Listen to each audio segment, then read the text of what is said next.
These are battles. These are grinds. We don't panic. We don't freak out. That's how we're built. 1, 2, 3, 9. This is The Drive to the Playoffs, brought to you by Coleman Tractor on Nashville's best sports talk. ESPN 102.5 The Game in the Game Nashville app. The Tennessee Titans got back on the winning track Sunday as they took down Jacksonville by a final score of 20-0. That win puts them at 9-4 on the season. It's the first shutout for the Titans since the 2018 season and the first one at home since the 2000 season. Head coach Mike Vrabel talked on Monday about the win. We'll do whatever we have to do every week to win a football game. We didn't turn it over. We had 2 penalties. They had 9, 4 turnovers. So after that, to me, it's really a moot point. Like, we're going to coach and do the things that we feel like win football games.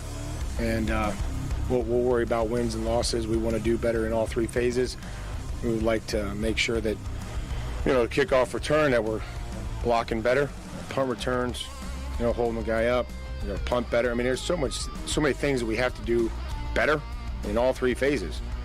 But when you do the things that we talk about that we know that contribute to winning football games, you give yourselves a chance. And so, I know that it wasn't perfect, and there was a lot of things that we liked offensively, and we'll continue to Make Smoke Token the only stop for your holiday shopping, offering the largest selection of smoking products and accessories. We are the only place you need to go. Located in Nashville and Murfreesboro, Smoke Token is here and ready to help. Mention this commercial for 15% off your purchase. 312 Pizza Company is home to Southeastern Carolines with Caroline Fenton.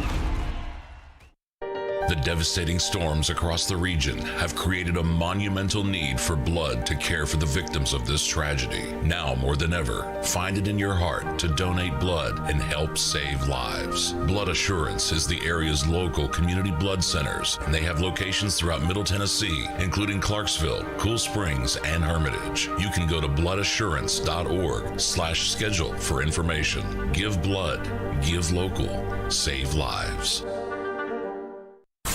Hey, I'm Matthias Ekholm, and this is Smashville. Ekholm, his shot, he scores! Matthias Ekholm gets the Predators' third of the night. You're listening to the flagship of the Nashville Predators radio network, ESPN 102.5, The Game. Nashville's best sports talk, locally owned, home of our Nashville Predators. WPRT-FM Pegram, 97.5 Murfreesboro, WBUZ HD2 Laverne, online at thegamenashville.com. We are ESPN 102.5 The Game. Live from the Game Nashville studios, it's Stillman and Company. Delivered by TriStar Moving. TriStar Movers with 5-star service. With Karen Stillman. On Nashville's best sports talk, ESPN 102.5 The Game and the Game Nashville app. Stillman & Company is delivered by TriStar Moving, ESPN 102.5 The Game. We are streaming live on Twitter, Twitch, and YouTube, thanks to the law offices of Amanda Gentry. It is Reaction Monday, powered by Spring Hill Heating and Cooling and Focus, PHOCUS, sparkling water with a spark. Caroline Fenton is here. Ian is here on a Titans Monday. I want to start the show on this, though, before we get into anything to do with the Titans and the Titan game yesterday and everything else.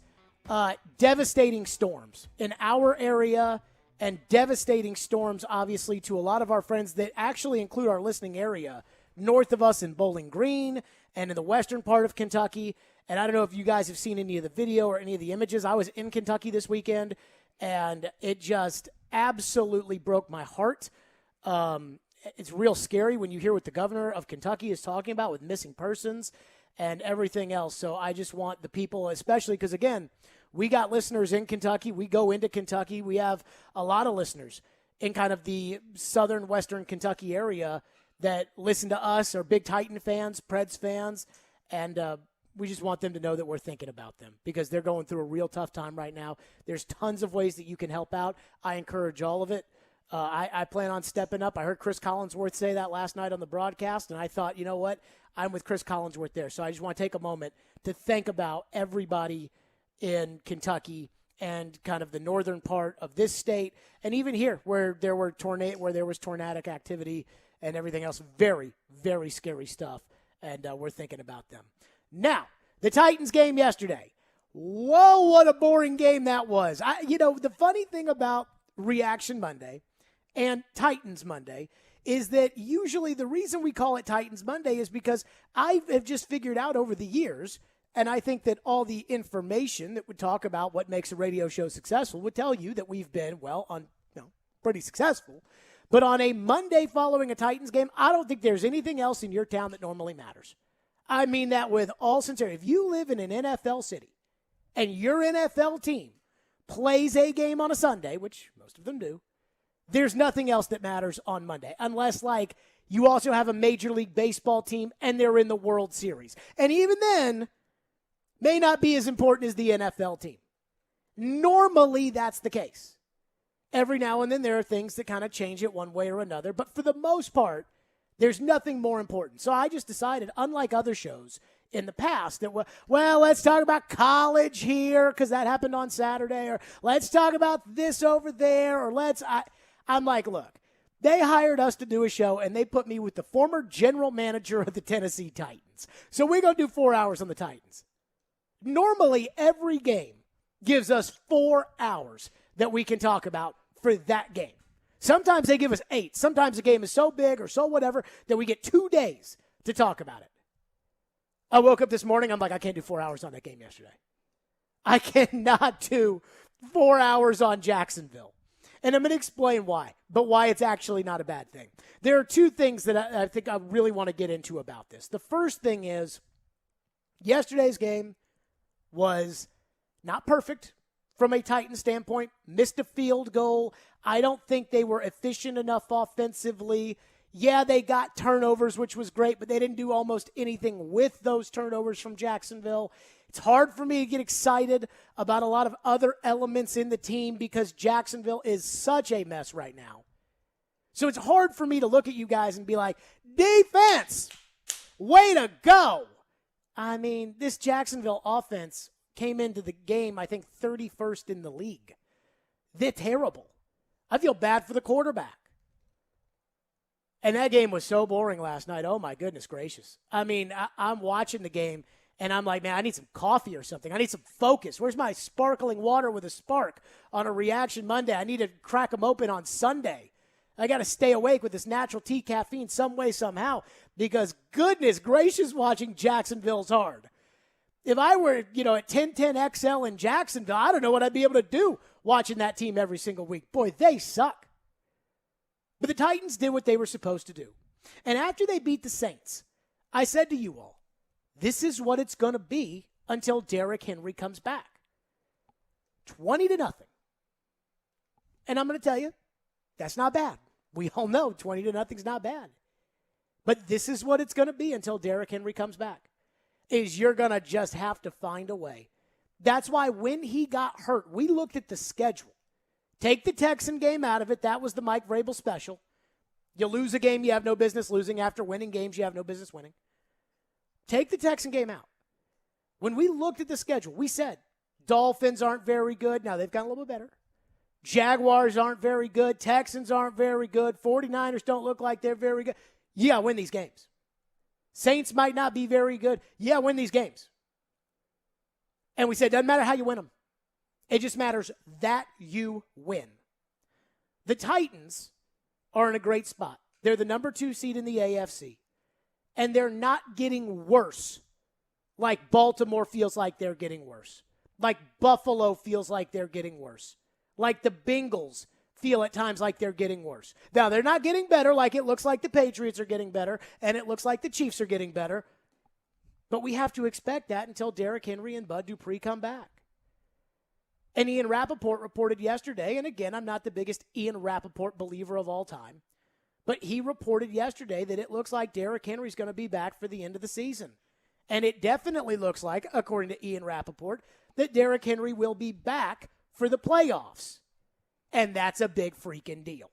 And we've said that the whole time, that the situation they were in the day that Derrick Henry had his surgery, we felt like this is going to be good enough to get them to the finish line, and then they got to get him back for the playoffs. And if they don't get him back for the playoffs, then the Super Bowl is out of the question. And I still stand by that today.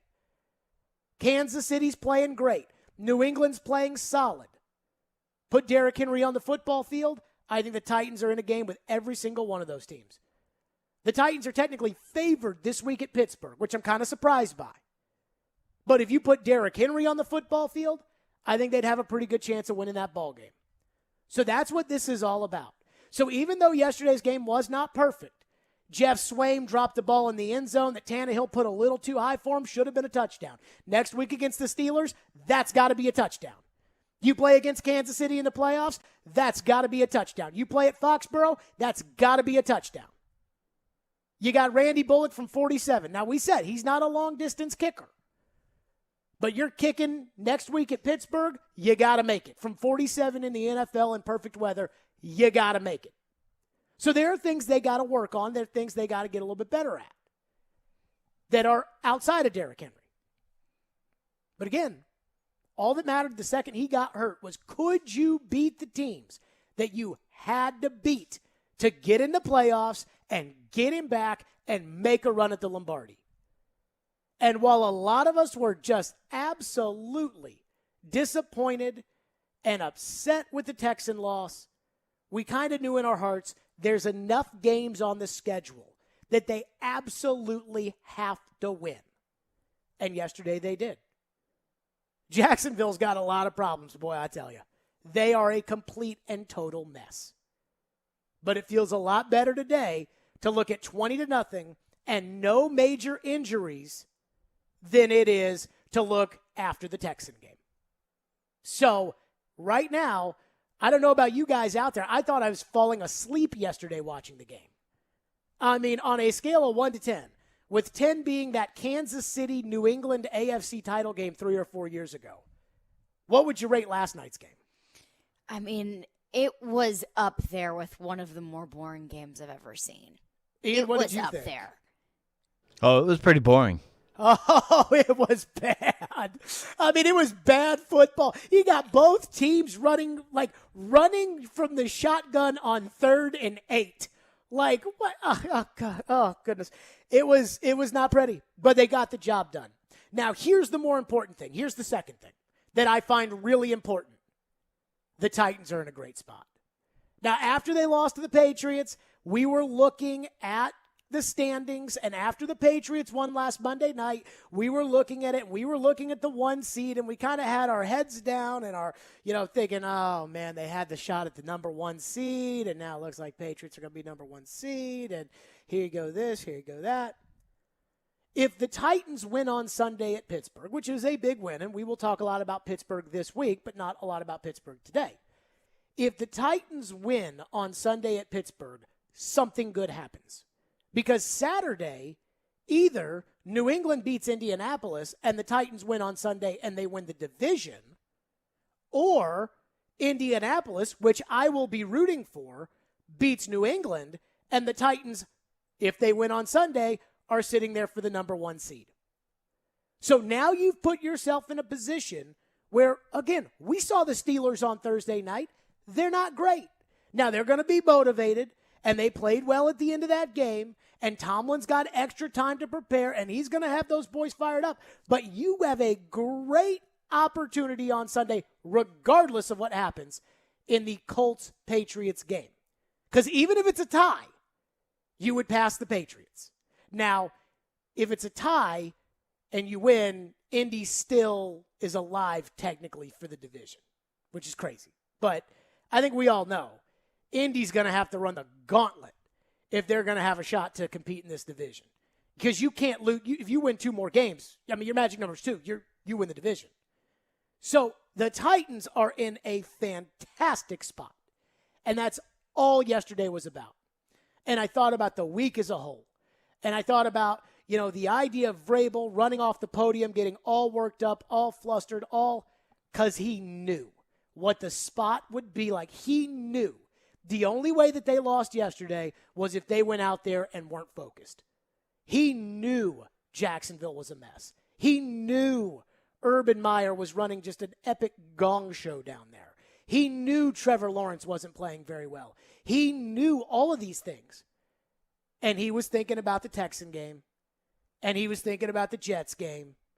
And he was thinking about all these other games that have happened so far this season, last season, the season before that, where they went out there and they didn't play very well because he knew the opportunity his football club would have if they won yesterday, and that's all they did. I got to be honest, we're going to give out some game balls here in a little bit because we got to give out game balls. I wasn't really all that impressed. Like, watching certain guys do certain – Rashawn Evans got an interception, right? And everybody's like, Evans with the big pick. Ball's tipped in the air, and it fell right down in his arms. Like, is Rashawn Evans a ball hawk? No. Christian Fulton had an interception yesterday. I mean, Trevor Lawrence, that was 500. You ever play 500? I have it. You sit there like one guy's got a ball. There's three guys that are in the yard, and when somebody goes 300 and throws it up in the air, and then you catch it, and you got 300. It's the first to 500. Okay. That was a 500 ball. 500 threw it up for Christian Fulton. Again, I talked about the Swaim touchdown. Julio Jones play. I thought Julio was fine. I didn't think Julio gave them anything that they didn't already have. I mean, Julio had the same stats as Anthony Ferkser and the same stats as Nick Westbrook-Akina. But so I'm not going to get too excited about that. But they did the job. They did the job. Jacksonville came in like a wounded duck, and they kicked them while they were down. And that's exactly what you got to do in December against bad teams. And I have told you all this. Floyd used to always say, I don't want to play bad teams early in the season because bad teams don't know they're bad. Everybody thinks they're going to the Super Bowl the first week of the year. And every now and then you run into a really good team that wasn't a great team last year, and all of a sudden you feel like you got beat by a bad team, and then you come to find out that team wasn't really all that bad. Sound like any game the Titans played this year? Week 1 against Arizona. But you don't want to play bad teams early because everybody thinks they're good. You want to play bad teams in December. Because when you play bad teams in December, they're just sitting there waiting for that play clock to go down and the game clock to go down and for them to say, okay, check that direct deposit. Yep, got enough money for my wife's earrings for Christmas. Because that's what it is in the NFL. And when you play the Texans the last week of the year, they've been gone for 3 weeks. When you play the Dolphins at the end of the year, if they're eliminated, they'll be gone for a month. And then you take advantage of the situation, which is what they did yesterday. And look at the situation you find yourself in. I don't know if you all watched Sunday Night Football last night. They've got Steve Kornacki, the political guy who does the maps, and he'll go through on NBC election coverage, and he'll be like, now you see right here, this is Stillman County. And in Stillman County, let me pull up 2013. In Stillman County in 2013, the dog catcher won by 37% of the vote. Now, in order for this U.S. senator to get elected, he's got to run a little bit ahead of those margins that the dog catcher ran in 2013 in Stillman County. And so now they brought him in to do football. So he's talking about all the percentages here and the percentages there. And I don't know if you guys saw the 99 next to the Titans name. New England doesn't even have that. They're at 98. And I'm like, oh, it's so nice to be sitting here and watching them go over these and talk about Cincinnati, Indianapolis, Buffalo, and all these teams and think nobody's even talking about the Titans because everybody's just assuming that the Titans are in. And that's a great position to be in. So, yeah, yesterday's game was boring. Yeah, I didn't use my tickets to yesterday's game. I didn't go. But guess what? It doesn't matter. They won the game. That's all that matters. 615-737-1025 is our phone number. Your reaction on Reaction Monday to the win over the Jags. What'd you feel about the game? What do you feel about the situation the Titans are in? That's all on the table. 615-737-1025. We've got our game balls, and we'll get Caroline's reaction to the game as well. And, of course, yours, as we've got so much to get to. We got a lot of stuff from the game, a lot of stuff from the AFC. I do want to talk about Urban at some point today because what an unmitigated and predictable disaster that has become. But we are rocking and rolling on a Reaction Monday powered by Spring Hill Heating and Cooling. I have just been informed. I got some news on the game Sunday against the Steelers. I've just noticed this on my phone. I have got some news on the game with the Steelers that I am going to share on the other side as well. 615, and Ian, I'll say it like this. I care about it. I think the fans care about it. Floyd would never care about it. Oh, I think I know where you're going with this. I think you know where I'm going with this. We'll get to that. 615-737-1025 is our phone number. TriStar Moving, my official movers. I absolutely love TriStar. I moved with them over a year ago, and it was one of the best decisions I ever made. I had a buddy of mine, a musician, reach out to me yesterday. He sent me a message on Instagram. He goes, who are those movers? I got to know because I'm moving. I'm like, here, talk to my guys at TriStar Moving. And I will not hesitate for a second to tell any of my friends, any of my family, any of you about how much I absolutely love my friends at TriStar Moving. TriStar Movers with 5-star service. They make it so easy, and my move was fantastic. They've got a brand new state-of-the-art storage facility in Mount Juliet. I know their owners, Garrett and Robert, true Nashvillians, and they care about having a great company. So if you're going to move, give them a call, 615-640-1219. Visit their website, nashvillemoving.org/radio, where they'll give you 5% off your entire move. That's TriStar Moving, 615-640-1219, nashvillemoving.org/radio. Tell them Jared Stillman sent you for 5% off your entire move. TriStar Moving, my official movers. Tune in to Robbie and Rex Road all week long for your chance to win tickets to the 2022 Navy Federal Credit Union Stadium Series game at Nissan Stadium between the Nashville Predators and Tampa Bay Lightning. Be listening for your cue to call during the 7 a.m. hour each morning with Robbie and Rex Road on Nashville's best sports talk, ESPN 102.5 The Game and the Game Nashville app. It's hockey time in Smashville. Don't miss your Nashville Predators in action against the Colorado Avalanche December 16th at Bridgestone Arena. We can already see you in gold, giving us your best. Let's go, Predators! Tickets are available now, and the Preds are ready to take on their next challenge. Watch the young players rise up and the stars knock you off your feet. Don't wait. Grab your tickets today. NashvillePredators.com/tickets. It's the Preds taking on the Avalanche. December 16th at 7 p.m. NashvillePredators.com/tickets.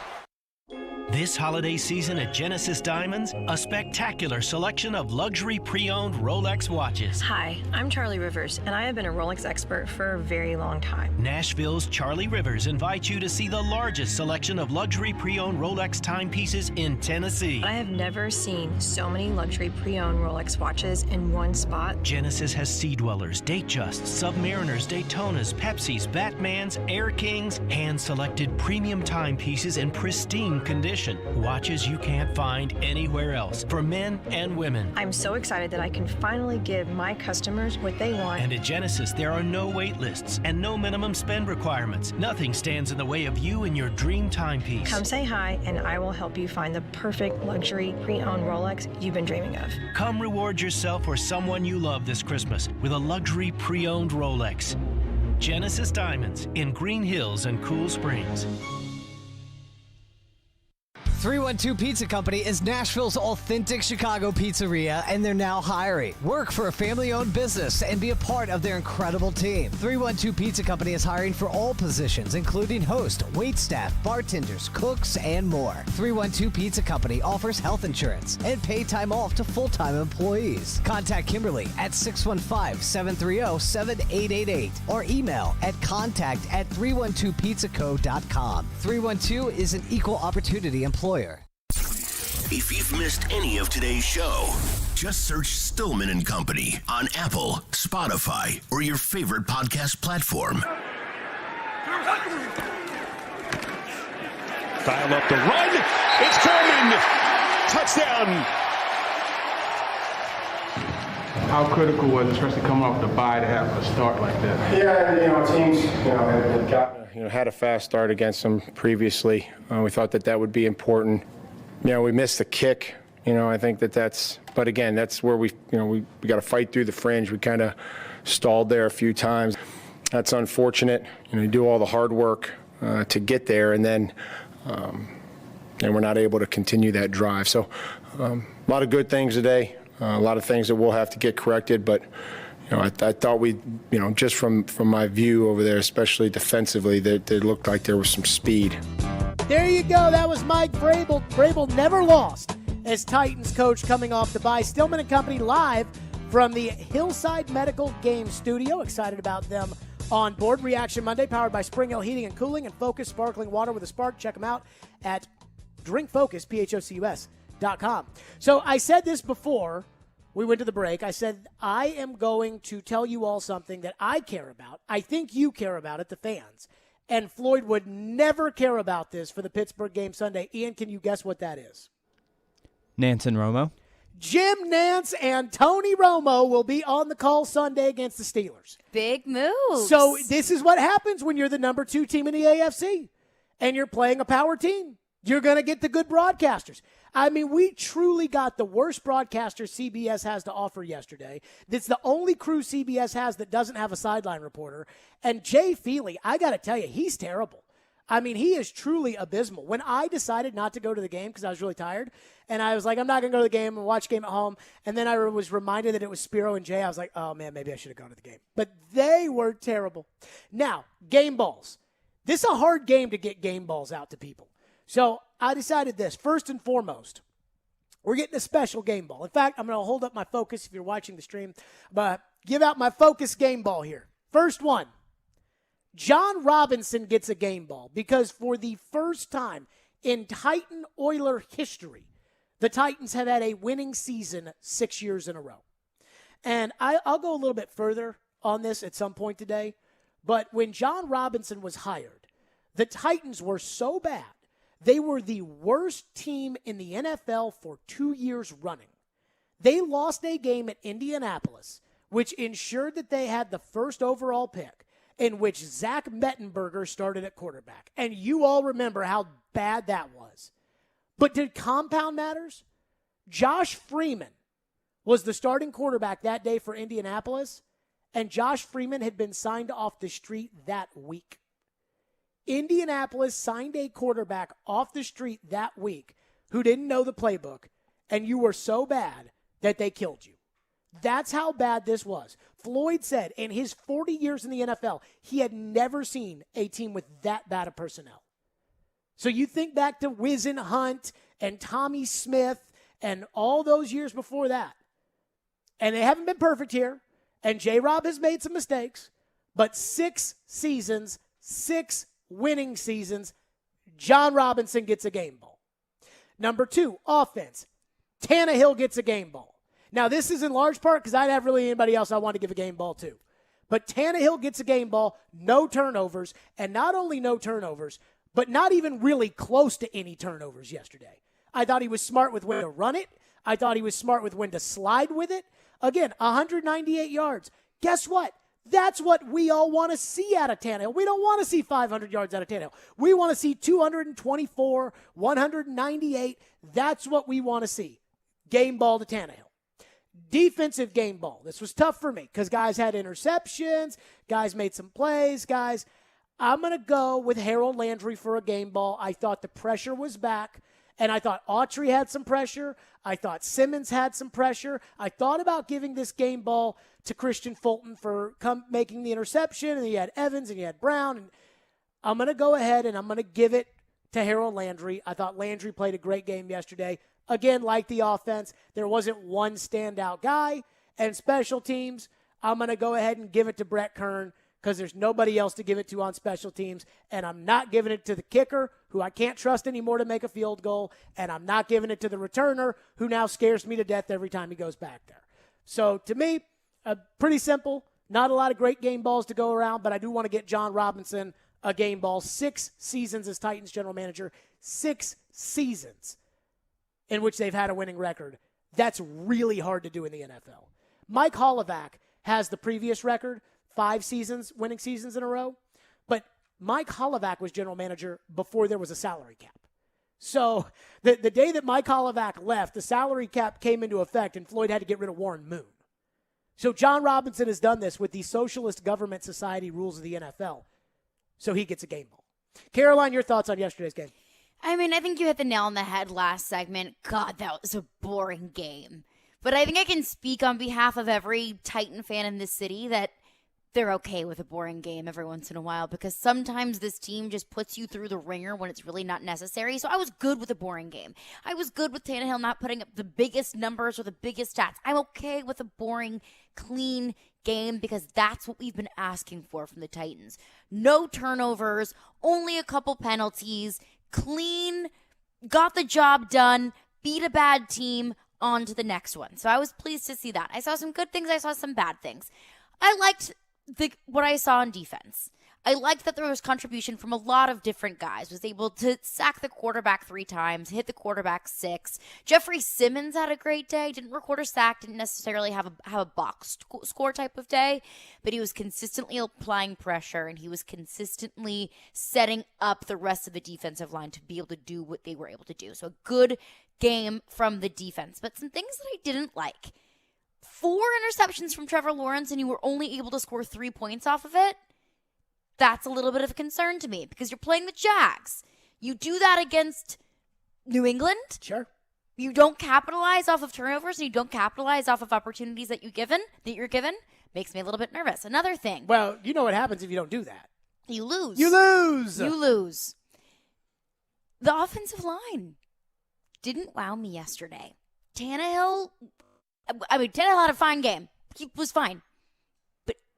Jacksonville was all over Ryan Tannehill in that game yesterday, so that makes me a little bit nervous. Again, against the Jacksonville Jaguars. You do this against the Patriots. You do this against the Bengals. You do this against better teams, and you're not going to get so lucky where Tannehill can escape, with a mistake-free game.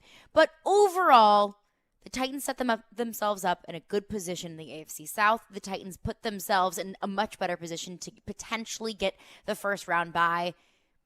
Clean football, no turnovers. Fine with it. Boring game. It was what they had to do. I was fine with it. It was what they had to do, and they got the job done. On to the next one. Well, it's like right now the Predators, I don't know if you guys have noticed, they've been playing a lot of boring games. Yeah. I mean, like 1-0 last night. Mm-hmm. I mean, like they've been playing some real boring hockey. They've been winning games. Yeah, I mean, and that's all that matters. Like, hey, you know what? Was the Jacksonville game boring yesterday? It Yep. was.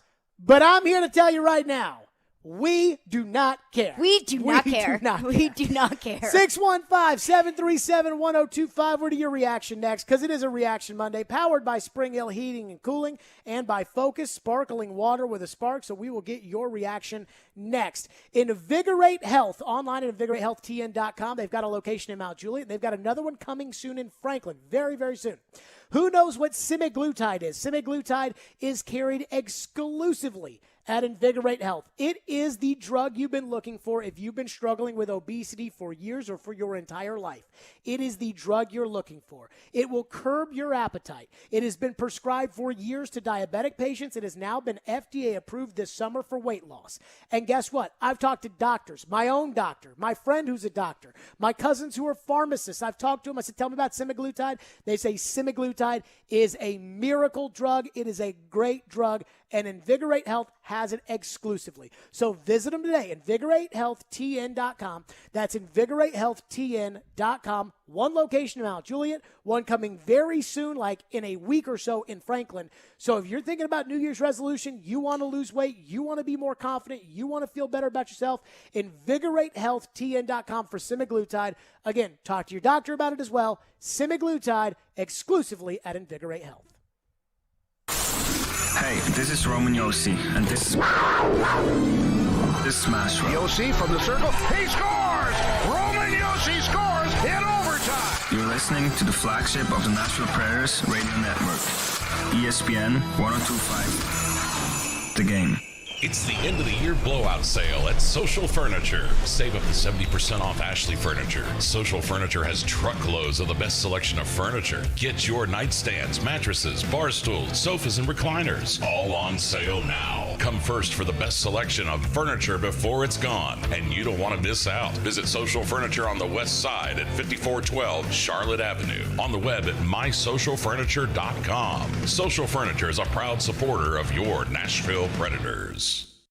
Hey, Darren McFarland here, and I want to talk to you about my friends at Creation CBD. You hear me talk about them every single day because they present Darren, Donick, and Chase, and we are proud to be associated with them and happy about it. And if you have aches and pains, on your body, whether it's from working out, being active, getting older, and you're looking for a solution, well, I've got it. Creation CBD. Creation means healing, and that says a lot. Creation is locally and organically sourced CBD products right here in Middle Tennessee. From seed to final sale, Creation is passionate about providing quality products for everyday use, including your pets, and you've heard me tell this story. Our female German Shepherd has had seizures for over 3 years, and lots of them. them. No matter how many pills a day she was on, the vet visits, nothing changed. But since putting her on the pet tincture, everything has changed. The seizures have stopped, she's lost weight, and she's a dog again. Right now, Creation CBD has got a special offer for DDC listeners. Go to CreationCompany.com, get 25% off your order by using the code DDC25 at checkout. DDC25 at checkout for 25% off your Creation CBD products. It's Creation CBD, curated for life.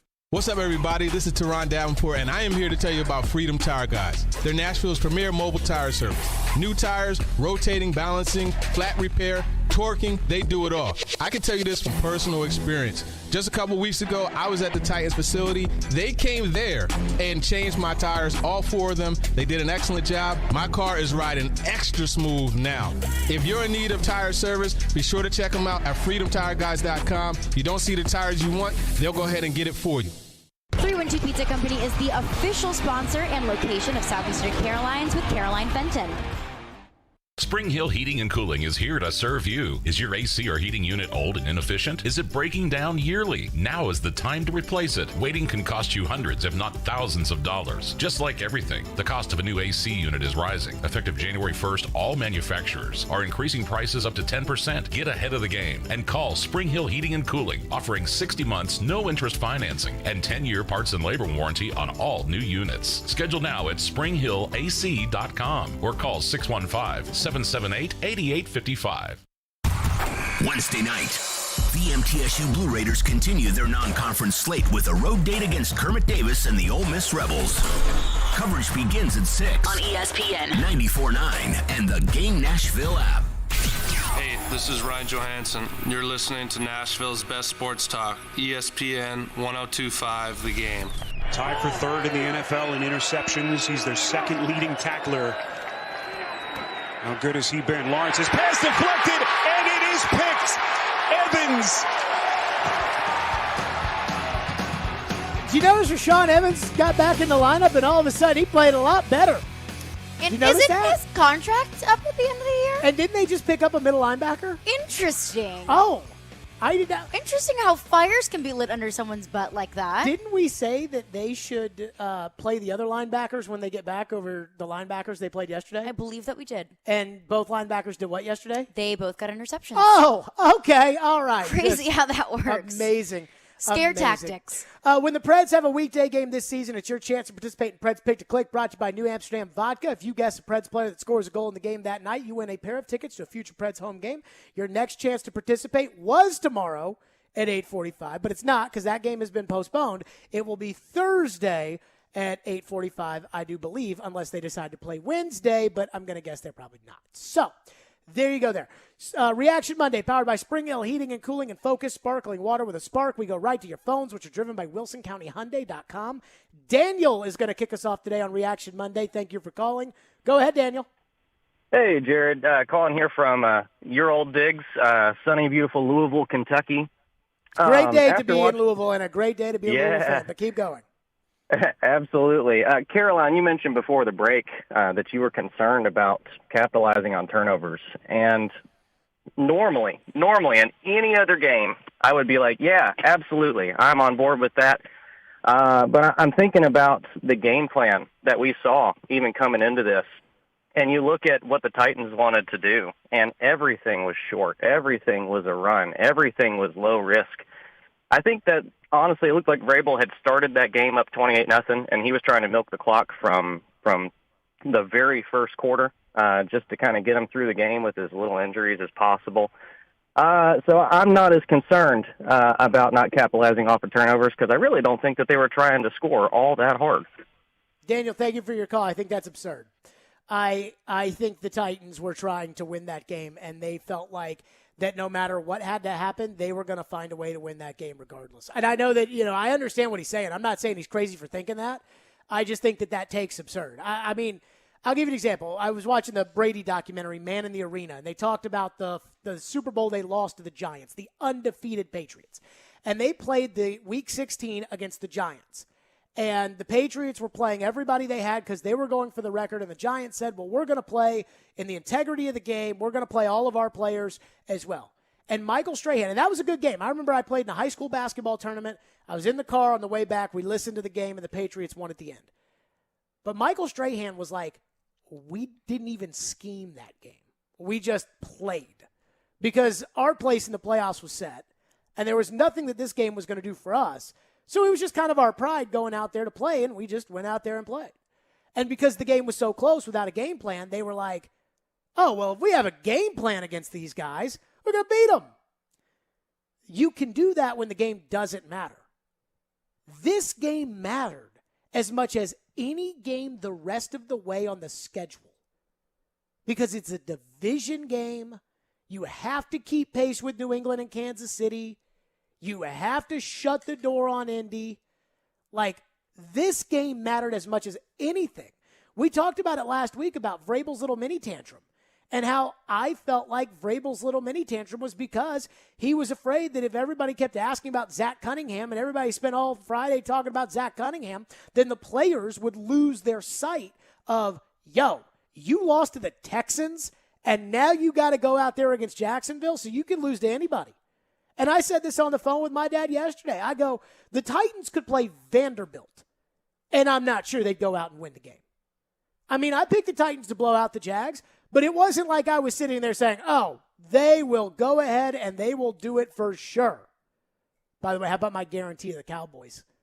Yeah. Okay. I thought that was a pretty risky guarantee, but whatever. I'm just saying. I thought I was doing something fun there, picking the Washington football team. But, I mean, I to the caller's point, like, he was right. The Titans were taking a more conservative approach to the game yesterday, as they should when a majority of your players are injured. They were taking a conservative approach to the game because, honestly, that was the best. Because that's how you can beat the Jags. You don't want to go out there and throw the ball 48 times a game. You don't want to throw the ball 48 times a game when everybody's healthy. I mean, I told you after the 52 or whatever it was attempts against the Texans, I said, go in that Patriot game, run the ball. And Bill's going to take it away. Mm-hmm. And I don't care if you run 3 times and punt. Now, Bill never took it away. But I'm like, you got to get back to being you. And just because it's Deontay Foreman running the football and it's not Derrick Henry running the football, that doesn't mean that that's not you. I mean, my bigger thing is, like, Vrabel's right. They kind of stalled on some of these drives, and that was concerning. I'm with you on the offensive line. I think the offensive line is garbage. What's next? Garbage. Willie in Nashville texts in and says, is Julio Jones a non-factor or a threat we're slow playing to ensure health for the playoffs? Kind of to go along with that caller's point. Non-factor. I mean, I think he's more of a factor than Cody Hollister will be in a big game down the stretch. Like, I think the Steelers, for example, will be preparing for Julio Jones like, hey, don't let Julio this or that. But the idea that Julio's going to go out there, catch the ball 7 times for 113 yards and a touch at some point this season, I don't think is very realistic. I mean, I think Julio is a get open, catch it, gain you about 4 yards, and now that's a 13-yard reception. That's possession receiver. I told you. I think right now he is what Tajay Sharp was for the Titans. And you could sit there and say that Tajay Sharp stunk, and that is kind of true. But Tajay did catch a lot of passes here. But when you traded, you weren't trading for Tajay Sharp. But that's kind of what you have. And look at the stats. What was Julio, like 3 for 33? Around there. So, I mean, like Ferkser, I think, was like 4 for 38. Westbrook Aquino was 3 for 30. So, like, that's what he was. And right now, that's what he is. What's next? Hugh texts in and says, it's a miracle Tannehill hasn't gotten concussed by now. Is this a problem of poor personnel or poor offensive coordinator strategy? So, I don't really know how to answer that question, and I don't think there's anybody who's not on the team or with the team that knows how to answer that either. Like, I get when Joe just throws out this giant blanket statement of, the offensive line was so much better 2 years ago, but then doesn't do, like, any research to back up those claims other than just saying it. Whereas I can listen to an old Jared and the GM podcast, and I can hear us talking about how bad the offensive line is. I can hear old Ask the GMs where you all ask him, Floyd, what do we do about the offensive line? So the offensive line's been a problem for a while. Clearly there's a personnel issue when you can't draft anybody that can play on the offensive line. You've tried the last 2 drafts, and they failed miserably. I mean, there's something wrong. And I am starting, a couple years ago, I wanted to fire offensive line coach Keith Carter. Then they kind of turned it around because of Derrick Henry. And I kind of retracted that. And I'm not saying they should fire Keith Carter, but I do know that Mike Munchak, when he was offensive line coach here, and Munchak's one of the best offensive line coaches in the NFL, but when Munchak was offensive line coach here, I know he played a big role in kind of determining the personalities for who could fit in on this offensive line, who could mesh on this offensive line, and also like who they should draft and who they shouldn't draft. And that was a big deal to the guy who was picking the offensive lineman back then. And I think we all know that he was really good at drafting offensive line. I mean, the Titans drafting at offensive line has just been abysmal. And these guys are getting worse. I mean, and plus we got CBS has got to be selling more ad inventory for the game on Sunday because they can add in an extra guaranteed injury timeout to Roger Saffold, who literally gets hurt every half. I mean, it's like, and this Roger Saffold injury is brought to you by Geico. 15 minutes can save you 15% or more on car insurance, and we'll take 15 minutes while Roger Saffold is down on the field. And I hate to make fun of an injury, but it's almost every comical. game. It's every game. Single game. Every game. Either he's the toughest guy in the NFL, or he just literally, breaks a fingernail and he's got to go down to the ground. I mean, it is death taxes Roger Saffold injuries. It is so obnoxious. But the bigger point, the offensive line, it's a mess. It's a mess. And you know what's funny?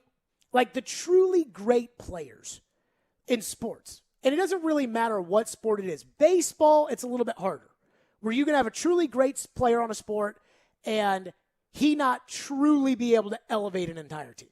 Basketball, you have LeBron James, like in his prime, you're going to go to the NBA Finals.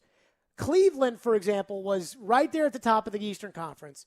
LeBron leaves, they're the worst team in the sport. LeBron comes back, they win the championship. LeBron leaves, they're terrible again. It's all about LeBron. The offensive line, when Derrick Henry's running, everyone's like, that's a big, tough, mean, physical offensive line. When Derrick Henry's not running, man, they can't even block Jacksonville. Goodness gracious. 615-737-1025. We're back to your phones.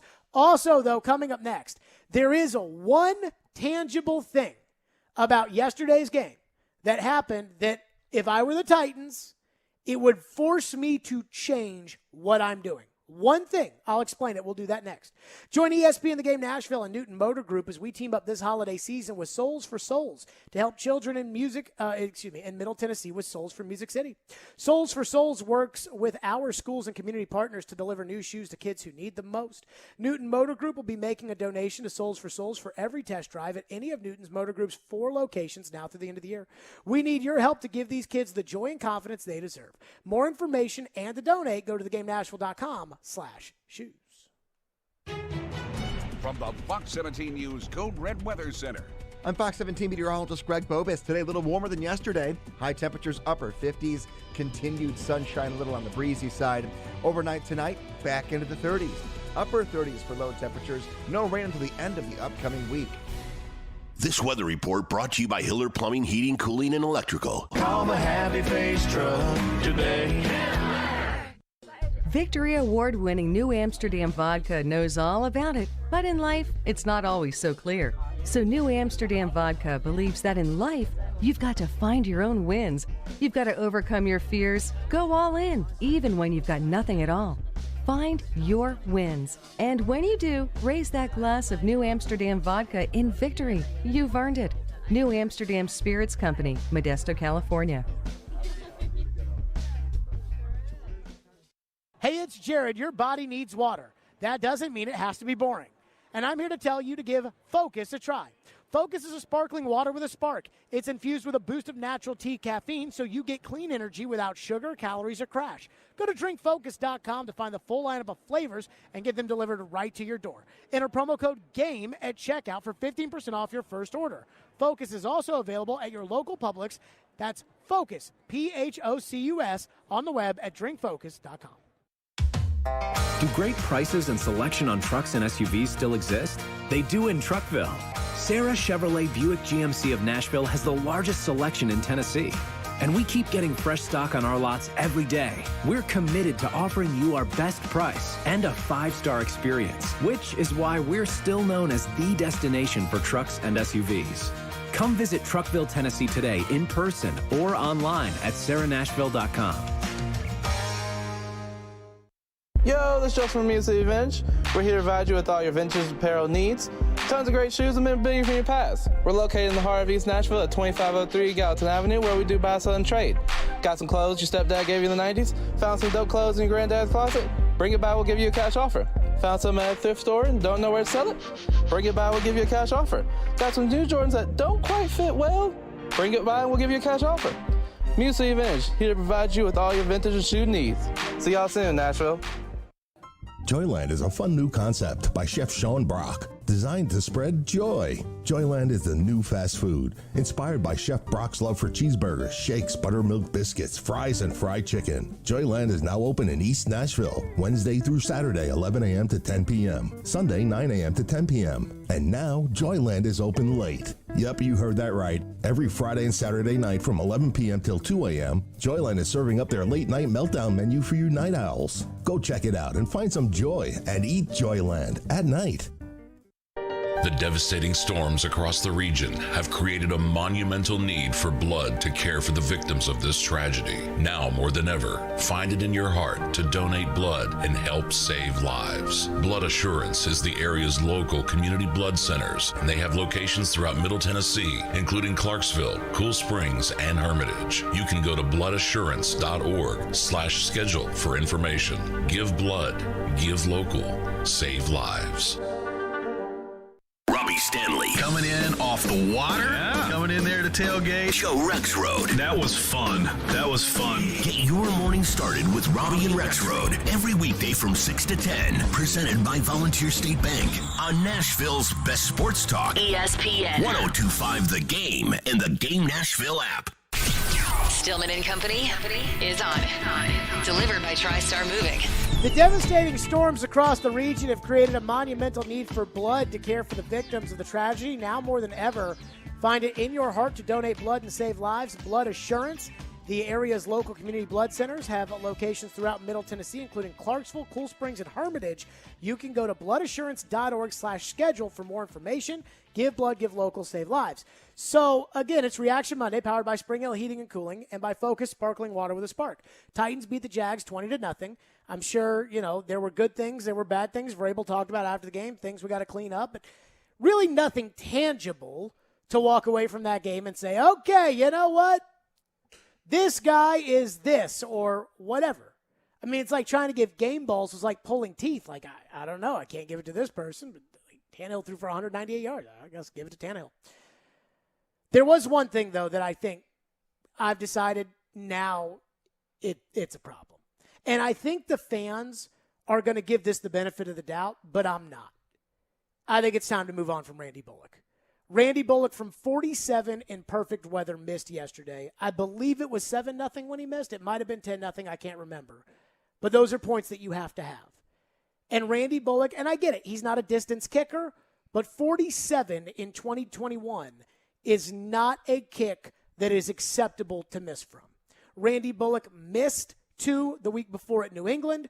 Who knows how the game changes if Randy Bullock makes that? For example, when you went for it on 4th and goal when the game essentially ended in Foxborough, you were down by 16. If Randy Bullock makes that field goal, you're down by 13. Now a touchdown. You don't have to have a 2 2-point conversions. It changes the game. And Randy Bullock, the one thing I liked about Randy Bullock was that I felt like, hey, as long as you're not asking him to kick from 52, he's going to make them.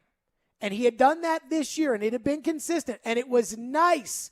It was nice to not have to hold your breath when the kicker went out there to kick.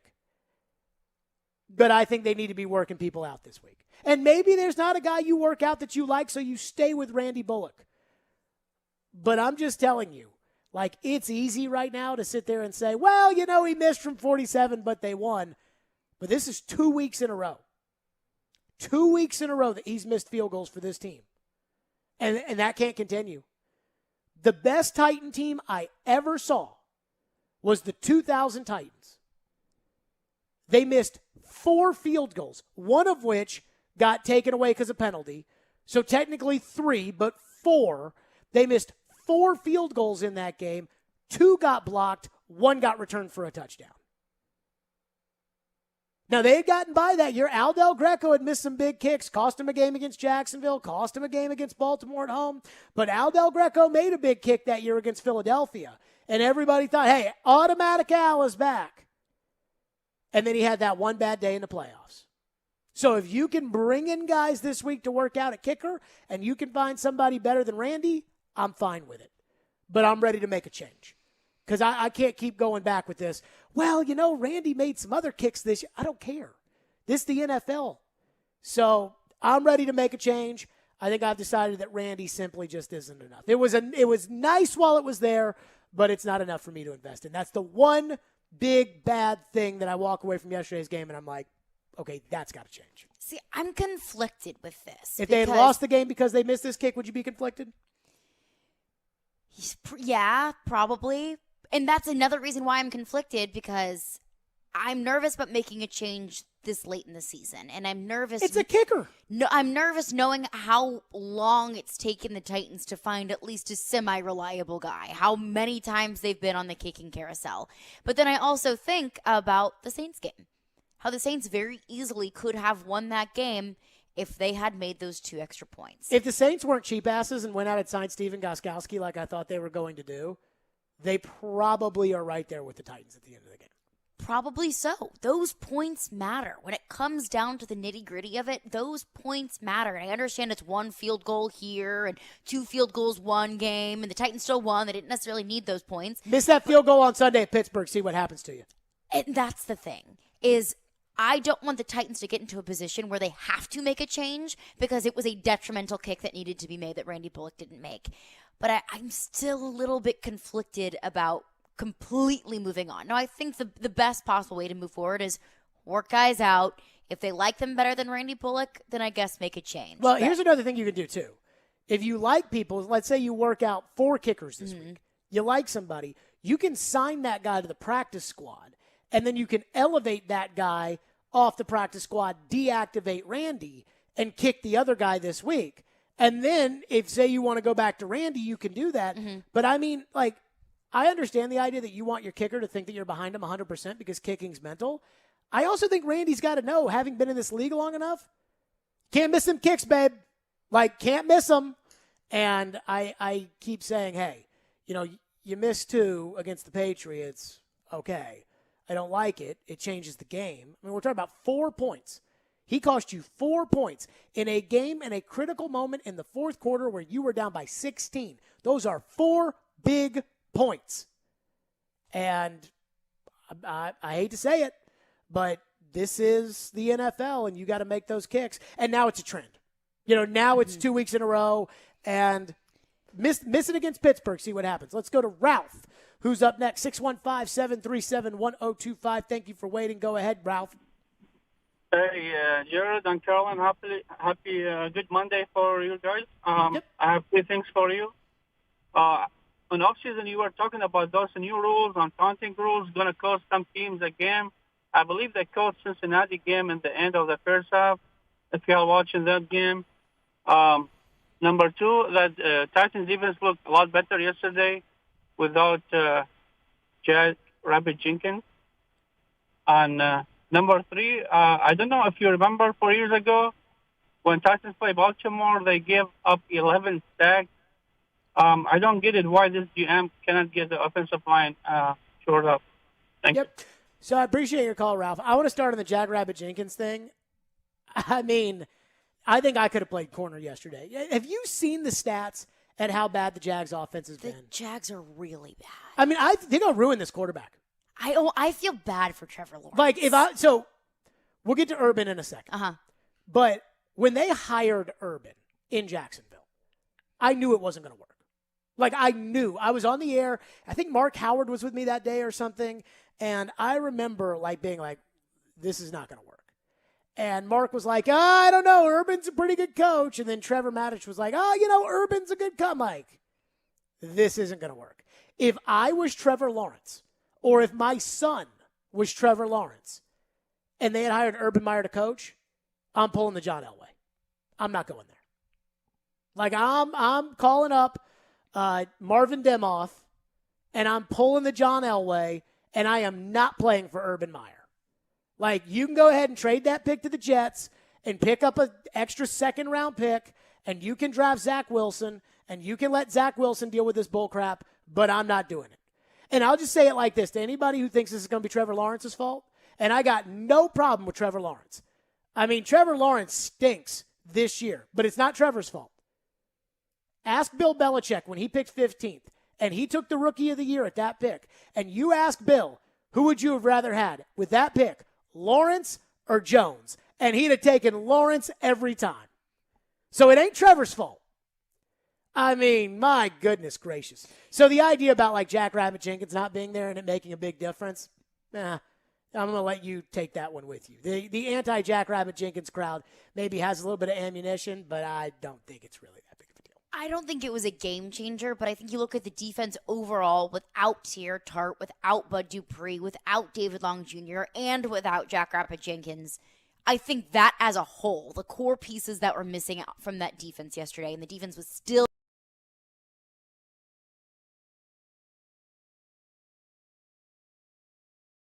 line and says something very important. I like Tannehill's decisive play, but I am concerned about the pass protection, Randy Bullock and Jeff Swaim. At this point, tight end passes should only go to Ferkser and Pruitt. Dude, first of all, Ferkser sucks. Like, I mean, did you see that ball hit him right in the hands? And you cannot drop balls in the end zone. Ferkser sucks. You know, here's the thing about the NFL that I love about the NFL is the cream will always rise to the top. You're going to get a chance in the NFL. If you're on a team, you're going to get a chance. My buddy Matt Overton, who's the long snapper for the Chargers, he was a long snapper for the Titans last year. He's got a brand, like a hat brand, T-shirt brand, and it just says "Stay ready," because you're going to get a shot in the NFL. Anthony Ferkser got his shot. He's a practice squad guy.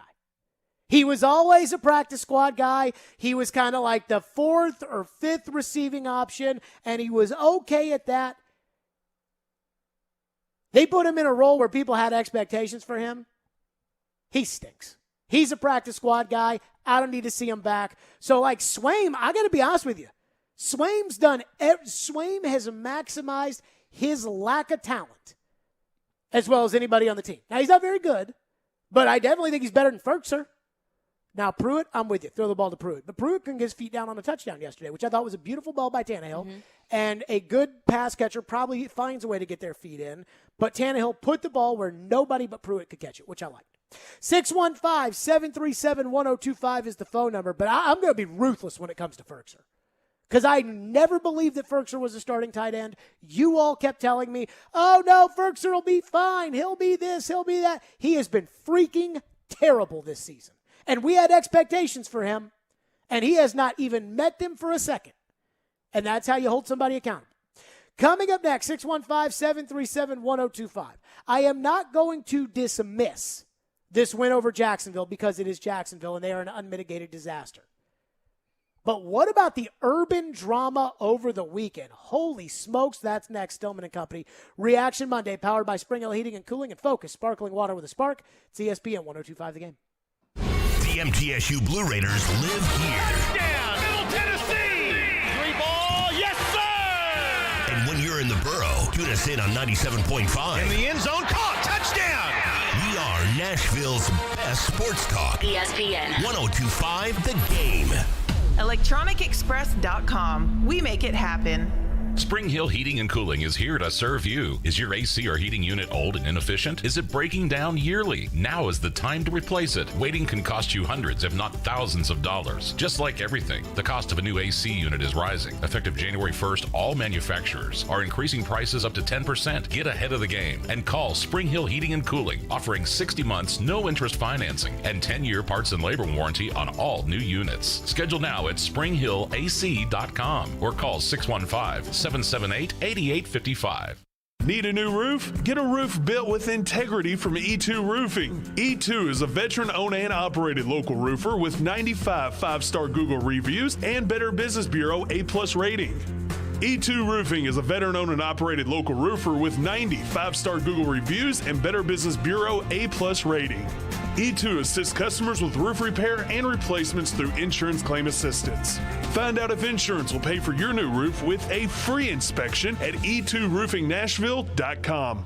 Do you really want to go through another year with that awful joint pain? Well, don't do it. Resolve right now to get yourself moving again for 2022. Willie Donick here. It's time to call the folks at QC Kinetics. Non-surgical regenerative treatments for joint pain. We're talking lasting results using natural biologics. No surgery, no pain meds, no steroids, and no downtime. This is really exciting stuff. Regenerative, restorative treatments that actually encourage your body to heal itself using highly concentrated natural biologics. Patients rave about it for hip pain relief, knee pain relief, shoulder and back pain relief. Don't let them give you the steroids. Don't let them tell you your surgery is the only option. Get a free second opinion at QC Kinetics and do it now. And imagine life in 2022 without pain. Call the local medical professionals at QC Kinetics. 615-249-4024. That's 615-249-4024. That's 615-249-4024 for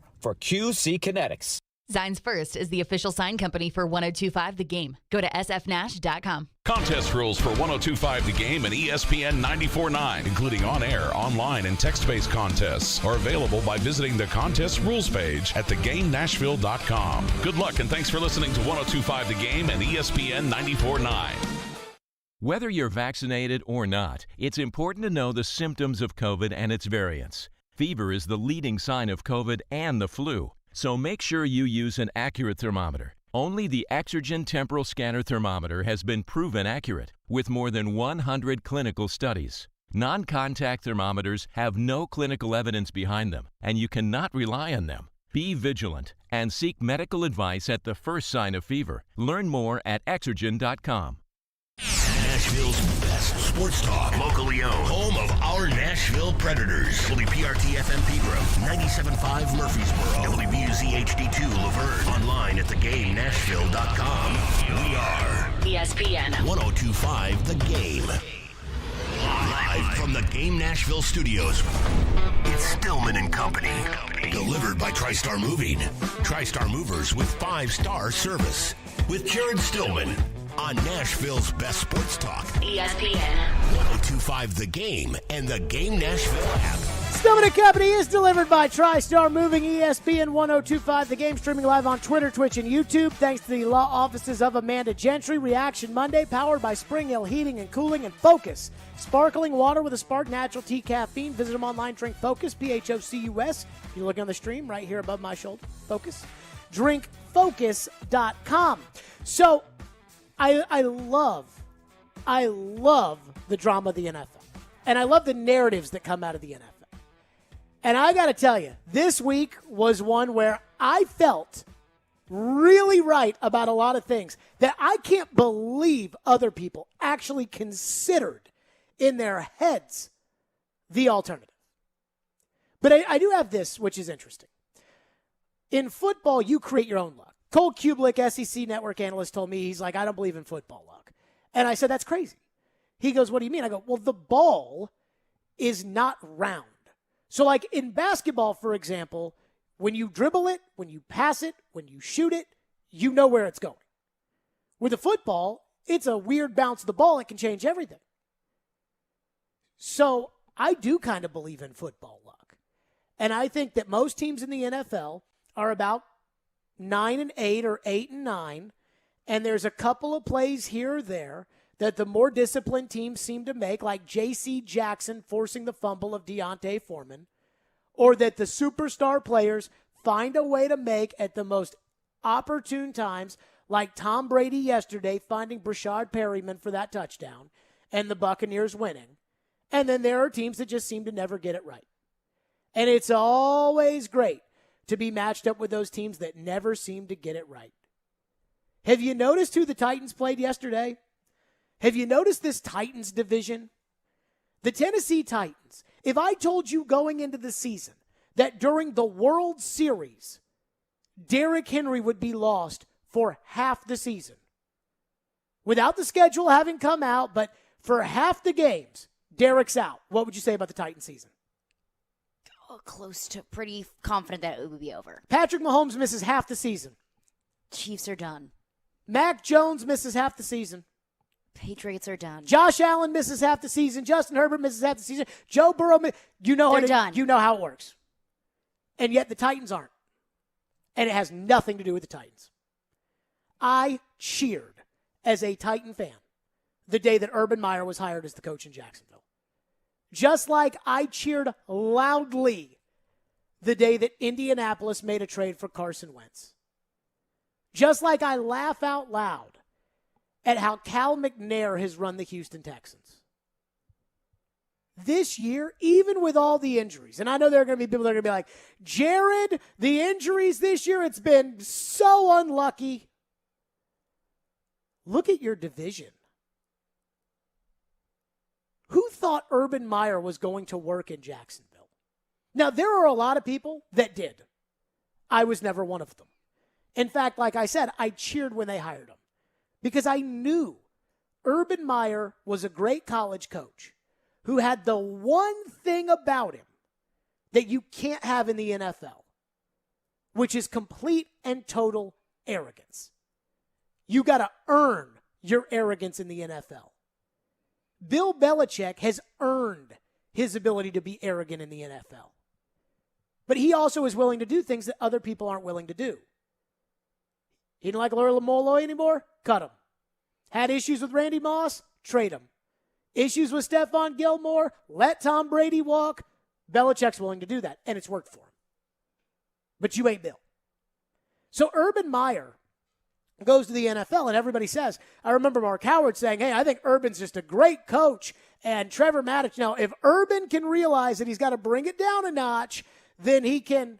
What about Urban's past ever made you think that he was going to be able to come in the NFL and turn it down? And so when I read the Tom Pelissero report from NFL Network over the weekend about how the assistant coaches hated Urban, the players hated Urban, the staff hated Urban, that everybody outside of Urban hates Urban, I wasn't surprised.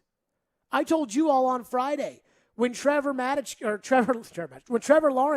went to the podium and said James Robertson needs to play more, my jaw dropped. I was like, could you imagine Mac Jones going to the podium and saying, yeah, I think Ramondre Stevenson needs to get more carries than Damian Harris?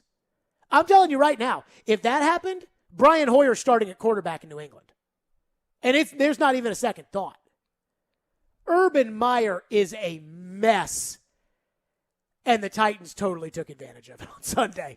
I mean, you talk about a team that has quit. You talk about a team that has no hope. You talk about a team that doesn't believe in their coach. You talk about a team that doesn't want to be there. That was the Jacksonville Jaguars. And I thought to myself, you know what? The Titans ought to win the division this year, and they ought to win the division next year, and they ought to win the division for the foreseeable future until any of these ownership groups wise up. The Titans used to be the dumb ownership group at one point. Remember Tommy Smith?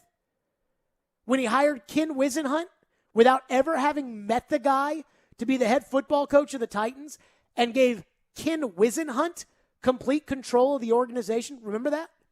Oh, yeah. 2 years they were the worst team in the NFL. They had to get Tommy Smith out. Amy Adams Strunk takes over. Titans haven't had a losing season since. Indianapolis, everybody there somehow seems to buy into this narrative that their general manager and their coach are infallible, that those guys never make mistakes. So what do you end up with? An average to below average backup-ish quarterback with a coach who can't commit to maybe the second best running back in the NFL. That's why Indianapolis is not going to win the division this year. Indy's got decent enough players. They got all the cap space in the world. They draft better than the Titans do. But it doesn't matter because they can't get it figured out. Chris Ballard, the world's greatest general manager, has been sitting on about $1 bajillion in cap space for like 5 years now. Andrew Luck leaves. Can't figure out quarterback. Okay? Houston. Dad has a pretty good team. Dad brings the team in. Dad's got decent players. Dad's got the team in the playoffs. Dad dies. Son takes over. Team chaplain becomes the most important person there. Since Dad has died in Houston, they fired the general manager in June of 2019. They elevated a coach who has never done personnel, never done contracts, never done any of that, gave it all to him. He trades away all the draft picks. They fire him because they're not any good. And now all of a sudden they're a complete mess. And the team chaplain's still running everything. And the quarterback who's been accused of sexual assault won't even play for this team. They just cut an all-pro caliber middle linebacker. Think about this. You play in the dumbest division. And yesterday was a total example of that. Shad Khan is a great businessman. Floyd told me one time, and I think he said it on air, so I think I can say this. He knew Shad Khan a little bit. And I don't know in what capacity he knew Shad Khan. But he knew him. And he said to me, he goes, I don't know what it is about this guy. And he's great with his other businesses. And he's a nice guy. And he cares. He wants to win in Jacksonville. And yet somehow there's just people around him that he can't do it. Shad Khan's going to keep Urban Meyer as his coach.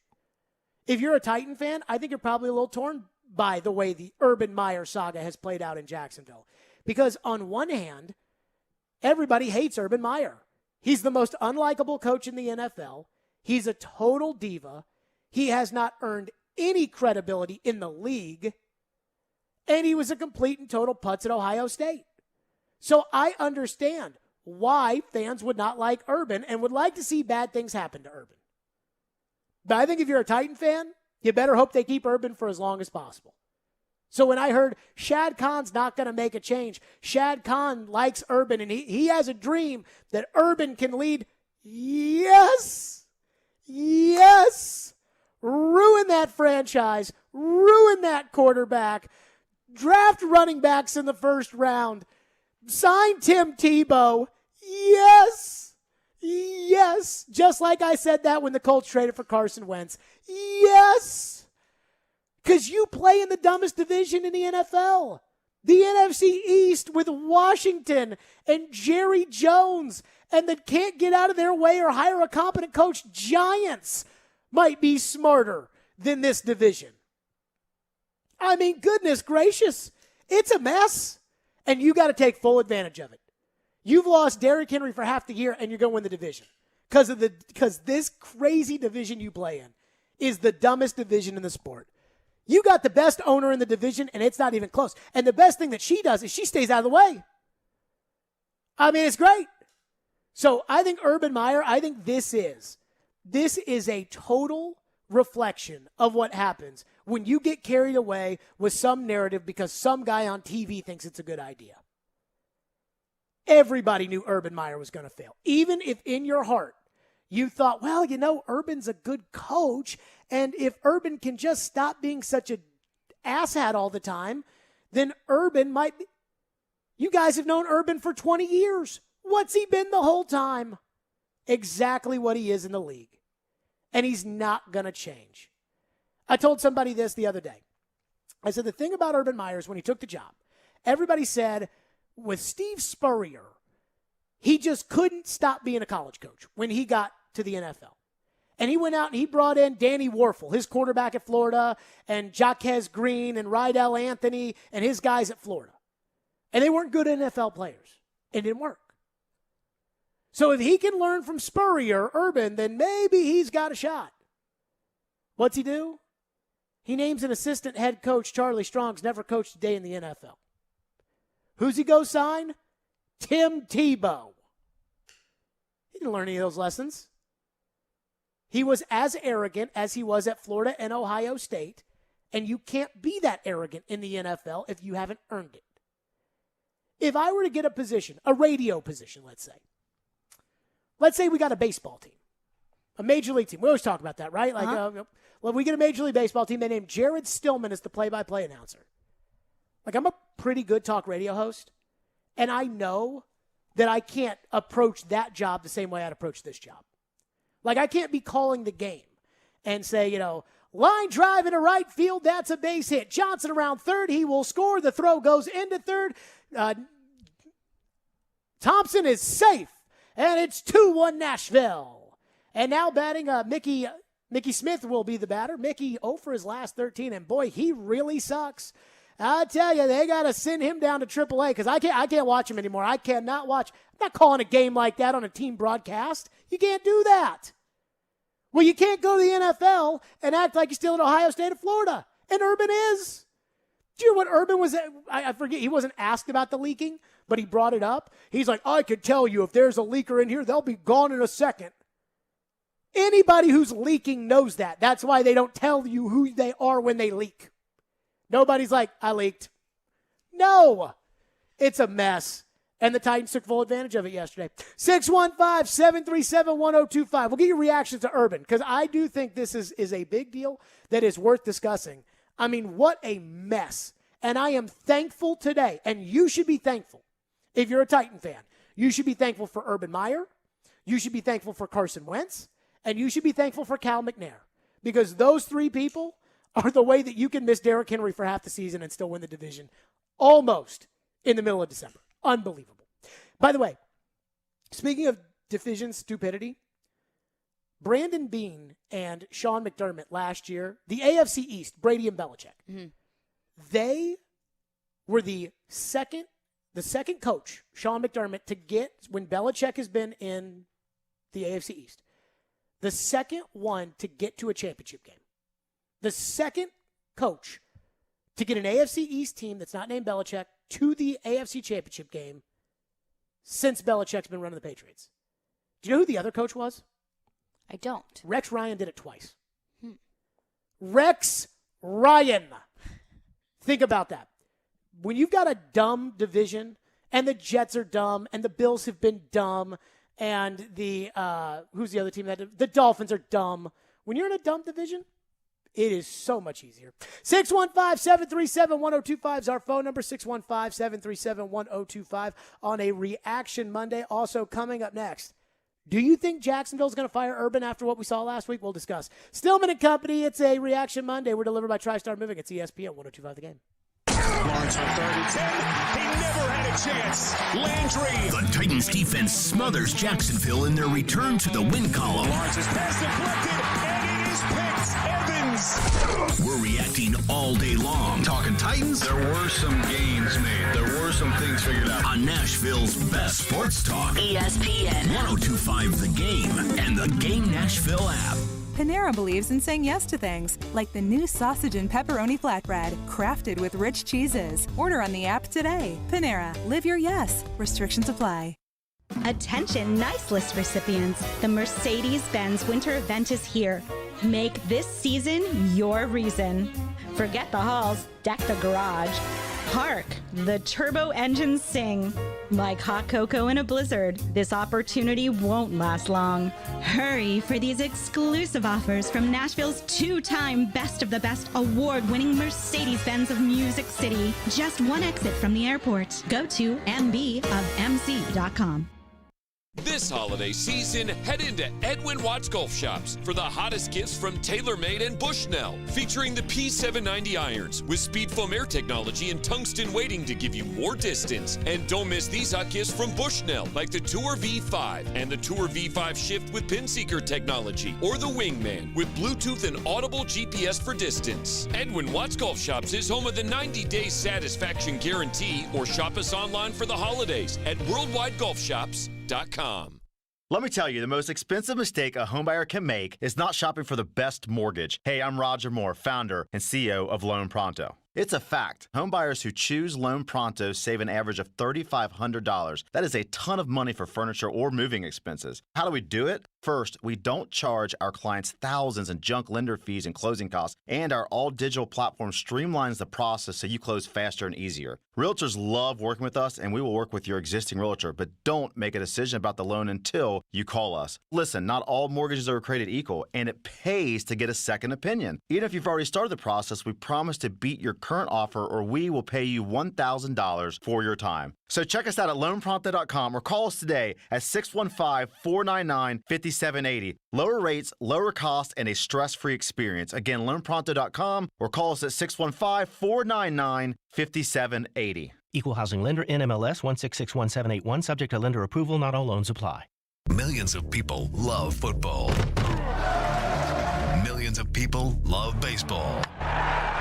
And when these devoted fans are on the road or in the office, they listen to their favorite teams on the radio. We carry a wide variety of sporting events live. Want these fans to know about your business? Advertise with us. ESPN 94.9 and 102.5 The Game. MTSU Nashville SC and the Nashville Predators. From the regular season all the way to the championship. Get your message heard right now. Email together@cromwellmedia.com. Hi, this is Ben Talbot, local owner of Pella Windows and Doors of Nashville. We have a lot to be grateful for this year, and I want to say thank you to our customers in Nashville and throughout Middle Tennessee. I hope everyone has a safe and happy holiday season from Pella Windows and Doors of Nashville. The devastating storms across the region have created a monumental need for blood to care for the victims of this tragedy. Now more than ever, find it in your heart to donate blood and help save lives. Blood Assurance is the area's local community blood centers, and they have locations throughout Middle Tennessee, including Clarksville, Cool Springs, and Hermitage. You can go to bloodassurance.org/schedule for information. Give blood, give local, save lives. Interact with Stillman and Company. Call or text the show at 615-737-1025. Driven by WilsonCountyHyundai.com. What's the answer? Start leaking information or some nonsense? No, that's nonsense. That's garbage. That's that's, once again, I've been very blessed. I've not really dealt with that. I've not dealt with, well, did you hear what he said? What? No, let's get back in a position to be successful. That's our focus. What someone's brother said or someone said, that will occupy very little of my time. And if there is a source, that source is unemployed. I mean, within seconds. I do love the fact that Urban Meyer's like, I've never dealt with the leaks and stuff like that. So you don't remember when your assistant coach at Ohio State was beating his wife, and the wife went out there and told everybody about it? You didn't get suspended for that. And it came out that you were covering it up the entire time. And that you knew about it? Mm-hmm. And that they basically forced you into a retirement at Ohio State? You don't remember that? Urban's the most arrogant guy in the world. I got to be honest with you. I'm scared to death they're going to fire him at the end of the year. And you're scared because you want him to stay with Yes. disarray and have more of another dysfunctional team in the AFC South? If they fire Urban Meyer, and I'd fire him for cause. If they fire, I'd find something and I'd do it. Because Urban's, you got enough in the cabinet to be able to fire Urban for cause. Yeah. If they fire Urban and they hire a good coach, and you never know with coordinators who's a good coach and who's not a good coach. I was reading an article in The Athletic, longtime Atlanta columnist Jeff Schultz wrote that the Falcons aren't very good, but they're at least fighting for a spot in the playoffs because Arthur Smith's a good coach. And I could have told you Arthur Smith was a good coach. Mm-hmm. I'll use him as an example. If Jacksonville had hired Arthur Smith, I'd be scared to death of the future with him and Trevor Lawrence. Scared to death. So if Jacksonville gets a good coach with Trevor Lawrence and high draft picks and salary cap space, they could build a contender pretty quickly.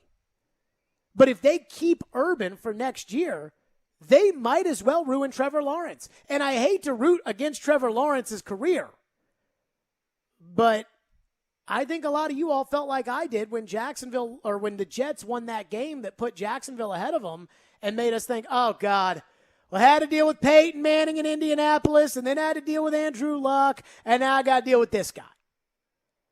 You all saw Trevor Lawrence out there yesterday. He stinks right now. He's got no offensive line help. He's got no cohesion on offense. The play calling is a mess. They got all these mixed pieces at wide receiver.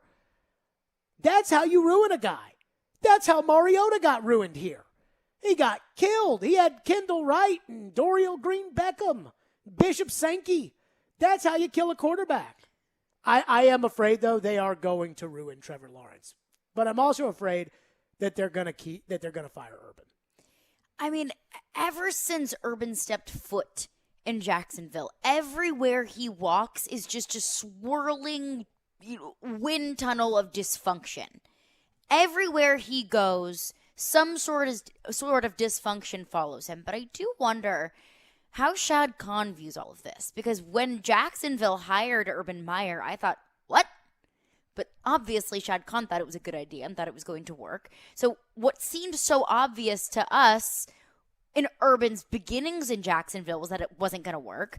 Does this not seem obvious to Shad Khan now that it's not working? And it's not just not working, they're taking steps back. They're regressing as a franchise. I'm going to give you a name. Doug Caldwell.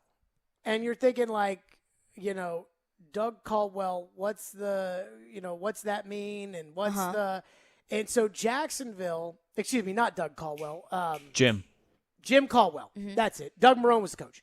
Jim Caldwell. No, not Jim Caldwell. The general manager who was there. Anywho, Shad Khan buys the team. Mike Mularkey's the head coach, and Gene Smith is the GM. And they fire him. So he got 1 year. Mike Mularkey did. Dave Caldwell, that's it. So he got 1 year in Jacksonville. Mularkey did. They were, I think, 2-14, and Mularkey got fired. And I hate to break it to you. Mike Mularkey was a pretty good football coach when he was here with the Titans. Mm-hmm. You all didn't like him because you had these preconceived notions that he was 18-32, so there's no way he could be a good coach. But he took over the worst team in the NFL and went 9-7 2 years in a row and got to the division round of the playoffs.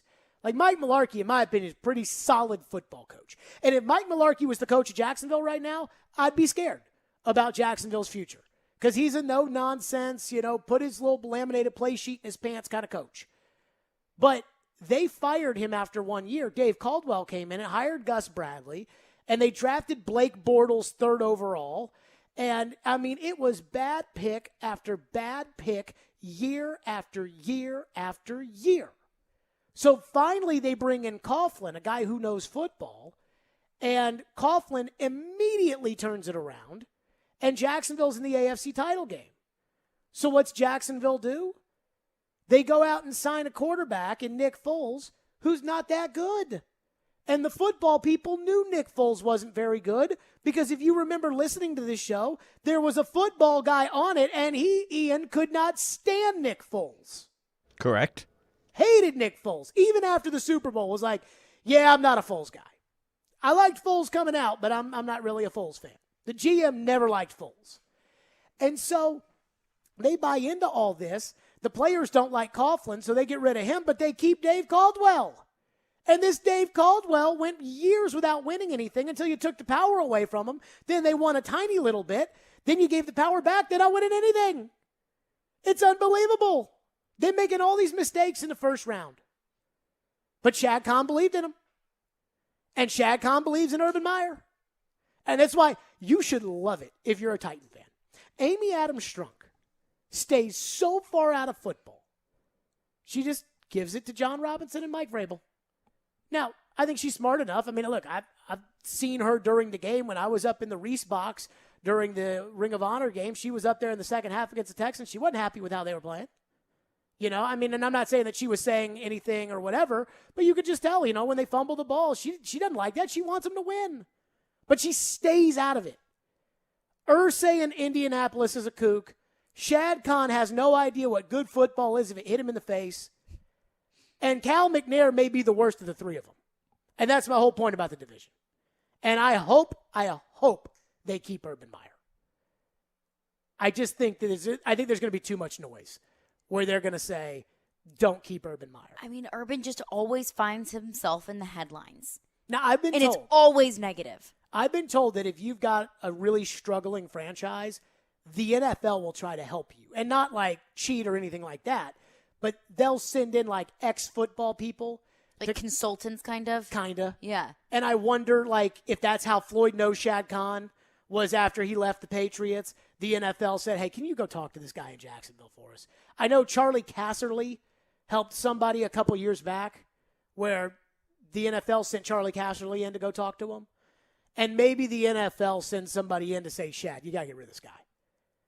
But if not, if Shad Khan stays with Urban, that might be the best thing that happens to the Titans because they're going to ruin Trevor Lawrence. Guys. And that's such a shame. Well, we saw Trevor Lawrence. This was what, week 14? Yes. Okay. We saw Trevor Lawrence 9 weeks ago in week 5. He looked 10 times worse yesterday than he did in week 5. They had a chance to win that game in week 5. And Trevor, I thought, played okay in that game. He looked like he had never played football before. Career high interceptions yesterday. It was terrible. And so they're going to ruin that quarterback, which, again, if you're a Titan fan, you've had enough. You've had enough. If you're him, you've had enough. 615-737-1025. Enough of Andrew Luck and enough of Peyton Manning. You don't need it a third time. And Urban may be the one that saves you there. We'll give you your phones on Urban next. 615-737-1025. And your reaction to that of yesterday's game as well. Throw that into the kitty. FanDuel Sportsbook is my official sportsbook app. The end of the NFL regular season is approaching, and Thursday night we got a big divisional matchup between the Chiefs and the Chargers. FanDuel Sportsbook is about to make it even bigger because FanDuel is giving new customers 30-1 odds on either team to win. That means you can win $150 on a $5 bet. I'm going to take the Chiefs, but boy, I'm pulling for the Chargers. Oh, am I pulling for the Chargers? But I'm going to put the money down on the Chiefs. And by the way, did you see that throw Herbert made yesterday? Ooh, goodness gracious. FanDuel is sports betting made simple, and they're always hooking you up with great offers. That's why they're America's #1 rated sportsbook app, and they're my official sportsbook app. And when you win, you'll get paid in as little as 2 hours. If you're already a FanDuel sportsbook user, FanDuel is hooking up all customers with $50 when you refer a friend. Plus, your friend will get $50 too. Just sign up with the promo code JGM before the Thursday night matchup, and you can win $150 on a $5 bet. Remember to use promo code JGM so they know that I sent you exclusively on the FanDuel Sportsbook app. 21 and older and present in Tennessee. New users only. $10 first deposit required. Must wager in a designated offer market. Max bonus $150. Bonus for Tennessee users fulfilled in site credit within 72 hours. Site credit expires 14 days after. Receipt restrictions apply. See full terms at sportsbook.fanduel.com. Gambling problem? Call the Tennessee Red Line 1-800-889-9789. Hey, I'm Ryan Johansson, and this is Smashville. Gets off to the side for Johansson, and he scores. And the Predators are on the board. You're listening to the flagship of the Nashville Predators radio network, ESPN 102.5, The Game. Closer, bolder, golden. Nashville SC Stadium is arriving in 2022, and season tickets are on sale now. With just 150 feet between the pitch and the last row, you'll be right there in the action no matter where you sit. If you thought soccer in Nashville was a party already, you ain't seen nothing yet. So come on in, grab a seat, and stay a while as we open a new era of Nashville sports. For more information on season tickets at the new Nashville SC Stadium, visit nashvillesc.com/22 ticks. Response to Genesis Diamond's fantastic 12 days finance offer was incredible, so we've decided to extend it through Christmas Eve. Last minute shoppers, we're taking care of you at Genesis. You can come in now and get 5 years, 0 interest financing on any holiday purchase. All fashion jewelry is included, all colored gemstone jewelry, and yes, all diamond jewelry, including engagement rings. Get a $12,000 designer ring with a GIA center diamond and pay just $200 a month with 0 down. Or watch her eyes sparkle when she sees that $6,000 pair of diamond earrings you got for just $100 a month. At Genesis Diamonds, celebrating love is our specialty, and there's no better time than the holidays to let us help you show your love in a meaningful way. Don't miss this special extended 5 years, 0 interest finance offer. Now through Christmas Eve. Merry Christmas from Genesis Diamonds. Green Hills and Cool Springs. On approved credit, see store for details. Spring Hill Heating and Cooling is here to serve you. Is your AC or heating unit old and inefficient? Is it breaking down yearly? Now is the time to replace it. Waiting can cost you hundreds, if not thousands of dollars. Just like everything, the cost of a new AC unit is rising. Effective January 1st, all manufacturers are increasing prices up to 10%. Get ahead of the game and call Spring Hill Heating and Cooling, offering 60 months no interest financing and 10-year parts and labor warranty on all new units. Schedule now at springhillac.com or call 615-778-8855. This Friday, Caught, touchdown, Middle Tennessee. Rick Stockstill's MTSU Blue Raiders make their postseason return against the Toledo Rockets in the Bahamas Bowl. Pre-game at 10. Kickoff at 11. On ESPN 94.9 and the Game Nashville app. Hey, Smashville, this is Sean Henry. You're listening to Nashville's best sports talk, ESPN 102.5 The Game. Calling someone a loser, that's inaccurate. I have high expectations for our coaches. I very demanding of our coaches, and expect guys to be held accountable for their positions. And at times when they're not, those are where you address it. But I assure you there is not, whatever report, Amy told me something about that, that's nonsense. And then the other, Marvin Jones. Marvin Jones had a conversation because he came to me and said that there was something in the media. And I said, what's that? And because I didn't read it, and he said that people are blaming the receivers for all the issues on offense. And I went back and I looked at it, and it was about, I think I said something like we have some injury issues and some lack of consistency. When we talked about that, he's great. There you go. Hey, I didn't even know what any of this stuff was. My PR director, she showed it to me. I don't, I'm too good to read all this stuff. So I have no idea. And then, like Marvin Jones came to me and, it wasn't a blow up as the league-owned network reported that it was, which, by the way, is pretty crazy in and of itself. Crazy. That it is the league-owned network who's reporting this. So I've just been looking through the text line. Phone lines on Reaction Monday, by the way, are presented by Spring Hill Heating and Cooling.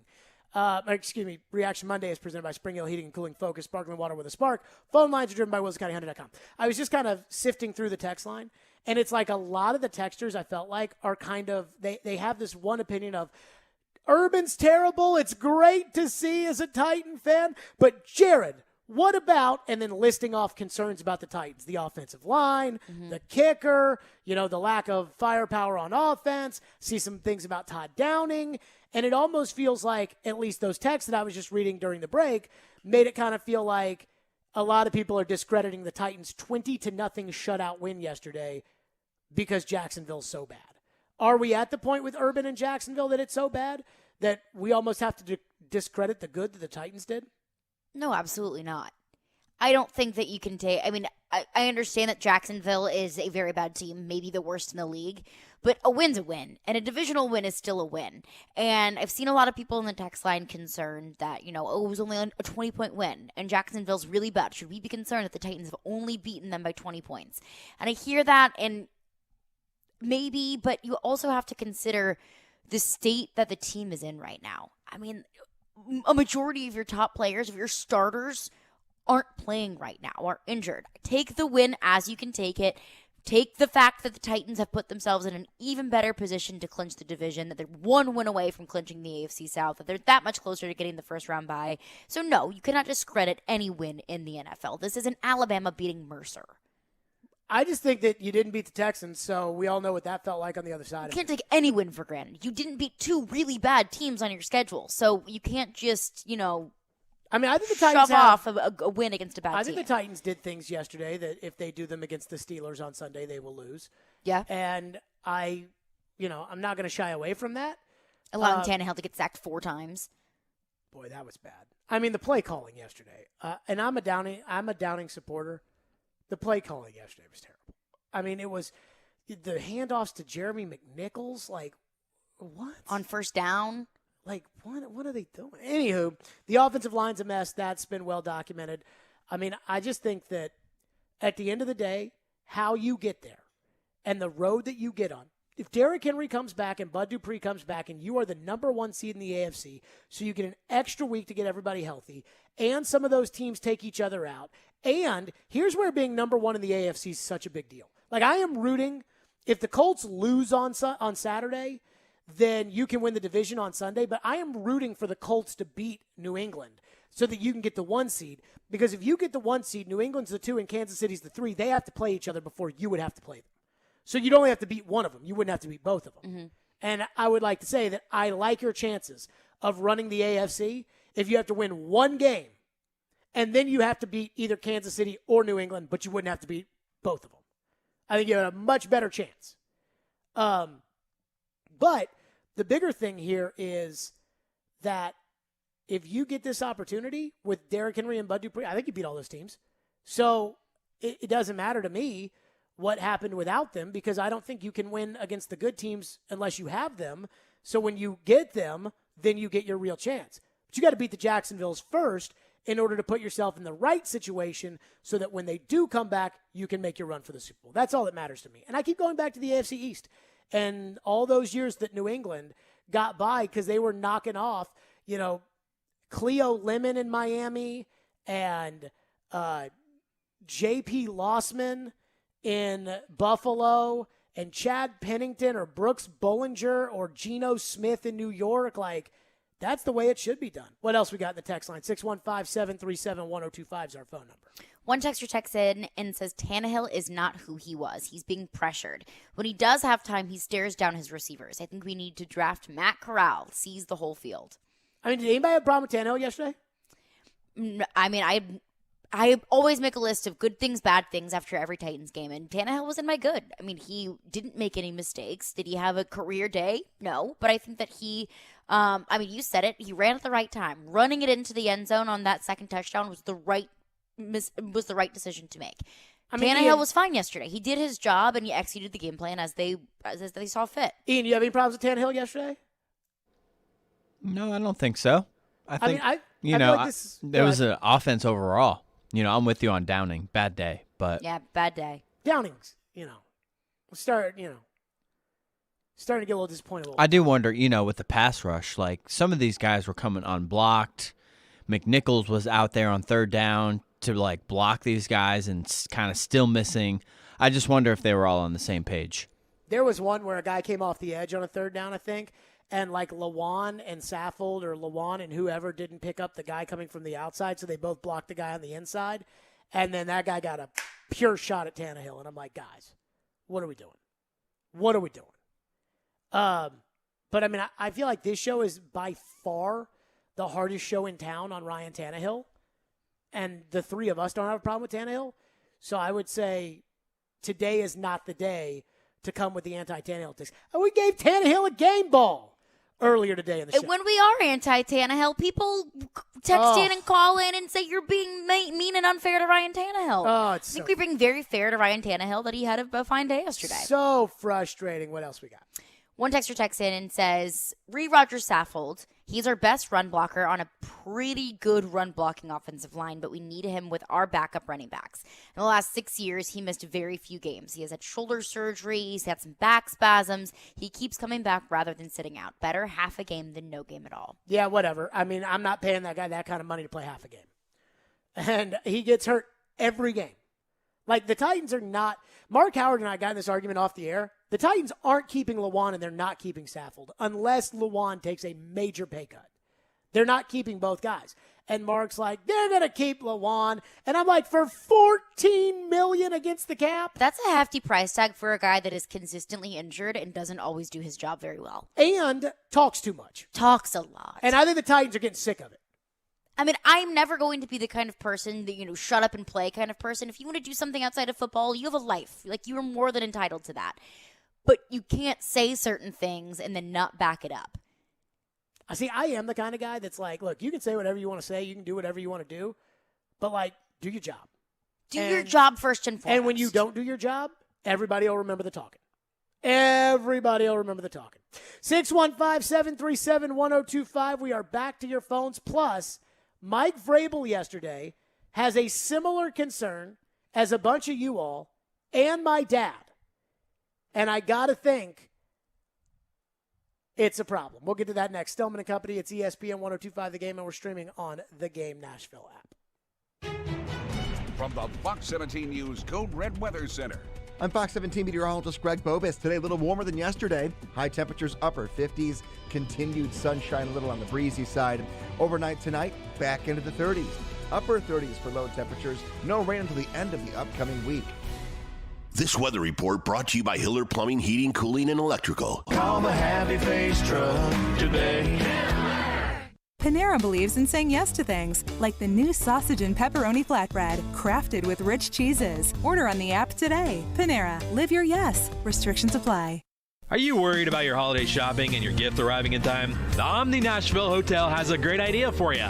How about gift cards to their world-renowned Mocara Spa or Nashville's fine dining favorite, Bob's Steak and Chop House? Surprise your loved ones and friends with this special gift idea and take out the hustle and bustle of fighting traffic and long lines this holiday season. Simply go to OmniNashvilleHotel.com to purchase your gift cards. That's OmniNashvilleHotel.com for gift cards to Mocara Spa or Bob's Steak and Chop House. Happy holiday from Houston Clinic Orthopedics. conveniently located where you live and work with various locations in and around the Nashville area. Houston's physicians specialize in spine, joint replacement, knee, hip, upper extremity, and many other orthopedic conditions. At Houston Clinic Orthopedics, they strictly adhere to all CDC guidelines for the patient's and staff's safety. To experience world-class orthopedic care and see a list of all Houston physicians and specialties, visit their website at tn.houston.com and book your appointment online today. At the law office of Amanda J. Gentry, we came here to say happy holidays, Merry Christmas, and Happy New Year from the team at the law office of Amanda J. Gentry. Amanda, Nikki, Ashley, Lacey, and Isabella wish you the very best. We've got the right tires for you. When Nashville is in need for tire sales or service for their business, the Tire Man has been there for over 20 years to help. The Tire Man repairs new and used tires for construction equipment, dump trucks, 18-wheelers, box trucks, fleets, plus they sell new tires for vehicles of all sizes. When your company needs tires, call the Tire Man, 615-663-6040. Fully licensed and insured, and they can't wait to work with you. That's the Tire Man at 615-663-6040. All right, I admit, before I started using Dawn Platinum, I'd do anything to avoid washing dishes. I even ate cereal in a paper cup. But now with Dawn Platinum, I've turned a corner. I'm an adult, using real, actual dishes. Why? Because cleanup is so darn easy. Platinum is so powerful, it breaks down and removes up to 99% of tough grease and food residue faster. In just a couple of wipes, tough messes are gone. I'm done before I know it. Boom! Dawn Platinum makes cleanup so darn easy.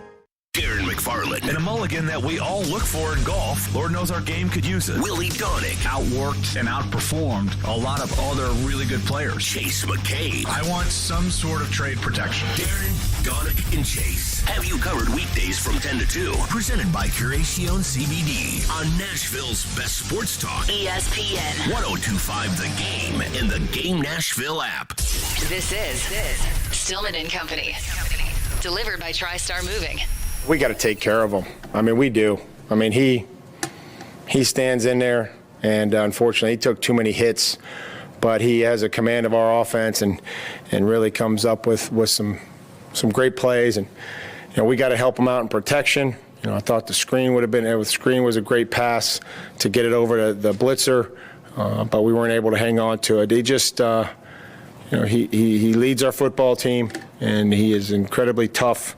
And when we give him time and a clean pocket, that we can complete some plays. Sounds pretty obvious who Vrabel's calling out there. The offensive line, Stillman and Company, live from the Hillside Medical Game Studio. Pretty obvious there. I heard that.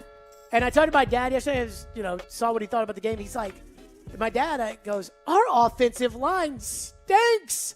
He's like, the offensive line stinks. And my dad made a great point that nobody's talking about. When we talk about the offensive line, we talk about Tannehill getting hit.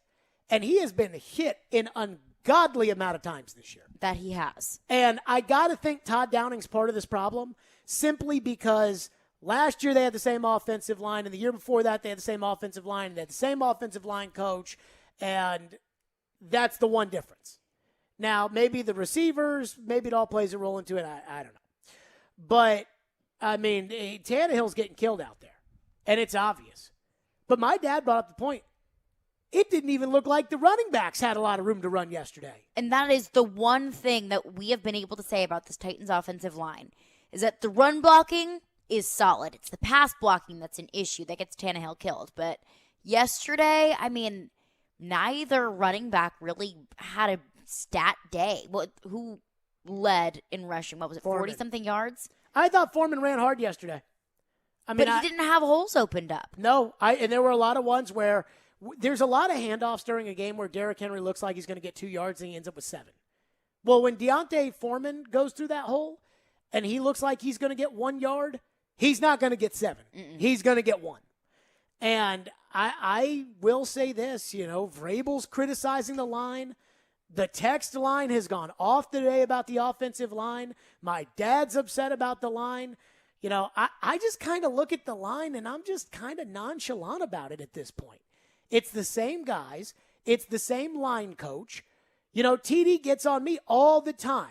Every time I go off about Keith Carter, which was 2 years ago, and then I really left Keith Carter alone for the most part. But 2 years ago, I wanted to fire Keith Carter. And TD brings it up all the time. He's like, well, I'm at practice, and I see what Keith Carter does coaching him. Well, I don't. So I don't know. Now, I'm also not qualified enough to be able to look at somebody on a practice field and decide whether or not they're a good coach. And I think unless your name's like Floyd Reese, I think you're probably not either really able to figure that out. But the offensive line, man, they suck. They are embarrassing. And they are making too much money. $7 million at center, 14 at left tackle, 12 at left guard, and then the other two guys don't make any money. But, that's too much money now to be getting the results they're getting. And I think this is kind of like hockey, where when the team's giving up goals, you look at the two defensemen and the goalie, and you get mad at them. And Peter Laviolette once told me, hey, it's a 5-man defense. You look at those forwards in their own end. That matters. And there is something to that it could be the scheme. It could be the receivers aren't getting open, so Tannehill's holding on to the ball longer. It can be the lack of Derrick Henry that's playing a role into all of this. But I'm still convinced this is the same offensive line. When we did the Floyd Reese tribute show, I listened to a lot of old Jared and the GM podcasts just to find audio of Floyd saying things that we could put into that show. And so I would listen to a lot of Ask the GMs.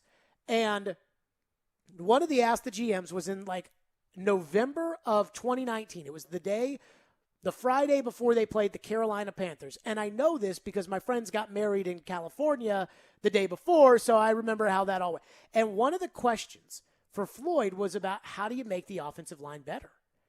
And he was like, that's the biggest problem. He goes, you're in the middle of the season. How's it going to get better? You can't make it better. You can't go out and get a new left guard because Roger Saffold's never healthy.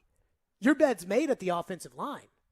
So if Kansas City's defense, and I have not watched Kansas City close enough to be able to tell you one way or another, but if Kansas City's defense with Chris Jones and Frank Clark and those guys, if they've gotten their act together, the Titans' offensive line is not going to be able to block those guys. Now, the Titans' offensive line did block the Patriots a couple weeks ago, and I thought they blocked them pretty well. So maybe it was just a bad day for the O-line, but goodness gracious, it was bad. But I feel like we've been having conversations about the offensive line all season. But I think everybody has conversations about the offensive line every season. Yes, but Tannehill getting murdered isn't something new. How many times did he get sacked in the Jets game? 7? But remember, we were 7 against the Jets. But see, this is what you're doing. You look at those 7. This is why the running game is a bigger factor to me than the Tannehill getting hit as far as the offensive line is concerned. Because we talk to coaches.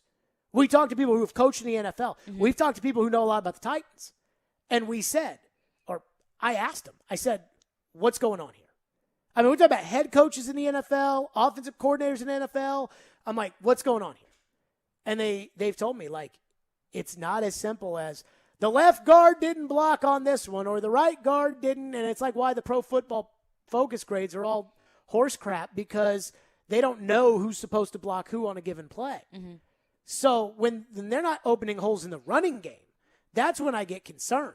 Like the Tannehill sack thing, we asked after the Jets game, and we heard Tannehill was responsible for one of them. Reynolds was responsible for one of them. Nobody was open on another one. Tannehill wasn't looking downfield. This guy, Quessenberry and Derrick Henry missed on a block. So that's all moving around here. But when you can't get holes in the running game against Jacksonville, that is a offensive line problem. And look, the offensive line has been a problem for the Titans every other year, it feels like, of the John Robinson era. They were good the first year. They weren't very good the second year. They were okay the third year. They were horrible the fourth year until Mariota got pulled.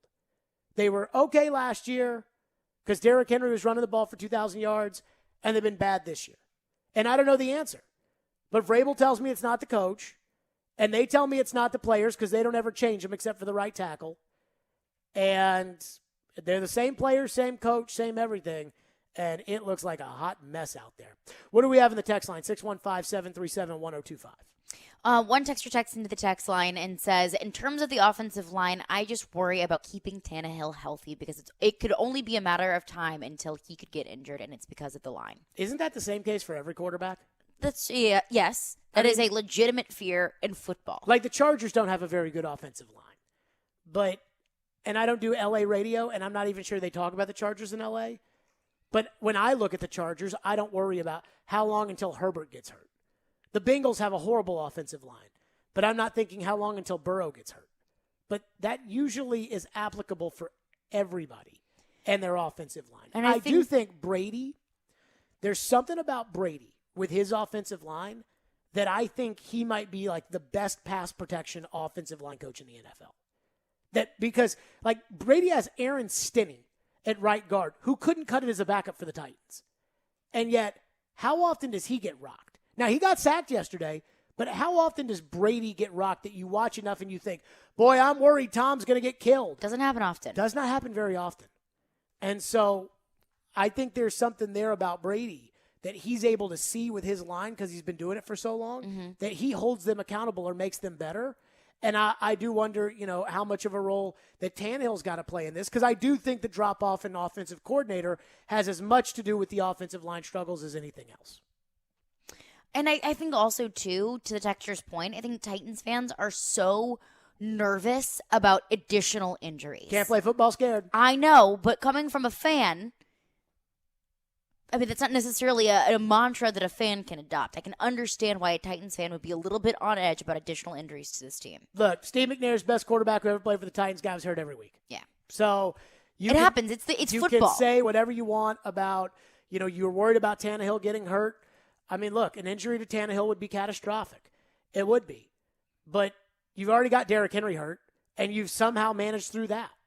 So, look, I hear you. I get it. The reason Tannehill is here is because they were afraid about Mariota getting hurt again and being stuck in the same situation that they were stuck in at the end of the 2018 season, which was win or go home, which is essentially the playoffs. You had a playoff game at Nissan Stadium against the Colts, and Blaine Gabbert started at quarterback. And after the Titans lost that game, the Titans decided, we can't have Blaine Gabbert be the backup if Mariota's going to be the starter. We have to have a real backup quarterback. And then they traded for Tannehill, and he became their starting quarterback. And if you put yourself in that position with Logan Woodside, then you're in it, and that's the reality of it. Just like, who was it that was playing quarterback yesterday for the Ravens? Huntley? I've never heard of this guy. Was it Tyler Huntley? Where is he from? I don't know. I've never heard of this guy before. Well, I mean, but I guess when Lamar Jackson is your quarterback, you don't necessarily see the backup a lot. That's what you're stuck with. I mean, hasn't everybody thought, hey, if Lamar gets hurt, what are the Ravens going to do? And when you run him so much, there's a chance he's going to get hurt. Now, he got hurt throwing the ball, but this is the NFL. If Brady goes down, you know who his backup is? The Buccaneers. They're going to play in 3 playoff games. I don't know. They got to go to Green Bay. And let's say Brady gets hurt. Now, Brady very rarely gets hurt, but let's say he does. And now they got to go to Green Bay to win a playoff game. Blaine Gabbert starting at quarterback for the Tampa Bay Buccaneers. Blaine Gabbert. Big game Blaine. 615-737-1025 is our phone number, 615-737-1025. The good thing about hammering Jacksonville yesterday, the real good thing, other than the standings, we'll get to that next. Hey, Preds fans, join us for Smashville Live this Wednesday on 102.5 The Game. The show will air on Wednesdays during the Preds season from 6 to 7, featuring Preds players, former players, and other special guests. You can watch the show via 102.5 The Game's Twitch, Facebook, YouTube, and Twitter. Be sure to join us this hockey season for Smashville Live, brought to you by New Amsterdam Vodka. Stillman and Company, it's ESPN 102.5 The Game, and we're streaming on the Game Nashville app. Keyshawn, J. Will, and Max. Weekday mornings from 5 to 9. Did you see the Tennessee Titans? He has all the weapons to make it happen. There's so much to pay attention to. Greeny from 9 to 11. Ryan Tannehill is the most disrespected player. Art and Hahn from 11 to 2. You never stop punching. They've got to learn how to close the deal. And the Paul Feinbaum Show afternoons from 2 to 6. Are these legitimate contenders to the party? Your exclusive home for ESPN Radio in the Music City. ESPN 94.9 and the Game Nashville app. ElectronicExpress.com. We make it happen. Touchdown! Titans fans, with 5 locations throughout Middle Tennessee, it's easy to find the perfect corner pub to meet up with friends and family to cheer on your favorite team. Brunch it up this Sunday in Cool Springs, or head downtown and watch the Titans on the 50-foot LED screen, where we will be live on location with Jared and friends. Stop into any location for game day food and drink specials. Corner Pub, your local family-friendly sports bar, located in Brentwood, downtown Nashville, Bellevue, Cool Springs, and Franklin. The neighborhood meets at the corner. Do great prices and selection on trucks and SUVs still exist? They do in Truckville. Sarah Chevrolet Buick GMC of Nashville has the largest selection in Tennessee. And we keep getting fresh stock on our lots every day. We're committed to offering you our best price and a 5-star experience, which is why we're still known as the destination for trucks and SUVs. Come visit Truckville, Tennessee today in person or online at sarahnashville.com. I stay very active. For my 40th birthday, I ran a 50-mile race, and to train for that, I was running about 70 miles a week. But over the years, that's deteriorated to a point where even running a mile, my knee would swell, and the pain that I would have would sideline me for several days. That's Shane Mosney's story that led him to QC Kinetics. I elected to choose a combination regenerative therapy that helps my knee regenerate to a point where I'm able to get out and start running again. But more importantly, I left there with a lot of hope. QC Kinetics natural biologic treatments boost your own body's ability to restore and repair damaged tissue with no drugs, no downtime, and no surgery. Those guys have given me back a part of my life that was deteriorating. I just ran my first 10K since my therapy, so I'm trying to pick a good half marathon to run, but my goal is to run another marathon, yes. Call QC Kinetics, 615-249-4024. That's 615-249-4224. QC Kinetics, 249-4024. Hey, it's Elijah Campbell from Darren, Donick, and Chase, and I got my radio start right here as an intern at ESPN 1025 The Game. It was an excellent experience, and we're now looking for new interns. If you think that's you, go ahead and send your resume over to together@cromwellmedia.com to apply. In college football, Goodyear knows a new season means new possibilities, where every Saturday is an opportunity on the road to greatness. No matter if you're out there playing your hardest or cheering the loudest from the sidelines, tailgating in the parking lot, or your favorite spot to watch the game, Goodyear knows passion is what drives us forward all the way to the playoffs. That's the road that moves us. Goodyear, more driven. Nashville's best sports talk, locally owned, home of our Nashville Predators. WPRT-FM Pegram, 97.5 Murfreesboro, WBUZ HD2 Laverne, online at thegamenashville.com. We are ESPN 1025 The Game. Live from the Game Nashville studios, it's Stillman and Company. Delivered by TriStar Moving. TriStar Movers with 5-star service. With Jared Stillman. On Nashville's best sports talk, ESPN 1025 The Game and the Game Nashville app. Stillman and Company is delivered by TriStar Moving, ESPN 1025 The Game, streaming live on Twitter, Twitch, and YouTube. Thanks to the law offices of Amanda Gentry. Reaction Monday, powered by Spring Hill Heating and Cooling and Focus Sparkling Water with a Spark Drink Focus, PHOCUS.com. That's sparkling water with a spark, that natural tea caffeine. Get excited about that.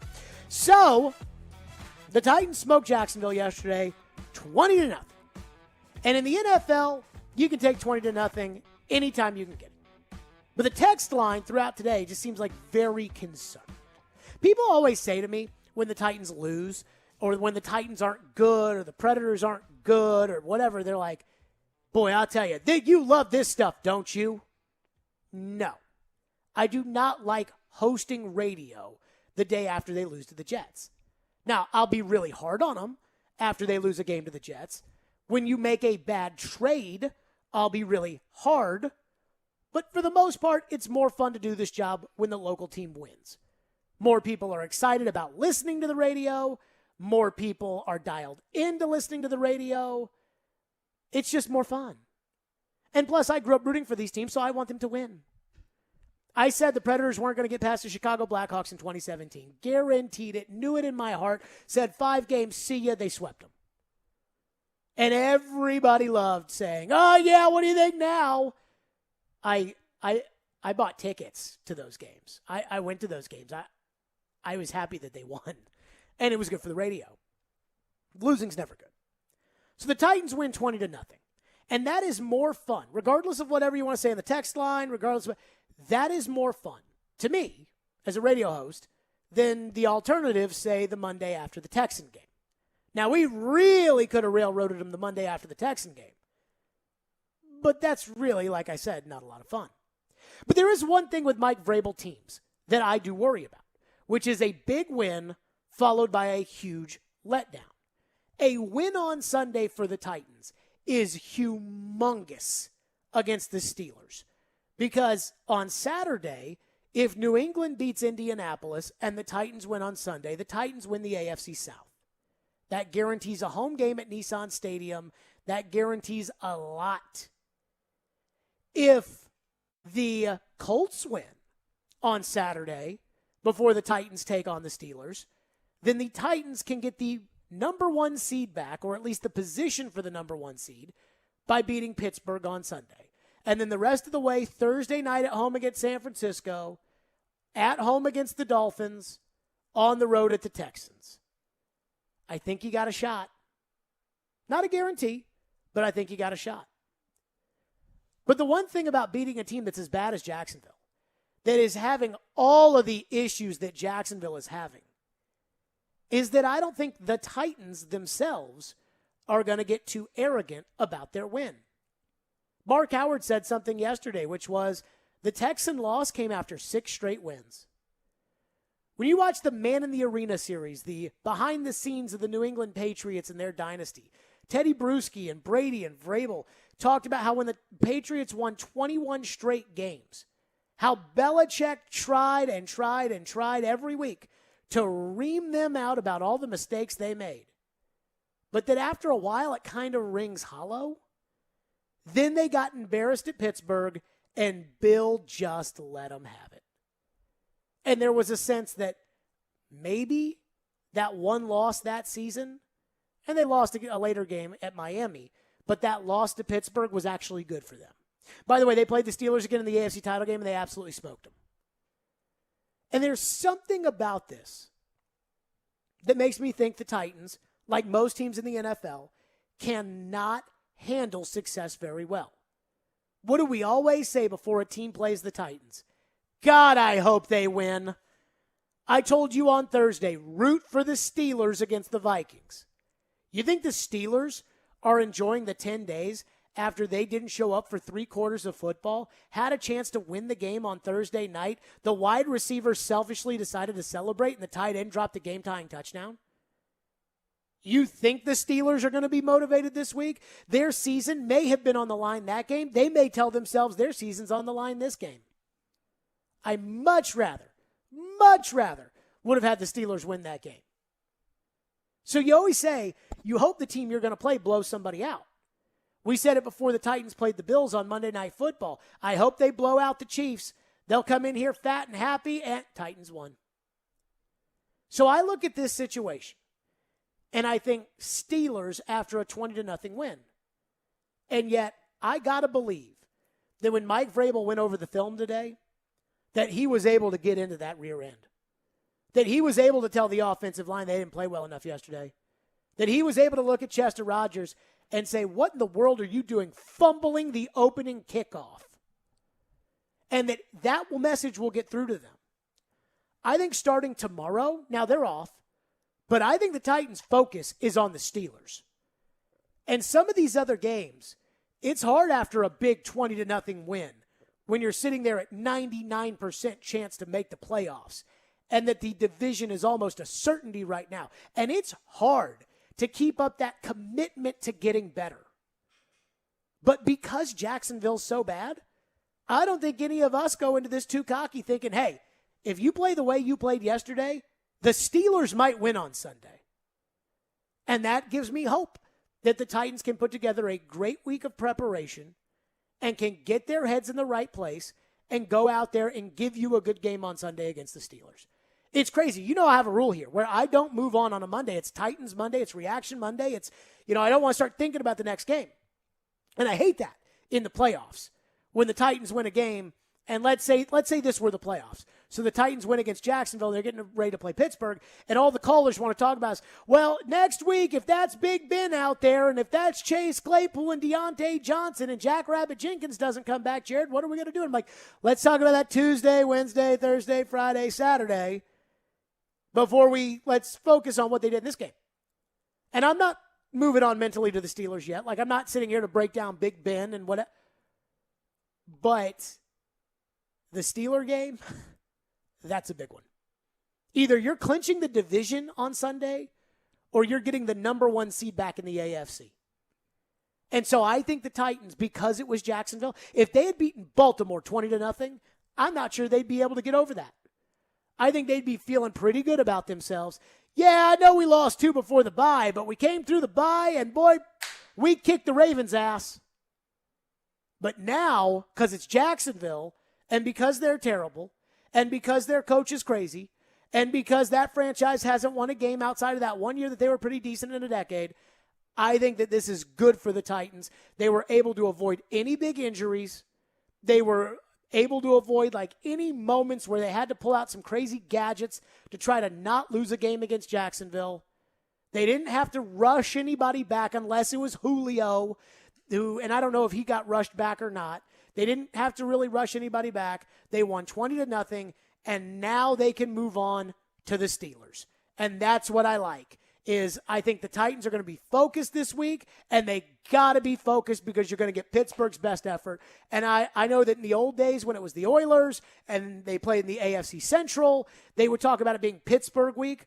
Well, it is Pittsburgh week this week. And not that it's about Pittsburgh, but it's really about New England. It's really about Kansas City. It's really about Indianapolis. It's really about everything else that matters for you to win a championship.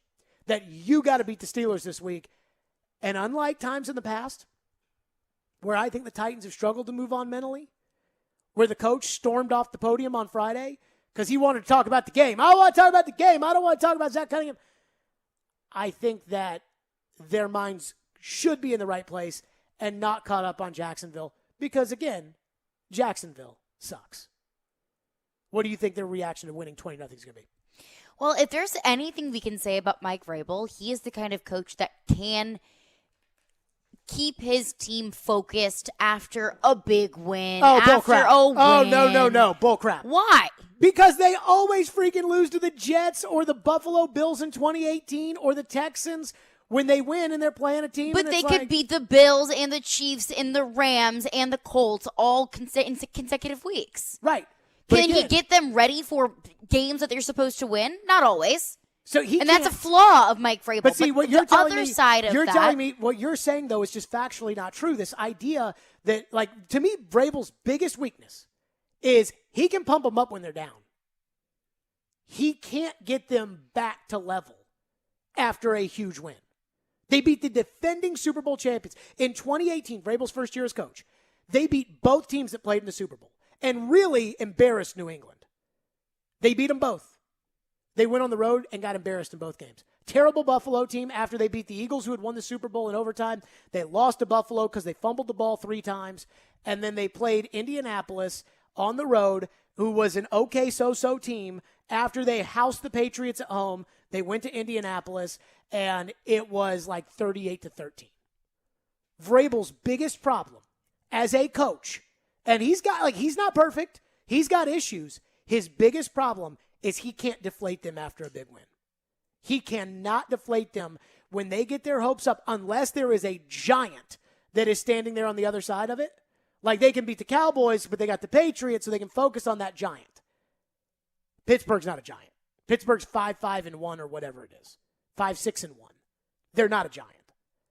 But I think that because Jacksonville sucks, they're not going to get too caught up on the fact that they embarrassed Jacksonville. And I do think, too, the way that the Pittsburgh game falls on the Titans' schedule, if the Pittsburgh game had been played this week, following a bye week and following 2 losses in a row, is the Jacksonville game what the Titans needed to get back on track? Mike Vrabel has never lost coming off of a bye. In fact, Mike Vrabel, and I don't know what this is. I don't know what to make of it, but I'm a trends guy. Mike Vrabel has never lost with extended rest. So if the Titans play a Thursday night game, Vrabel's never lost following a Thursday night game and he's never lost following a bye. And by the way, maybe that will tell you why that number 1 seed's pretty important. Because let's just say it holds up, that Vrabel never loses on extended rest. I'd like to have the number 1 seed and then draw into Baltimore or draw into the Chargers, who have to play a tough game in the first round in Nissan Stadium, knowing that Vrabel would be at that point like 11-0 with extra rest. I would love that scenario. But again, my bigger thing with the Titans is Vrabel, when they win a big game and they are feeling good about themselves, he can't deflate them. I don't think he has to worry about it this week. Because I don't think the fans look at this win as like, oh yeah, 20-0, big win. It was actually, the vibe I've gotten in the text line is, why didn't they win by more? Which, when they beat the Colts, and I thought they played a horrible game against Indianapolis, when they beat the Colts the first time, and I was really concerned about it and told you I'm scared to death of the Jets game, I thought it was hilarious because everybody got on me like you're being too hard. And I'm like, no, like there are expectations that have to be met. Like, what are they doing And here? when you make mistakes, you're going to lose against a better team. Coming up next on the program, I do feel with the Titans that offensively and defensively, you can craft whatever narrative you want from yesterday. So what should the narratives be? Plus, we'll get to your phones. 615-737-1025 is our phone number on a Reaction Monday, which is powered by Spring Hill Heating and Cooling and by Focus Sparkling Water with a Spark. 615-737-1025 is that phone number. Don't miss the pregame show. Live from the Corner Pub this Sunday, the pregame show will feature Mark Howard, Chris Sanders, and yours truly from 9:30 to 11:30 at the Corner Pub downtown at 151 5th Avenue North prior to the Titans and the Steelers. The pregame show is brought to you by TriStar Moving, Parman Tractor and Equipment, FreedomTireGuys.com, FanDuel, E2 Roofing, Hillside Medical, Social Furniture, and Screwball Peanut Butter Whiskey. Stillman and Company, live from the Hillside Medical Game Studio. It's ESPN 1025 The Game, and we're streaming the Game Nashville app. Tune in to Robbie and Rexroad all week long for your chance to win tickets to the 2022 Navy Federal Credit Union Stadium Series game at Nissan Stadium between the Nashville Predators and Tampa Bay Lightning. Be listening for your cue to call during the 7 a.m. hour each morning with Robbie and Rexroad on Nashville's best sports talk. ESPN 1025 The Game and the Game Nashville app. Panera believes in saying yes to things, like the new sausage and pepperoni flatbread, crafted with rich cheeses. Order on the app today. Panera, live your yes. Restrictions apply.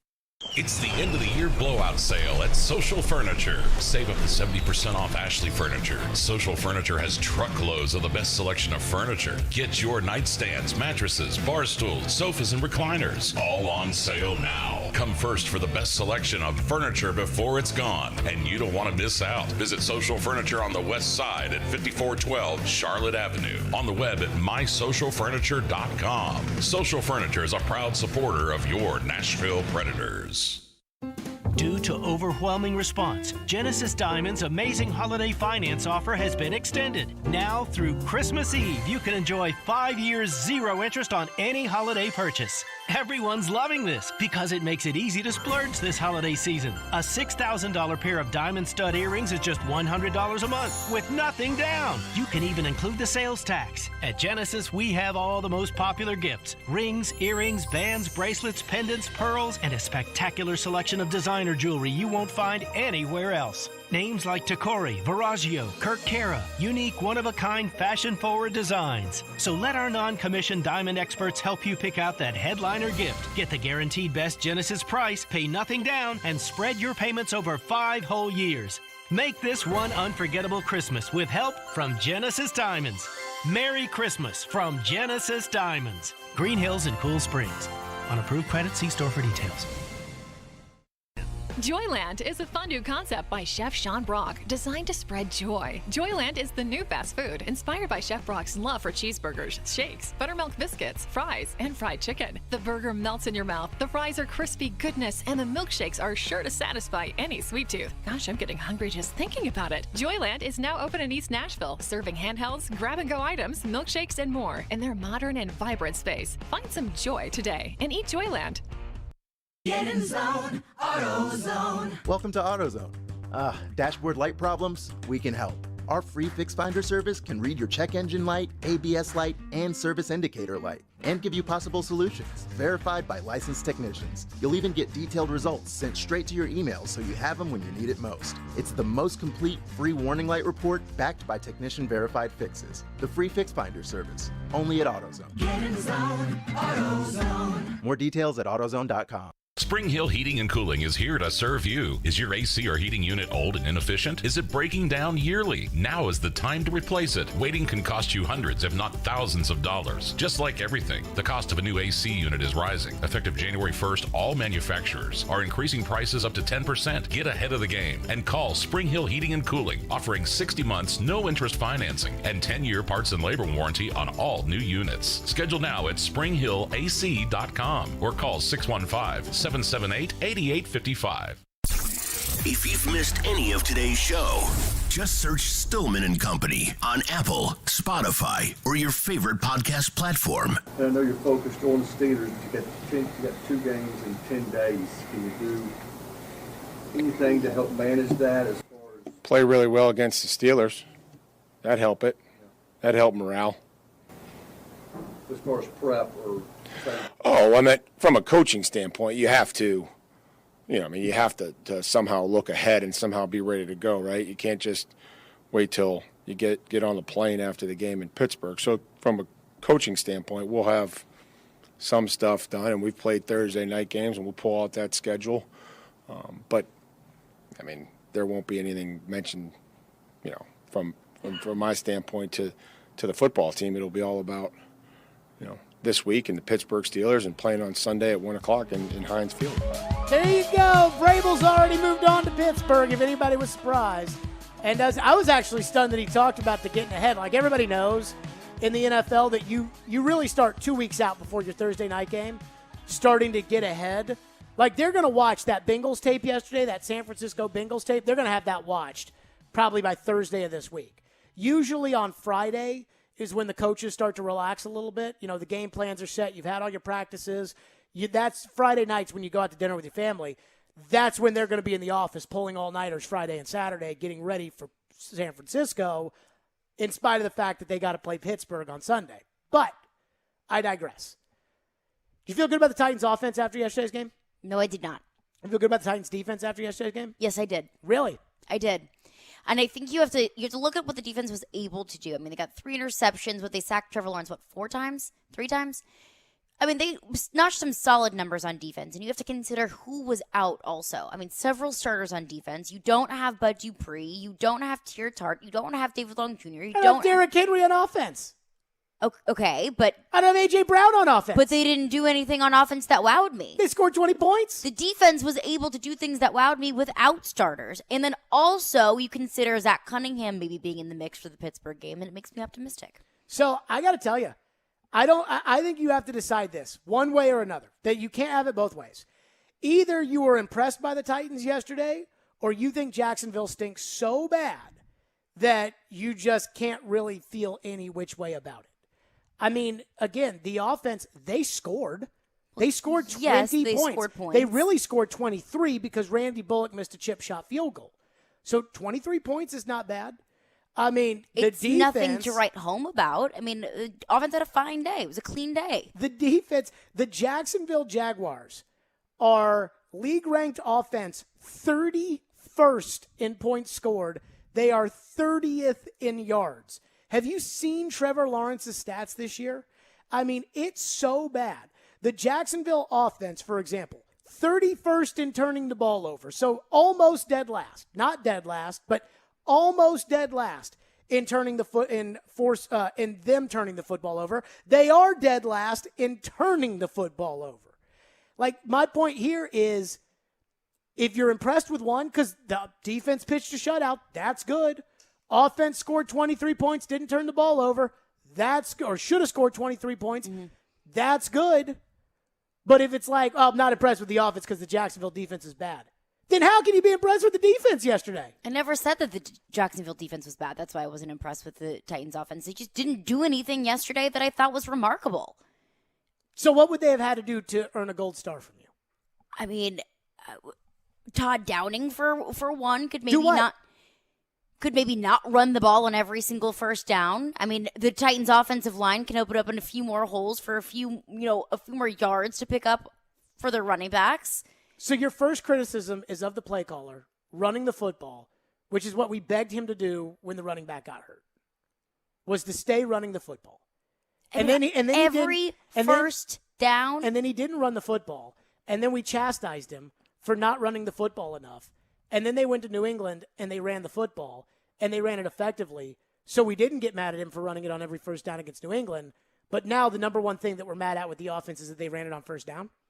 What would you give the offense a gold star yesterday? No, because there was nothing that was extraordinary to me. No, but I'm not. It was fine. I'm not excited about the defense after yesterday. Okay. I mean, why not? Because I felt like the Titans' defense, like they got turnovers, but those are like Vanderbilt's defense could have forced those turnovers. I mean, I'm being realistic when I say like, yo, Jacksonville is so bad that you won the game. I mean, Jacksonville is so bad, but this is the first time they were shut out all season. I actually would argue, I think the Titan offense was more impressive to me than the Titan defense. Why? Because the Titan offense didn't turn the ball over, which they've been doing at just, copious amounts lately. And while Jacksonville does not turn the other team over at all, the Titans turned it over 4 times in the Texan game and 5 times in the Texan game and 4 times in the Patriot game. So they turned it over 9 times in their last 2 games, including one of which was against Houston. Yes. That I didn't like. So that is a big, ginormous, oh my God, concern. With Jacksonville, Trevor Lawrence had come in. People are throwing this around like Gardner Minshew's rookie stats compared to Trevor Lawrence's rookie stats and being like, maybe Minshew's better than Trevor Lawrence. And it's like, no. I mean, there was one where Trevor Lawrence had a touchdown yesterday for Marvin Jones Jr. and he just missed him. And then after the play, Jay Feely made the comment about they should pick on Christian Fulton all day. And I was like, okay, Jay doesn't watch Titans a lot. Clearly, even though he's called a couple of their games, obviously does not watch a lot of Titan football. But look, the defense, it wasn't like they sacked Trevor Lawrence on every play. Defense. Is that what you need to be impressed by the defense? Is it to sack the quarterback on every single play? Against that offense, yes.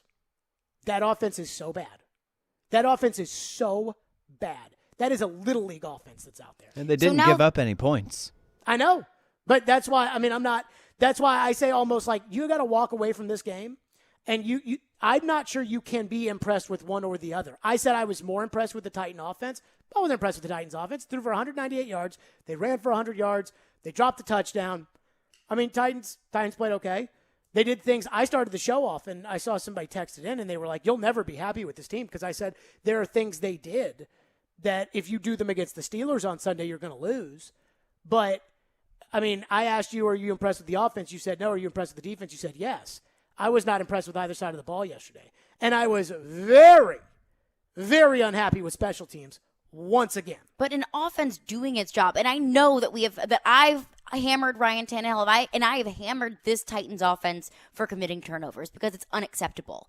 So when they don't commit turnovers, I'm not all of a sudden going to say you get a gold star for not making mistakes. Why? You just did your job. No, see, it's binary. So turning the football over is one of those things where if you don't do it, that's a good job. If you're a quarterback who doesn't throw interceptions, you're considered a good quarterback. Like if your touchdown to interception ratio is like 33-6, you're considered a good quarterback. Yes. If it's 52-14, you're considered a good quarterback. If it's 15-14, you're not considered a good quarterback. So to me, it's totally binary. So either it's good or it's bad, but it can't be, well, you're supposed to not turn the ball over, so gold star. For me, I look at it and I'm like, Jacksonville's not very good. They're 31st in defense and I think 30th in offense, or 31st in offense and 30th in defense. So I wasn't really impressed by anything yesterday. I'm just like the Titan defense. I feel like there's a lot of fans that got excited about the defense yesterday, and I'm here to tell you that Titans defense is not like the Titans defense was against the Rams. Not like the Titans defense against the Chiefs. Well, they don't have the same players on defense that they had in the Rams game. That's my point. So I need the good players to be impressed.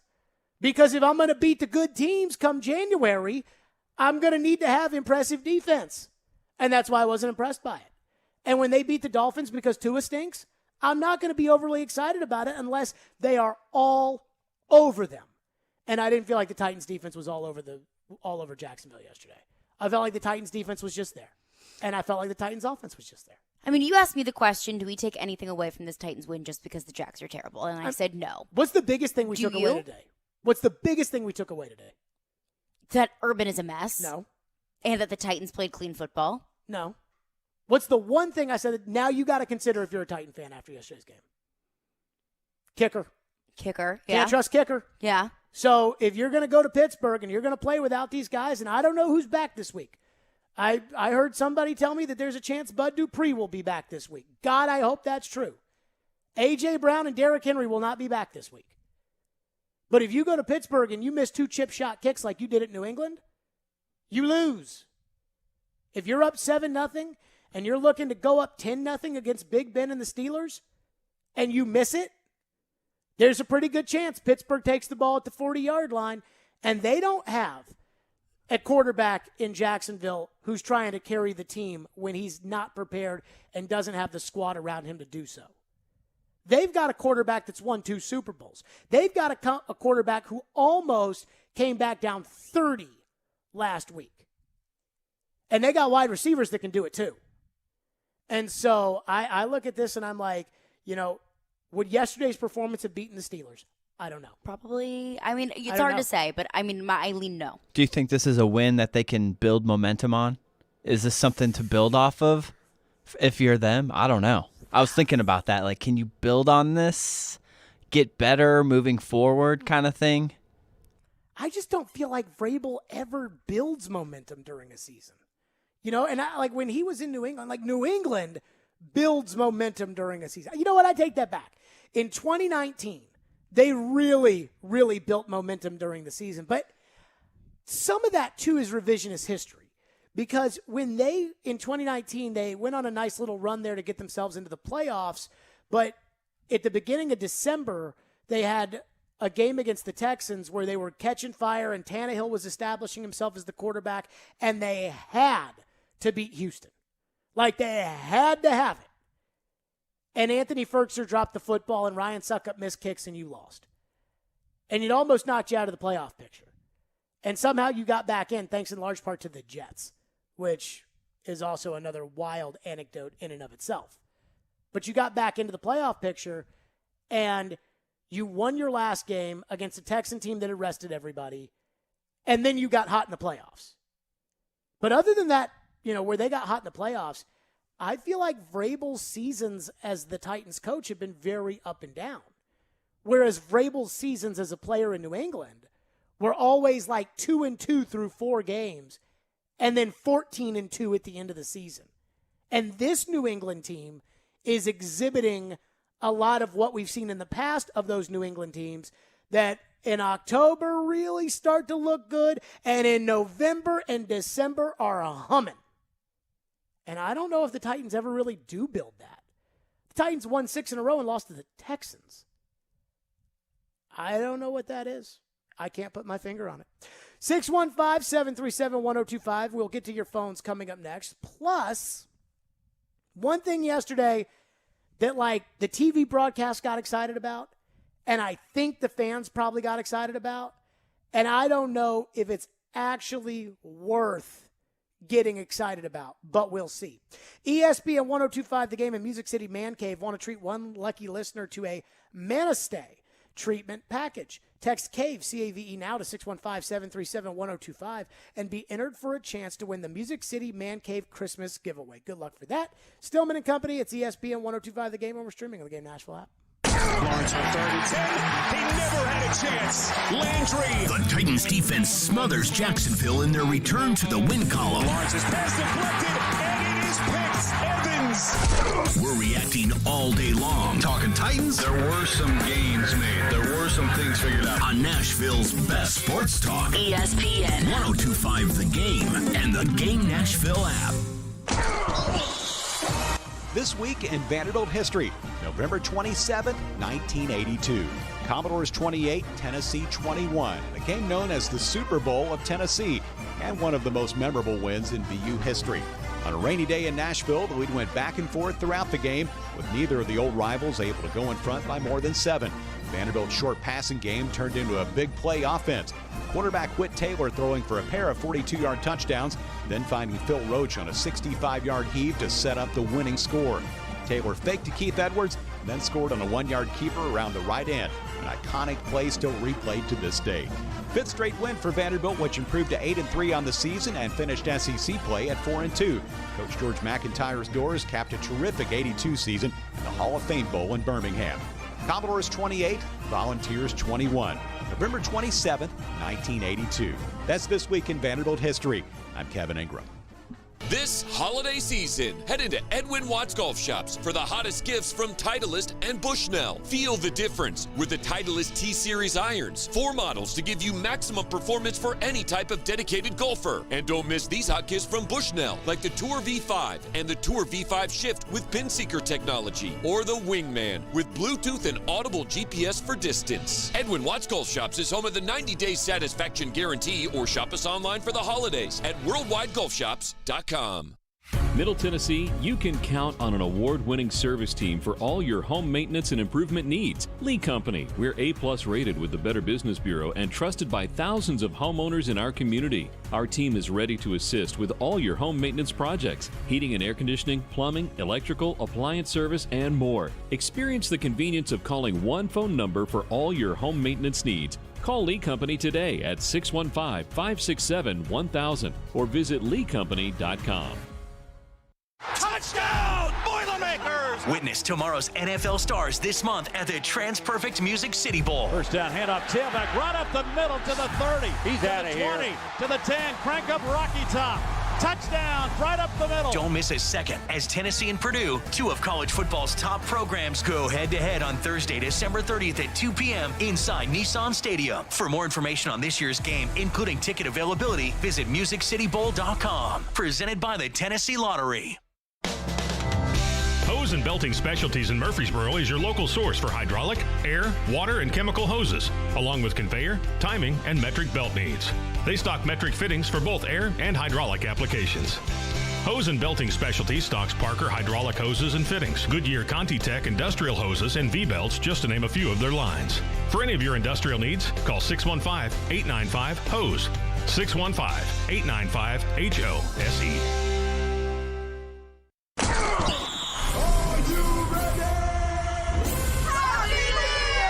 Alabama versus Cincinnati. Taylor, touchdown Cincinnati. Michigan versus Georgia. To the end zone, Kearis Jackson has got it. Your exclusive home for the college football playoff semifinals on New Year's Eve is ESPN 102.5 The Game, 94.9, and the Game Nashville app. Brought to you locally by 312 Pizza Company in Shermantown. Hey Nashville, this is Vanderbilt football head coach Clark Lee. You're listening to Nashville's best sports talk, ESPN 102.5 The Game, in the Game Nashville app. Think about Julio today. How did he look like there?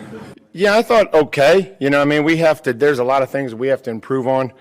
But I thought that he got through, and there were some things that obviously we'd like to get him to football more, but give their defense credit. I think that they played extremely hard, made it difficult for us. I thought there were some things there. Then just through Ryan not having some time or whatever it may be that forced us to not be able to get the ball downfield. No, Mike Vrabel. No credit to Jacksonville's defense. I'm sorry. They get no credit. No, you know what? Credit Jackson. They did a good job on Julio yesterday. No. Julio Jones, 4 catches for 33 yards. That was 1 yard less than Anthony Ferkser's 34 yards. That was 12 yards less than Jeff Swaim's 45 yards. And Jeff Swaim had 1 less catch. And it was 2 yards more than Nick Westbrook-Akina, who had 1 less catch than Julio Jones as well. For example, Jeff Swaim, Anthony Ferkser, Nick Westbrook-Akina, and Chester Rogers and Racey McMath all averaged more yards per catch than Julio Jones. Julio was targeted the most yesterday 6 times. 6 times, 4 receptions for Julio Jones. What'd you think of Julio yesterday? I mean, really nothing to write home about. And we talked about it last week when we heard he was designated to return was, what really are our expectations for Julio Jones? Because I didn't really have any. If he could show out and, pick up a first down here and there, then great. That's what he did yesterday. He picked up a first down, great. Was it a $15 million performance? No. Do I expect more from Julio Jones? It'd be nice, but I really don't. I think that's just kind of what the Titans are going to get from Julio Jones moving forward is, a handful of receptions for a handful of yards, and that's about it. Tajay Sharp-like stats, which I hate to say, but that's what I think you're looking at. They brought him in here to be better than Corey Davis. Corey Davis was almost 1,000 yards last year, and I can't remember how many touchdowns. They're going to get Tajay Sharp-like numbers from Julio the rest of the year. But what drives me crazy is every time he caught a ball yesterday, I felt like the announcers were like, and you see right there, that's why Tannehill likes to have Julio Jones back in the lineup, because Julio Jones is able to catch the ball for less yards per catch than Nick Westbrook-Akina. And Julio Jones is a very sexy name to talk about because he's a future Hall of Famer. But you cannot just make him what he was because that's not what he is now. But that's what the Titans did when they traded for him. That's what they wanted to do. They talked make themselves him into what it. he was. It's like the theory, and this is what I believe about college football coaching, which is you take a guy who's a good Cincinnati coach. Like my school's Louisville. I went to the basketball game on Friday night. We lost to DePaul. Like at Louisville, losing to DePaul is legitimately like a sin.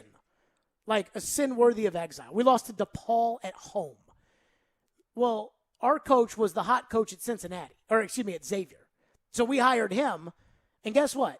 He's a good coach for Xavier. Like he should, you know where he needs to be? Xavier. He doesn't need to be at Louisville. He's not good enough for that. Billy Napier's going to Florida.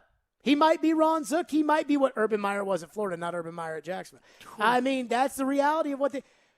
So the Titans... Floyd used to always say, you take a number 3 wide receiver and you pay him number 1 receiver money, which is what Oakland did a handful of years ago with a wide receiver from the Chargers named Tyrell Williams. And they gave Tyrell Williams a bunch of money. And Tyrell Williams didn't do anything because Tyrell Williams wasn't good. And what the Titans did was they traded for a number 1 receiver who really at this point in his career is a number 3 wide receiver. And with the injuries, that's what Julio is. And the idea of fans expecting because they bought a jersey or because they bought into the hype over the summer, I think you're mistaken. I mean, he is giving you right now what Nick Westbrook-Akina is giving you. Now, it's still better than Golden Tate, who apparently can't get active for the games. But the idea of, like, every time Julio catches the ball, Julio Jones right there making a big play. That's a big spot, Bob, where you see Julio. Let's go to your phones. 615-737-1025. Phone line driven by WilsonCountyHyundai.com.